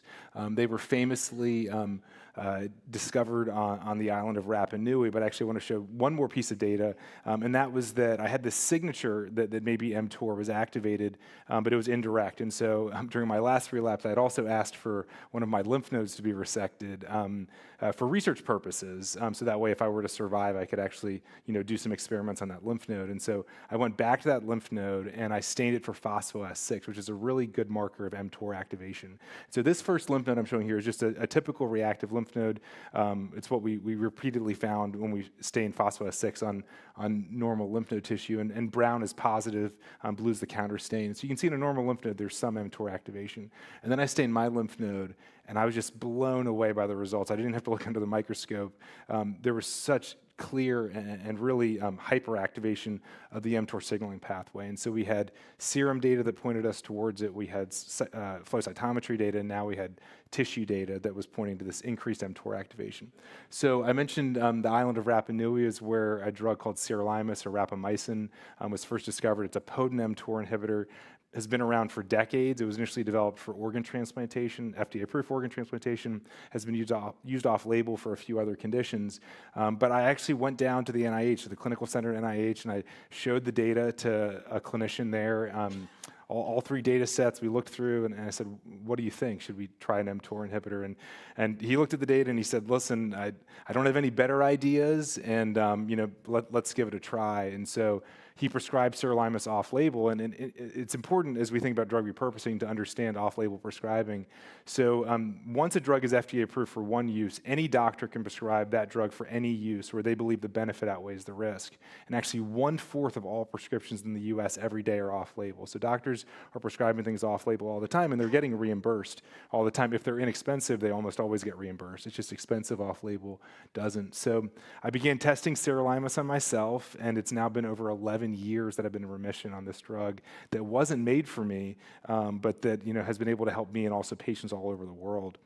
This is a picture of my wife and our two kids now. I've got a 3-year-old and a 6-year-old, and I just feel so fortunate. After nearly dying 5 times in 3 years, to be able to have 11 years of remission just feels like such a dream, especially when you consider that drug was just down the street at my local pharmacy, and we never knew to try it. As we shared earlier, I wrote a book about my journey, Chasing My Cure, which actually we announced on Friday is going to get turned into a film. The producer of Forrest Gump and Devil Wears Prada, Wendy Feinerman, is going to make this into a movie, which is exciting. And we've been able to raise a lot of awareness about this journey. And shortly after finding this drug to save my life, I joined the faculty at Penn, where I launched a center called the Center for Cytokine Storm Treatment and Laboratory, with the goal of continuing to search for additional existing drugs that could be repurposed for horrible inflammatory diseases and cancers. And so over these years, we've advanced 13 additional repurposed treatments for diseases that didn't have existing medicines. We've now saved over 1,000 lives with existing medicines. These are just some of the many patients who are doing well today. A couple patients I want to highlight is Kyla. Kyla was dying actually from Castleman disease. It spent a year in the ICU. Nothing was working, even the drug that worked for me. And we ended up recommending a drug called ruxolitinib that was, it's a JAK inhibitor that was developed for a number, for myelodysplastic syndromes. And her doctor reached out, recommended this medicine, and Kyla responded really well. She's now been in remission for over 4 years. Actually, I'll go through this quickly. This is some of the data that led us to try a JAK inhibitor. Basically, we did proteomics analysis, which got this JAK signature. We confirmed it in the lab, and then we recommended it for Kyla. And Kyla started her freshman year of nursing school in September, and she wants to be a nurse, as I mentioned, which is just so incredible with this repurposed drug. Another example I want to share is about Michael. Michael was diagnosed with metastatic angiosarcoma in 2016. And interestingly, in 2013, a researcher had published a paper describing 4 patients with angiosarcoma, and they looked at PD-L1 expression in those patients. And there was increased expression across these patients' tumors. So the link was made in the published literature, but no one had ever taken the step to then say, well, could maybe a PD-1 inhibitor treat patients with angiosarcoma? Again, this is just 4 patients, so the link wasn't clear. But Michael was diagnosed in 2016. He didn't respond to any chemotherapies. And we did the simplest thing in the world. We did a PubMed search, angiosarcoma treatment, and found this, literally, that's how simple it was. Found this paper that had been published 3 years earlier, and got his tumor tested for PD-L1 expression, got him on a PD-1 inhibitor as the first patient ever with angiosarcoma. He responded beautifully well. This April, so this month is actually 9 years, I need to update my slide, that Michael's been in remission. And what's really important about this is that all of his doctors that saw him and saw how incredibly he responded to this, he had metastatic angiosarcoma, have started treating all their patients with pembrolizumab, and actually, without ever even doing a randomized controlled trial, the improvement is so clear that actually it's been added to NCCN treatment guidelines. So patients all over the U.S. and certainly many around the world are receiving pembrolizumab for their angiosarcoma. And actually, he walked his son down the aisle this past September on his wedding day, over 8 years after he was supposed to die from this disease. So with every one of these patients that we save with an existing drug, all I can think about is how many more life-saving drugs are literally sitting at our pharmacy that could treat more patients, not just in the next decade, but literally tomorrow. I think it's helpful to get a sense for some of the barriers that are in the way for getting these medicines to patients. And so Janet Woodcock, who's an amazing colleague and actually a member of the board for a nonprofit I started called Every Cure, highlights a lot of the time the problems we have in our system, and that's that no one's ever been responsible for making sure that drugs are utilized for all the diseases that they could potentially treat. Drug companies develop drugs for 1, 2, 3, 4 diseases, but the dozens of other diseases they consider, there's no one responsible for taking up the baton and pushing them forward.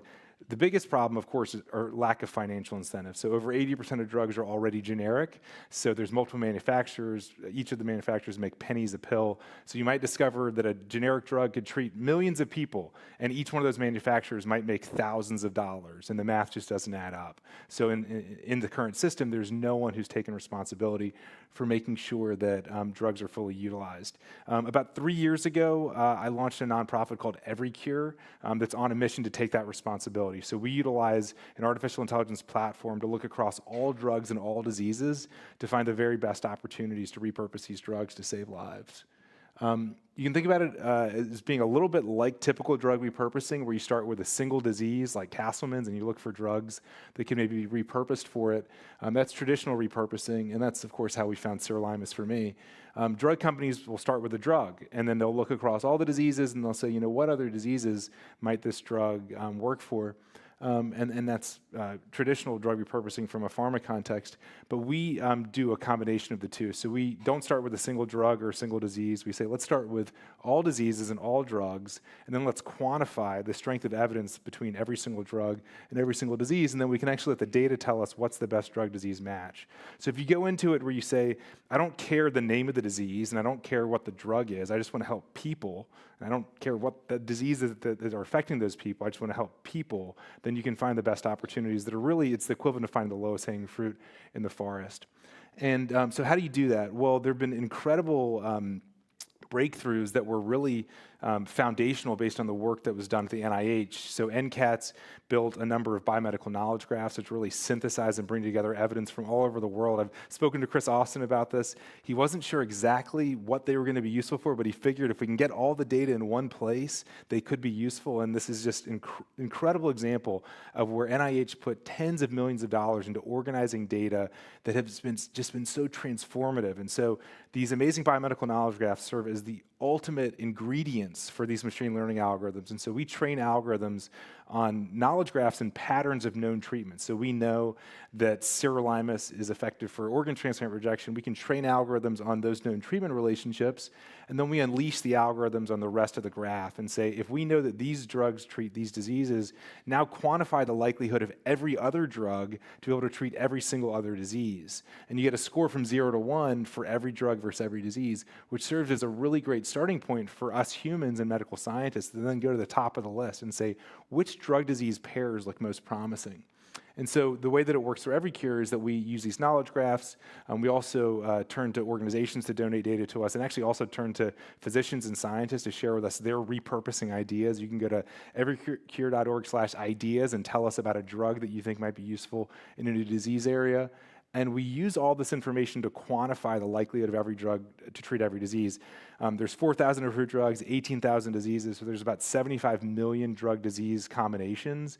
When we first ran the algorithm 2 years ago, it took us 100 days to quantify the likelihood of every drug to treat every disease using the world's knowledge. Now we run it in about 17 hours, which means that every month we're iterating over and over and over again on the best algorithms using the best approaches. So once we have these scores, we use them internally for our medical team to pick out the best opportunities, but by April of next year, we'll be sharing these publicly with the world. But we use these scores to actually pick out which of these drug disease matches, leucovorin for autism, lidocaine for breast cancer, whatever it might be, which of those require more work in the laboratory, which ones require clinical trials, and which ones are we ready actually to get the word out about them. And of course, it's always with patient impact in mind. It's how can we get these drugs all the way to reach as many patients as possible. Quickly, I'll mention, we like to categorize these treatments into what we call archetypes. So the first one is what we call a frontier explorer, and that's like when we discovered sirolimus for me. There was mechanistic information that was available, but we really had never used it in a human, and there was some more lab work still to be done. Those are really exciting, and artificial intelligence is able to help us identify some of these frontier explorers. There's also what we call clinical gems, where the mechanism is clear, but we need to do more clinical work. We need a clinical trial to really prove that that drug actually works. And finally, we were not expecting to find what we call unsung heroes, but an unsung hero is an example where the medical community has actually already done the work to prove that the drug works, but there's some barrier in the way of patients receiving it. Francis talks often about some amazing drugs, cures for Hep C, that aren't actually reaching all the patients out there. Just because the drug works doesn't mean that people are going to get the drug. And us in medicine and science, we often think getting it approved is the finish line. Well, the finish line is not getting it approved. The finish line is getting it into people. And so these unsung heroes are actually examples where people have done the work to prove that a drug is effective in a new disease area, but maybe that drug is cheap and old and generic, and so there's no one in the whole system that's involved in pushing that forward. I mentioned we ran the algorithm the first time ever a couple years ago. We used the initial results of the first run ever to treat a patient who was getting ready to be transferred to hospice care. He has Castleman disease, the disease that I have, and he was getting ready to be transferred to hospice. Nothing was working, and we just got these results back from the algorithm. And we were surprised to see a TNF inhibitor, adalimumab, as the #1 treatment on our to come back for Castleman disease. TNF inhibition had never been used before for Castleman's, but there was an interesting rationale within the data set. And in parallel, we'd actually been running laboratory experiments, both proteomics data, and then also we had some in vitro stimulation experiments. We were stimulating T cells with anti-CD3, anti-CD28, and we were able to actually describe increased production of TNF by these CD4s. And so taking this all together, we thought maybe this TNF inhibitor could work for this particular patient. So we talked to his doctor in Vancouver, and actually he prescribed adalimumab and responded incredibly well. And so this was just so exciting for us 2 years ago to say the #1 thing that this algorithm predicted that had never been used before for Castleman's was able to save his life. It was such an exciting moment for us. Now, that's an example where our algorithm discovered a new treatment, but as I shared earlier, sometimes our algorithm uncovers treatments that us humans have already discovered, but we've just sort of pushed to the side. And one of them is actually in autism. So what we've learned is that a large portion of children with autism have antibodies against the folate receptor alpha. And because of these autoantibodies, they actually don't get enough folate into their brain. They have a cerebral folate deficiency. And you can give these children all the folate you want, they will get no folate into their brain due to these autoantibodies. But if you give them something called leucovorin, which is a reduced form of folate or folinic acid that was initially developed as a potentiator for 5-FU chemotherapy, if you give that to these children, there have been 3 randomized controlled trials demonstrating improved verbal communication skills in these kids of using this drug that costs about 17 cents a day. Importantly, we started hearing about some of the improvements. This is a patient, Mason, who was nonverbal for 3 years, had very high levels of the blocking antibody in his blood, was given leucovorin, and then within 3 days of starting treatment, said his first word. He said the word more. And as a parent, I've got 2 little kids. My kids ask me for more a lot. and I almost feel like it's my responsibility as a parent to be able to give them more of whatever that thing is. And the idea that Mason could never ask his parents for more for all those years, but now could say more. Now he can say many more words than that. And Ryan, photographed on the right of the screen, he was basically nonverbal for about 5 years. He could say a few words, but mostly it was gibberish. Within 2 weeks of starting leucovorin, he said his first statement ever to his parents, and it was when his dad was leaving for work. He turned to his dad and he said, "Daddy, I love you." And it was just, when I heard this, his dad told me, he said, I spent the next 15 minutes bawling my eyes out after my son said, it was the first thing he'd ever told him. And he told him that 2 weeks after being on leucovorin. And as I mentioned, 3 randomized controlled trials, and still this medicine's not widely used. And I'm just going to close with my last patient I want to share about. His name's Joseph. He was dying from a rare disease called Poem syndrome about a year ago. He was on 4 pressors in the ICU, and I was actually at a UPenn event and got a phone call from his girlfriend saying, is there anything you guys can do to help my boyfriend Joseph? And we found that the top 3 of the top drugs for multiple myeloma, or sorry, for Poem syndrome, were drugs for multiple myeloma, which is actually a very similar disease to Poem syndrome. So we thought it would be very reasonable. Why don't we recommend these 3 myeloma drugs to try to treat Joseph? This is sort of a Hail Mary approach. And Joseph responded really, really well to these 3 drugs. He's doing great right now. I saw him in Vancouver a couple weeks ago, saw him in Philadelphia a few months ago. He's doing great. And it's just so exciting to think about these medicines that were out there. And if not for these drugs that were made for other conditions, these people wouldn't be here today. So I guess I'm just going to close by saying that we're really looking for the lowest hanging fruit across the forest. So it's not just about saying what's the best drug for Castleman's or the best drug for Poems, but really what are the best matches out there to help people. And when you start doing that, you start finding opportunities that you never would have found otherwise. So we have amazing partners. I mentioned earlier the incredible work the NIH did to build the foundational elements for what we're doing. We also received a $48 million contract from ARPA-H, one of our newest federal agencies in the U.S. government, which all of our fingers and toes are crossed. We'll continue to be able to support this work. And then also receive funding from a project called the Audacious Project put on by TED. So I will close here with my last slide to say ways that you all can help. The first is that if you have a hypothesis that you think one of the drugs you've worked on in your career could treat another disease that was never pursued, please share it with us. If you want to share your expertise, when we have opportunities like Poem syndrome, we go to our database at everycare.org/experts, and we go to the experts to say, what do you think about this drug for Poem syndrome? So if you want to volunteer to be an expert so we can turn to you for a given disease, please sign up. We also always value data sets that can be donated to us to be included in our knowledge graph. We'd love for you to support any way you can with developing our systems. We're always looking to evaluate these opportunities in clinical trials and laboratory testing. So if there's labs that could potentially partner with us or great trial sites, please don't hesitate to reach out. And then please spread the word about some of these opportunities that we're advancing. A lot of this, as Francis was saying earlier, is about communications and just getting the word out. We're also always looking for really great team members. So if you want to come join our team at Everycare, we'd love that as well. And just want to close with thanking you all for your time today and the great team we have.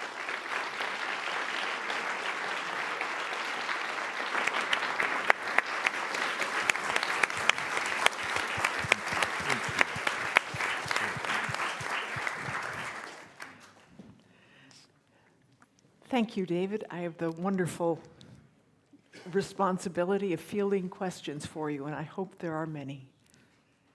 There we go. First one, Bill Kalin.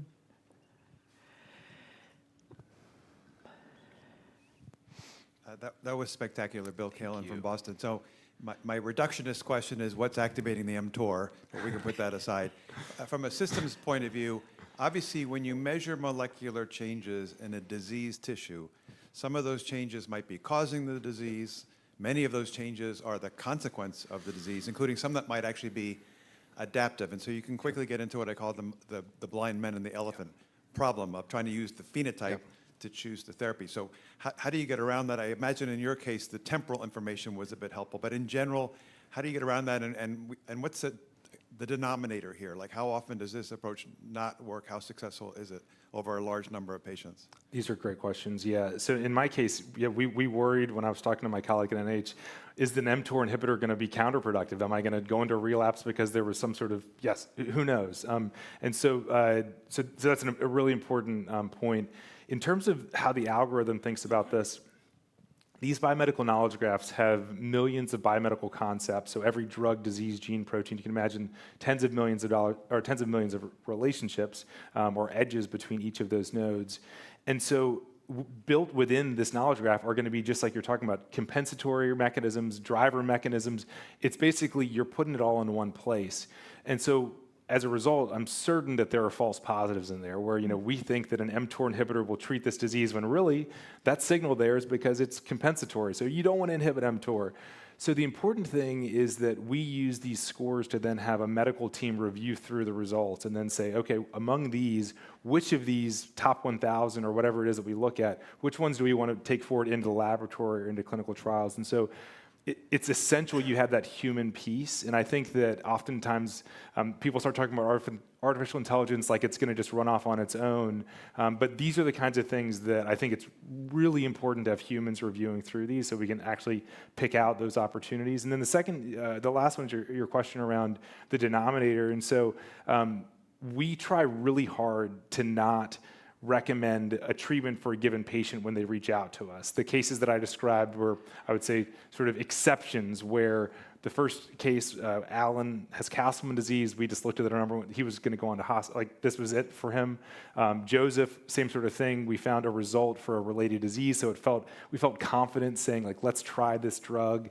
But we're getting a lot of inbounds, but we're really trying not to make too many recommendations, because what I believe is missing in our system is not a group of people that respond one patient at a time. I think what's missing in our system is an entity that looks across all drugs and all diseases to find the great low-hanging fruit opportunities and then does the work to move them forward. So that way, by the time you're sick with that disease, we've got a treatment for you, not that you need to come to us afterwards. So we're really focused on identifying these opportunities and fortunately not doing as many of these one-offs. Yes. Be brief and state your name and place of. Joanna Eisenberg, Massachusetts. I have a question, somewhat you answered that, but are you looking for what we call now personalized medicine? We're all different. Can you, based on your research, define what may or may not work because of the differences, not because of similarities? Gosh, great question. So not right now. Our knowledge graphs are at the unit of the biomedical concept, so the disease. There are certainly subtypes within our knowledge graph, so we can recommend drugs based on subtypes, but that's where us humans have to come in and really design good trials for who are the patients and what are the biomarkers that might lead us to believe it's going to work for one group or another. But right now, no. It does not involve, so sometimes patients will come to us and say, we'll give you, our medical record data and to put it, and we don't have a process to provide personalized recommendations. It's really at the level of the disease. I hope we can go there, though. Your strategy, which is obviously very impressive, it's very dependent on your model and the predictions that you're making, which you say you're upgrading regularly. What I wonder, do you have a strategy in your mind for how one, over a number of years, could really upgrade the quality of those predictions? Because that could push the number of diseases that you can find things for, even higher than what you've done. Yeah, it's a great question. So there's a few ways that we think about improving the prediction quality. So one of them, and this is actually what folks at OpenAI and others in AI are doing, and it's actually surprisingly simple, but it's just physician and medical scientist preference. And so providing thumbs up and thumbs down to things that we like at the top and training it on, we really like this drug for this disease, and being able to feed that back in seems simple, but that's unfortunately state of the art for a lot of the ways that we train these models. But much better than that is to be able to do some sort of high throughput laboratory studies. The challenge is you can test all drugs for one disease in one model, and now you've looked at 4,000 out of your 75 million possibilities. And so we can continue to do that as much as possible. I think the proof is somewhat can be in the pudding of our clinical trials, and the idea being that we're a lot better than 10% in terms of our clinical trial success rate, and the more wins we can get, hopefully we can feed that back in enough to where we can train the algorithm. But even still, then now you're talking in the single digits or tens to train on 75 million possibilities. And so I think that all the things I mentioned, plus leaning into some of the newer agent models with artificial intelligence, should hopefully get us better and better. We have one question on this side, short please, and then the last one will be in the back. Okay, thank you. Nicholas Sims-Williams from Cambridge, UK.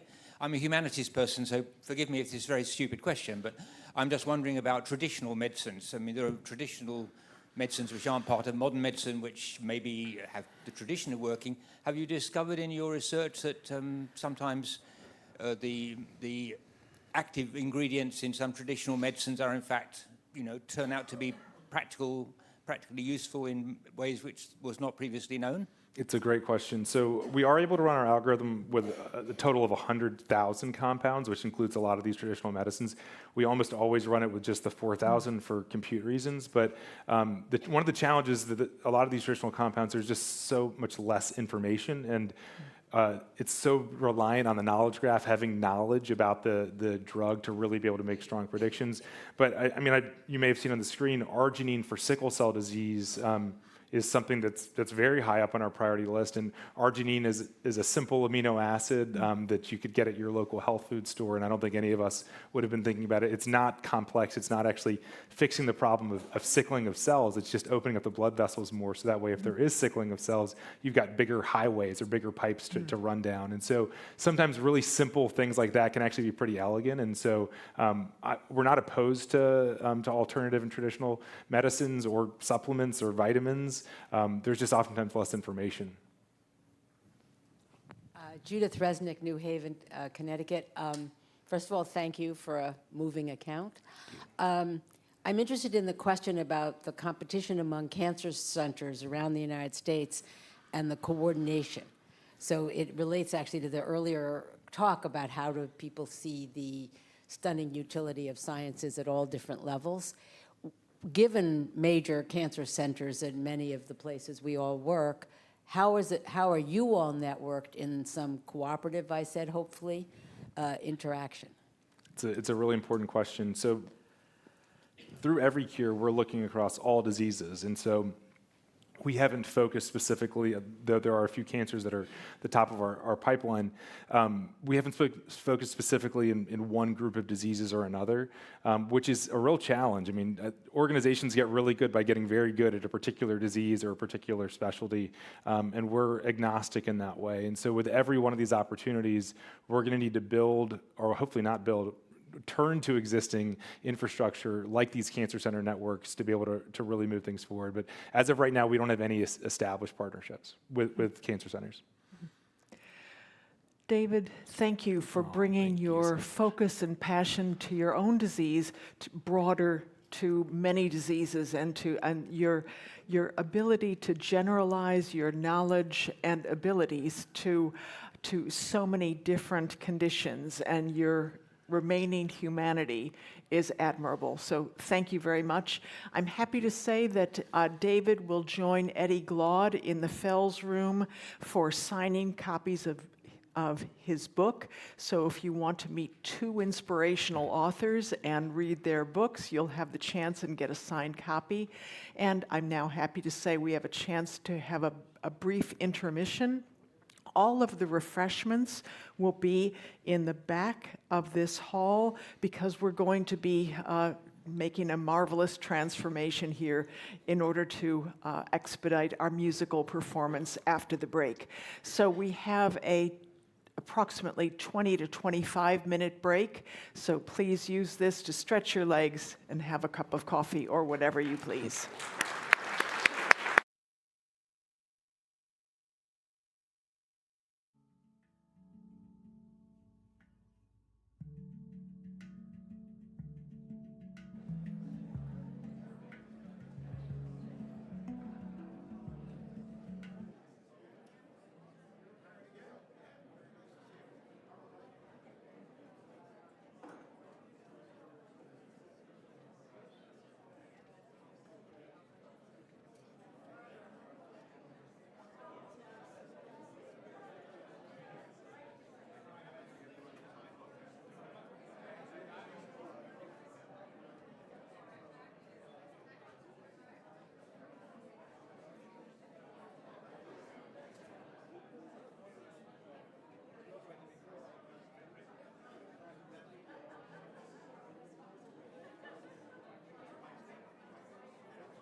Oh, no, she moved it.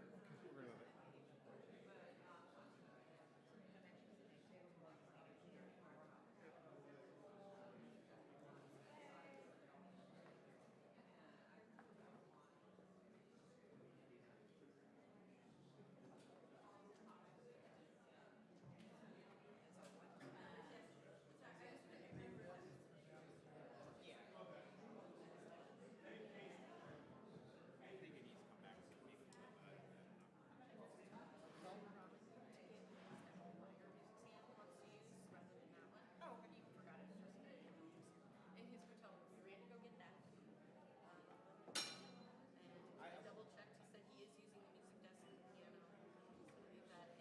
Yeah, I wasn't sure exactly what they wanted. I figured I'd be able to do this. Oh, yeah, well, as long as if we get this sort of straightened out, like, we'll straighten it out sort of on, like, usually. You're the boss. You tell me. I'll boss this part. Yeah, more this way. We're gonna go more stage right. Stage left, excuse me, house right. And then let's come down just a little bit.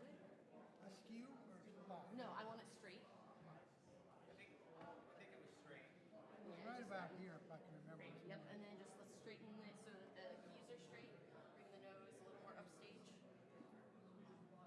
See, this is where my business is. You can tell this is where Like you know. I toured for 11 years with a concert pianist. Is that good? Is that good right there? That's good. That way the sound, it needs more than being more in the center. And then that's a good. Cool. You got a chance to play this one? No, I'm not a player. I'm just a supporter. I interview just about every chance I get to sing as much too.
We are ready to begin. I welcome you back to the final portion of today's meeting. I'm Caroline Bynum, one of the vice presidents of the Society. I'm a historian of medieval Europe, and I'm a very, very, very amateur cellist. So I am looking forward, especially, to hearing this part of our program. So I'm going to be chairing, and I want to remind you, as we always do, please turn off your cell phones. For our concert this afternoon, our performers will be Raman Ramakrishnan and Benjamin Hochmann, who will be playing Britten's Sonata in C and Beethoven's Sonata No. 3 in A major. Raman Ramakrishnan is a cellist and prolific musician with a great love of chamber music. As a member of the Rostowski Trio and founding member of the Daedalus Quartet, he's played around the world over the last 2 decades and recorded with Bridge Records and Avi Records. Mr. Ramakrishnan currently plays with the Boston Chamber Music Society and has performed as guest principal cellist with the St. Paul Chamber Orchestra. Among his numerous solo and ensemble performances, Mr. Ramakrishnan also performed in India and Egypt with Yo-Yo Ma's Silk Road Ensemble. Benjamin Hochmann is a pianist and conductor who has played with many of the world's best-known orchestras. Early in his career, Mr. Hochmann debuted as a soloist with the Israel Philharmonic at Carnegie Hall, after which he went on to play with the New York Philharmonic and the Prague Philharmonia, among others. He received the Lincoln Center Avery Fisher Career Grant in 2011, providing opportunities to perform at festivals and venues across the globe. In 2015, Mr. Hochmann was diagnosed with an autoimmune disease impacting his left hand. That led him into conducting. Following successful treatment, an example of the kind of thing we heard about earlier today, he reemerged as a pianist in 2018, going on to record Mozart's Piano Concertos No. 17 and 24, as well as playing with and directing the English Chamber Orchestra for Avi Records. I understand that the performers will introduce what they're playing to us before each of the pieces, so please join me in welcoming Raman Ramakrishnan and Benjamin Hochmann.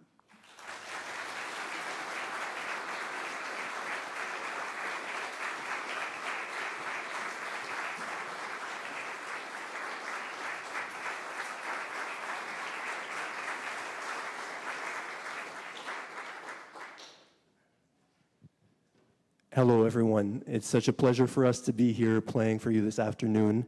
I won't talk much because I'm sure you've had a lot of talking today already. Just to say that this Britten Sonata is in 5 movements. It was written for one of my idols, Rostropovich, and you can sense his presence throughout this piece. And Britten himself originally played the piano part with Rostropovich. The first movement is dialogue, but I think you can apply that to the entire piece. There's such a conversational aspect. Some of these dialogues are happy, some of them are very somber, some of them are playful, some of them have just a touch of anger. Hope you enjoy it.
Thank you so much. Good afternoon. We are so honored to be here with you, and we're so grateful to all of you for your attention, your listening. I know you've heard a lot already. So we're thrilled to be here, and the Britain is a piece that we like very much. And now we're going to play another piece that we really love by Beethoven. It's his third sonata for cello and piano. And these days we think about all kinds of things, not only about music. And I think that there's something about Beethoven that is very relevant for us today, particularly because he had such courage and such genuine love for humanity. He was a true humanist. And so not only in his Ninth Symphony, which is so well known for the Ode to Joy, but just throughout his life, the kind of care he showed to his fellow human beings feels very relevant to me these days. And he wrote 5 sonatas for cello and piano. In a sense, the first time in history that the cello was featured as a true equal to the piano. And so it's truly a dialogue of equals. And this third sonata is Opus 69, which is from his middle period, the same period of the Eroica Symphony, the Waldstein Sonata, and so forth. And it's kind of a perfect piece. It's in 3 movements. The first movement opens with a lyrical, beautiful theme in the cello, and we have several other extraordinary themes that are developed in all kinds of interesting ways in that first movement. The second movement is a scherzo with a trio, with a contrasting trio. The scherzo is in minor, and the trio is in major, and that repeats a few times with an extraordinary ending. And the last movement has a slow introduction, which some might even consider a slow movement in itself. It's very short, but exquisite, and then a kind of exhilarating, fast last movement. We hope you enjoy.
And so, after a day with much food for thought, we have food for the soul.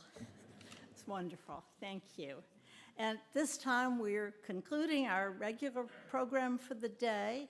I remind you that for members, there's a members' business meeting, which will begin at 4:45, it's about 15 minutes from now, in Philosophical Hall on the second floor. And for everybody, a cocktail reception and light supper will be served here in Franklin Hall beginning at 6 p.m. We reconvene tomorrow morning here in Franklin Hall. Breakfast is available at 7:30, and the meeting will resume at 9. So enjoy your evening. Thank you all.